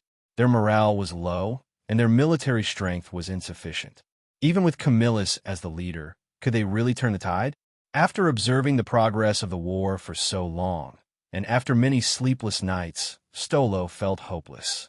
He also discovered that the key to the Dionysian army's rapid conquest of Latin was that they were completely different from the Celts. They had a strong ability to assimilate. Just listen to cheers outside the house. The civilians of Rome had completely forgotten their origins and regarded themselves as members of the kingdom of Dionia. Sigh. Stolo's silence made Cornea understand. In fact, her observations over the past few days had also given her a vague answer. When her worries were confirmed, she no longer yelled and screamed. However, her hands could not help but rub the corner of her clothes tightly. Her brows were tightly knitted, and her expression kept changing. Suddenly, she grabbed her husband's hand and said anxiously and fearfully, "Stolo, why don't you join the Dionia too?" Stolo was shocked. Before he could answer, Cornea seemed to have been inspired. She grabbed his hand tightly and said anxiously, "Yes, join the kingdom of Dionia. Only then can your father escape the danger of being defeated and captured. Only then can we persuade my father to come down the mountain and surrender. Only then can we persuade my sister and brother-in-law to surrender. Although we can't live in the city of Rome in the future, at least they won't be killed or become slaves." Stolo listened to his wife's worried narration and pleading. He could not help but hold her trembling body tightly in his arms. This time, he was really moved. Today, the reason why the people in Rome were so excited was not only because the Dionysian army had won one victory after another, but also because they were more certain that the rule of Dionia in the Latin region was getting more and more stable. It was almost impossible for the nobles of Rome to restore their rule in Rome. Their newly obtained land and rights would never be taken away again. Moreover, they also knew that the army that had been fighting outside for more than 10 days was about to return to Rome. This included 6,000 Roman soldiers. Although it was a tough battle to attack Gabii City, there was only continuous marching and accepting surrender. The casualties of the soldiers were not high, but in this chaotic situation, the people of Rome hoped to see their loved ones alive and kicking in front of them. When it was almost noon, nearly 30,000 Ionia soldiers led by Printos arrived in Rome. The king of Devers personally led the officials of Rome out of the city to welcome them. He announced, "In order to commend the soldiers for their contributions to the kingdom, we will hold a grand banquet for them at noon. And after the banquet, there will be a rugby league match." When the soldiers heard the news, the fatigue and running of the past few days suddenly disappeared without a trace. They burst into deafening cheers.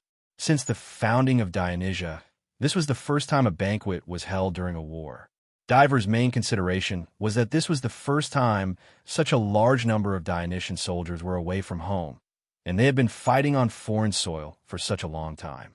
Hence, they must be given a chance to relax. Now that the situation in the entire Latin region was gradually becoming clearer, and the order in Rome was becoming more stable, the Devers dared to make such a decision. Over the past month or so, the Dionysian army had captured cities one after another and forced the city-states to surrender. They had seized a large amount of food, livestock, and belongings. Of course, it was not a problem to prepare a banquet, but in fact, there was no need to consume a large amount of grain. The chef of the Devers served as the chef of the entire banquet. The dishes carefully prepared for each soldier were quite rich: a pot of steaming mutton soup, a piece of fragrant fried beef, a grilled river fish smoked with herbs, a handful of wash cabbage that could be dipped in sauce, a small cup of cooked chickpeas, a handful of olives and nuts, a piece of baked honey bread, and of course a bottle of watered wine. In order to prepare for this grand banquet, more than 500 fat sheep and nearly 100 cows were slaughtered in the city of Rome. For the past 2 days, the soldiers stationed in the city had caught thousands of pounds of fish from the Tiber River with fishing nets. The soldiers of each legion enjoyed the food in their barracks. The 6,000 reserve soldiers of Rome did not have their own barracks. After obtaining the consent of the Devers, Sextus led them to the Mars Square in the northeast of Rome for a meal. The City Hall of Rome borrowed the kitchens of nearly 100 civilian families on Mount Palatine and hired their chefs to prepare dishes under the guidance of the chef of the Devers. The logistical barracks of each legion sent their personnel one after another to Mount Palatine in order to collect the food. The scene was very spectacular, stretching from Mount Palatine to all directions of the city. The king of the Devers took Crotocatax to the barracks of each legion to participate in the celebration banquet under the escort of the guards. Every time he arrived at a barrack, he would walk among the soldiers with a glass of wine and talk to them cordially. At the same time, he would let Crotocatax replace him to toast the officers and soldiers who performed well to show encouragement. It was not until this moment that all the legionnaires truly knew that the quiet young man who often stood behind the king, the young man who led the fierce attack at the last moment of the siege of Fadini and Gabii, was not an officer of the palace guards, but the prince of the kingdom of Dionia. The soldiers were surprised, but they also had a favorable impression of this gentle young man. One after another, they toasted him. Crotocatax didn't refuse any of the toasts. By the time he finished visiting each barracks, he was already swaying and talking drunkenly. The Devers had to let the guards help him back to his room to rest. Finally, the group of Devers arrived at the Mars Square. Sextus led the officers to welcome the arrival of the king of the Devers. However, the Devers proposed to stay and dine with the civilian soldiers of Rome who had just joined the kingdom of Dionia. Not only the officers, but even Sextus, who was more familiar with the Devers, was surprised. Before he could find a reason to refuse, the Devers had walked straight to the soldiers and sat on the grass without hesitation. Chapter 869. Marcius brought him a serving of food, and he began to eat while chatting with the soldiers with the help of the interpreter. It was the first time that the civilians of Rome were eating with a king. Not only did this king hold great power, but he was also rumored to be a descendant of the Greek gods. Hence, they were curious and nervous. However, seeing that the king was not putting on airs and chatting with them in a very gentle manner, they gradually let go of their inhibitions and dared to talk to the Devers about some of the problems they were facing now. The Devers patiently responded to them one by one. As a result, soldiers continued to pour in. Although it made the guards busier, the atmosphere became livelier and livelier. At the end of the banquet, the Devers asked, "The next rugby game is going to be played. What are your preparations?" The soldiers responded at once, expressing roughly the same idea. Although they also wanted to participate in the game, they did not understand the sport at all and were afraid of making a fool of themselves in the game. The Devers smiled and told them, "In the kingdom of Dionia, rugby is very popular with the citizens. The game is intense and exciting. It can show the players' strength, speed, wisdom, and overall tactical cooperation. I believe that you will soon fall in love with it after you get to know it." The Devers continued to surprise them. He said, "This sport was inspired by Hades in my dream and then taught to the soldiers of Dionia. So you can rest assured that I will soon teach you how to play rugby, and I will personally take you to the game." The soldiers were very excited after hearing that and actively asked to participate. From time to time, bursts of laughter broke out in the Piazza de Mars. Considering that there were 10 teams participating in the afternoon rugby game, they were the 1st, 2nd, 3rd, 4th, 5th, and 6th legions, the 1st and 2nd Cavalry Legions, the Lucania Reserve Legion, and the Rome Reserve Team. The games would be held in the arena of Rome and the Piazza de Mars, and the vast Piazza de Mars had also been opened up for 3 games.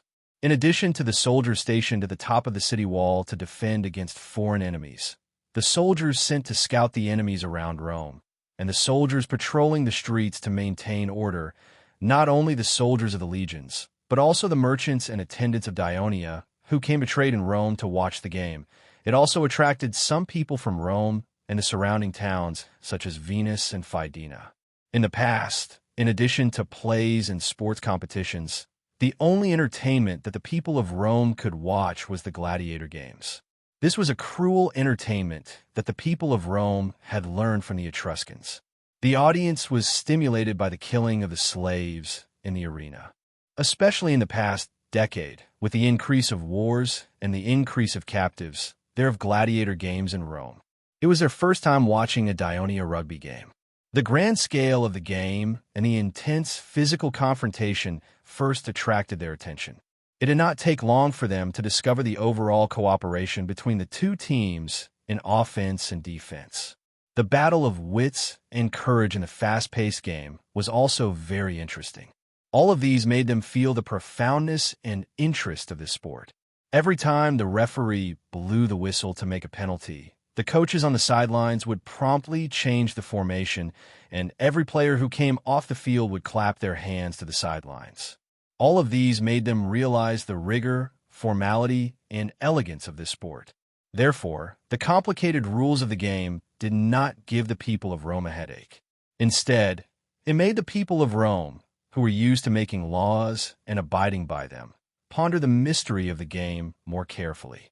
After a few games, they, like the soldiers and spectators of the other legions, cheered for every attack scored by the players on the field and sighed for every mistake made by the players. The Devers really fulfilled their promise and personally led the Rome players to the game. The spectators on the sidelines suddenly exclaimed and cheered, but the players of the Second Legion, who were the opponents of the game, were a little unhappy. As the coach, the commander of the Second Legion, Matones, immediately came over to protest. However, the Devers said, "These Rome soldiers have never played rugby before, and it is their first time playing against you. If I don't play, then you will win easily, and it will be unfair to the other legions." Under the Devers' insistence, the players of the Second Legion had no choice but to accept it. Of course, the Devers would be the quarterback because that was the only way he could lead the whole team. Although he was already 40 years old, he persisted in exercising every day, so he had good stamina. Besides, the players of the Second Legion became a little timid in front of the king, whom they usually respected. They did not engage in fierce confrontations with him, so the Devers could organize the offense more easily. The news that the king of the Devers was going to play soon spread to all the legions. This was a miracle that was rarely seen in more than a decade. The soldiers rushed to the field one after another. They surrounded the field 3 floors away from the field and 3 floors away from the field. Every time the Devers caught the ball or threw the ball, it would cause thunderous cheers from the sidelines, which also caused a lot of psychological pressure on the players of the Second Legion. Under his command, the Rome players gradually began to play well, and they even scored a touchdown. Coupled with the natural tenacity and tenacious defense of the Rome players, the score was never pulled apart. This made the players of the Second Legion a little anxious, and their movements became bigger. The confrontation also became more intense. Under such circumstances, the Devers began to be targeted. There was even one time when he was knocked to the ground by an opponent who was so anxious that he lost his mind. The audience outside the field exclaimed. Matones and the players were so scared that they quickly came over to comfort the Devers. The Devers got up, shook his head, and tried his best to smile. Then, he comforted the perpetrator who was at a loss and told him gently, "I'm fine. It's a rugby game, and it should be played like this." The heartwarming scene once again made the audience at the sidelines applaud enthusiastically. After the game resumed, Matones suddenly had an idea. He shouted to the bench, "Adoris! Adoris!" Adoris, who was wearing a simple game uniform, immediately ran to Matones and said excitedly, "Legion Commander, it's my turn to play?" "Yes." Matones said affirmatively, "When you get on the field, you'll be the central defense. Defend against the opponent's quarterback." "Ah, defend my father?" Adoris was dumbfounded. "There's no other way. No one else dares to defend against His Majesty seriously. Only you can." Matones shrugged helplessly. He then looked at him and said in a deep voice, "Listen, kid. We can't lose to the Rome players who are new to the game.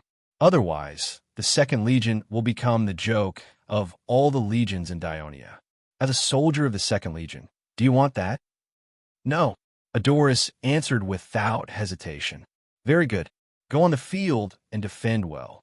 Matones encouraged him loudly and pushed him onto the field. Next, the Rome reserve team attacked. After both teams landed in their positions, the Devers saw Adoris standing in front of his teammate. He was slightly stunned and said, Adoris, it's your turn. Father, I won't let you pass the ball so easily again. Adoris said nervously. The Devers raised his eyebrows and said, Oh, then give it a try. Indeed, Adoris did not have as many scruples as his other teammates. Although he was a little reserved in the beginning, he gradually let go of his hands and feet. There was no longer a scene of the father and son chasing each other, causing the soldiers outside to laugh out loud. The people of Rome who did not know the reason also laughed after they asked about it. As a result, the battle on the field was intense, and the people outside the field were laughing nonstop. Of course, once the players of the Second Legion got serious and the Devers were restricted, the newbie Rome soldiers were no match for them. However, when the game ended, many of the players walked off the field reluctantly. Just this game alone had made them fall in love with this sport. When the King Devers came off the field, the crowd cheered for him to continue the game. The Devers smiled and waved to the crowd to thank them. Due to the time constraint, the second round immediately began after the first knockout round.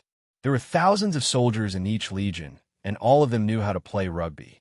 They could be rotated at any time, so there was no need for them to rest. The final match was between the First Legion and the Second Legion. The two legions were among the best in the kingdom. Not only did they compete with each other in military affairs, but they also competed with each other in other aspects.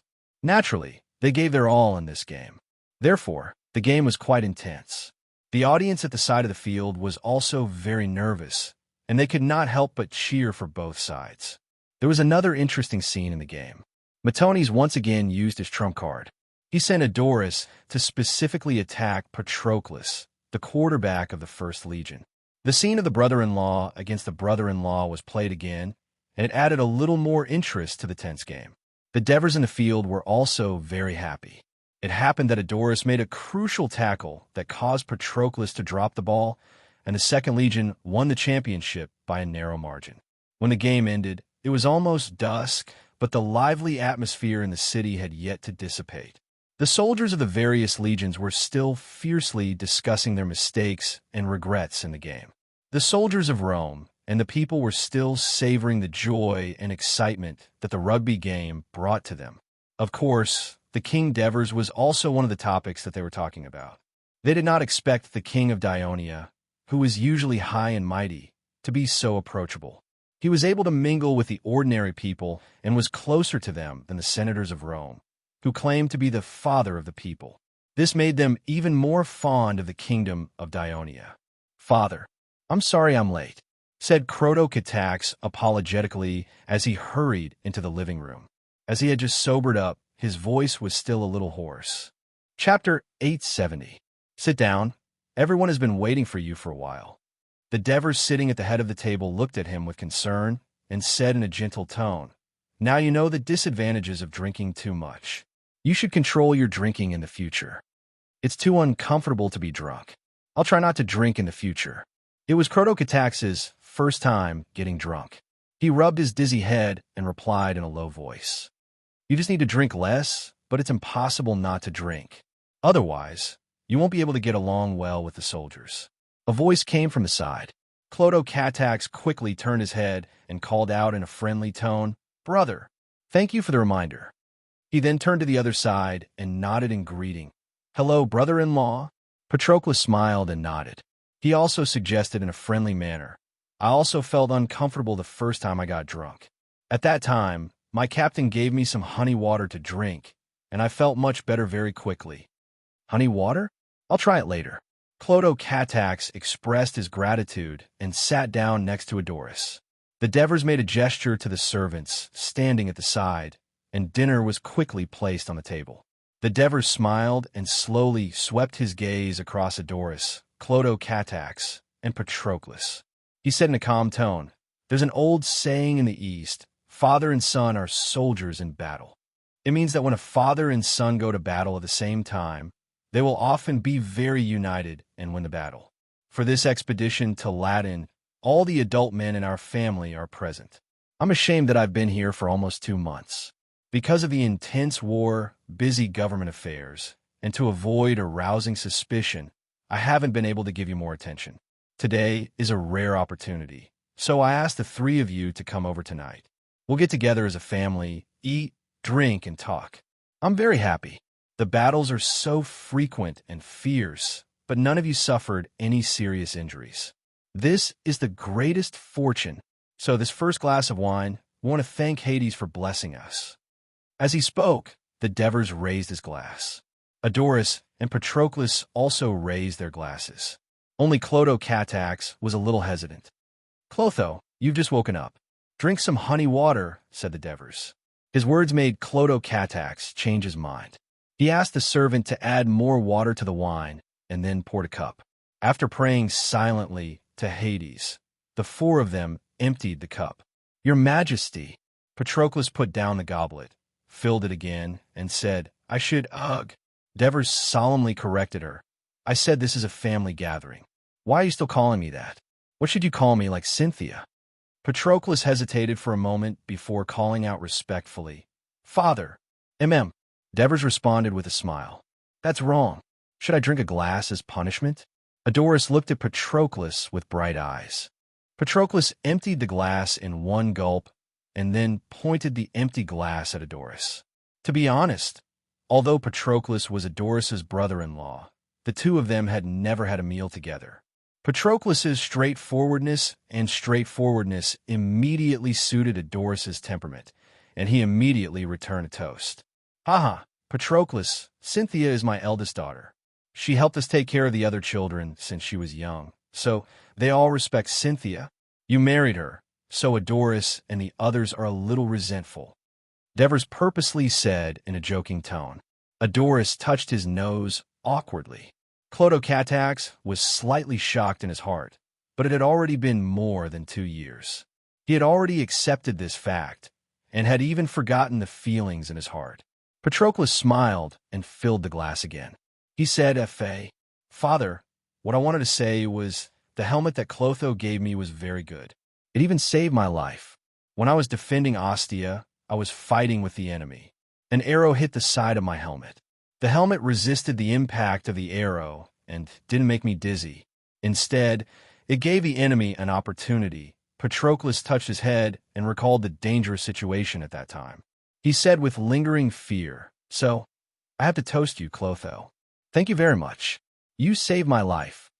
Patroclus stood up and sincerely raised his glass to Clotho Catax.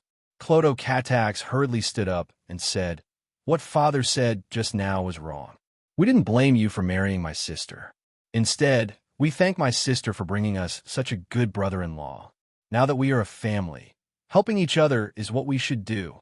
On the contrary, according to the tradition of Dionia, I should first toast to you, brother-in-law." Devers was very satisfied that Clotho Catax was able to overcome his previous emotional entanglement and behave so generously and appropriately. He looked at the two clinking glasses and happily patted the table. That's right, this is a family." Then Devers picked up another glass of wine and said loudly, "This second glass of wine is to thank you for your outstanding performance in this war. Patroclus, as the captain of the First Legion, you were able to keep a cool head and command the troops well in these difficult battles, such as rescuing Wolsey, attacking Rome, defending Ostia. In these difficult battles, you were able to take the lead and boost the morale of the troops. I'm very proud of you. Adoris, in the battle of intercepting the Roman reinforcements and capturing Fidonia and Gabi City, not only did you perform very bravely, but you also led your team well. That's why you were promoted to the position of division leader. It's not because Matones wants to please you, because you are my son. You earned it with your own achievements. I'm proud of you. Clotho, you have just turned 18 years old, and this is your first time on the battlefield. Originally, I just wanted you to feel the atmosphere of the battlefield, and I didn't plan to let you fight the enemy alone, but you volunteered to fight many times. You participated in the battle of intercepting the reinforcements from Rome, defending Ostia, and attacking Fedini and Gabii. Especially during the attack on Gabii, at the most critical moment, you bravely led the palace guards to the top of the city wall and made the first contribution to the attack on Gabii. You are already an excellent soldier, and I'm very proud of you. So, this glass of wine is to the 3 outstanding young men of my family. You have brought glory to the royal family with your outstanding performance. I thank you. Devers stood up and raised his glass to the 3 of them with a sincere expression. Then, he drank the wine in one gulp. Clodo Catax, Adoris, and Patroclus listened to Devers's words, and all of them were in high spirits. After looking at each other and smiling, they raised their glasses and toasted back to Devers.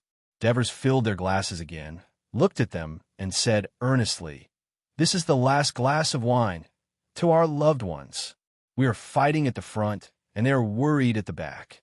Adoris, Clotho, your 2 mothers send a letter every day, and most of the contents are asking about your situation in Latin. What did you eat today? Did you participate in the battle? Did you get hurt in the battle? In order to make them feel at ease, I have to spend a lot of energy writing nice words to comfort them every day. It's the same for you, Patroclus. Cynthia writes you letters every day, and I'm sure they are filled with concern for you. So, you have to remember that we are fighting for the peace of our home. Don't be overly engrossed in the battle, and forget your loved ones who are worried about you at the back." The expressions of the 3 of them, who had been in high spirits just a moment ago, instantly became grave. Patroclus thought of his wife, who loved him deeply, and who was still pregnant. Clodo Catax thought of Agnes's mother, who doted on him, and Christoia's mother, who seemed strict on the surface, but was actually very caring. Adoris thought of Christoia's mother, who had always been very caring towards him, and his sister, who had taken care of him since he was young. The 3 of them silently raised their glasses and then drank it in one gulp, full of emotion. The living room was silent for a while before Devers said, "All right, the 3 glasses of wine have been drunk. Next, let's eat and chat. Clotho, your stomach isn't feeling well, so I've specially made some oatmeal for you. Have some first." The servant had already brought the steaming hot rice porridge to Clodo Catax's table. He scooped a spoonful and slowly drank it. The dinner prepared for them at night was beef and mutton hot pot, because Devers felt that it would be more lively for a family to eat this. However, Patroclus and Adoris had already eaten quite a lot at the banquet at noon, so their appetites weren't that great. After a few simple bites, Adoris couldn't help but ask, "Father, should we attack the Roman army hiding in the colony city southwest of Latin next?" "Yes." Devers confirmed his question and said clearly, "Rome is a vicious wolf. We should take advantage of its injuries to intensify our attacks and not give it a chance to recover. This is to prevent it from biting us in the back. So, I've decided to personally lead the army tomorrow and attack the colony city southwest of Rome, as well as the other Latin city-states that haven't surrendered yet." "Will our legion also participate?" Adoris asked hurriedly. "The 2nd Legion will go with me." After Devers finished, he looked at Patroclus. "The 1st Legion will temporarily stay in Rome, and together with the Lucania Reserve Legion, they will help the governor assist to maintain the order and stability in Rome.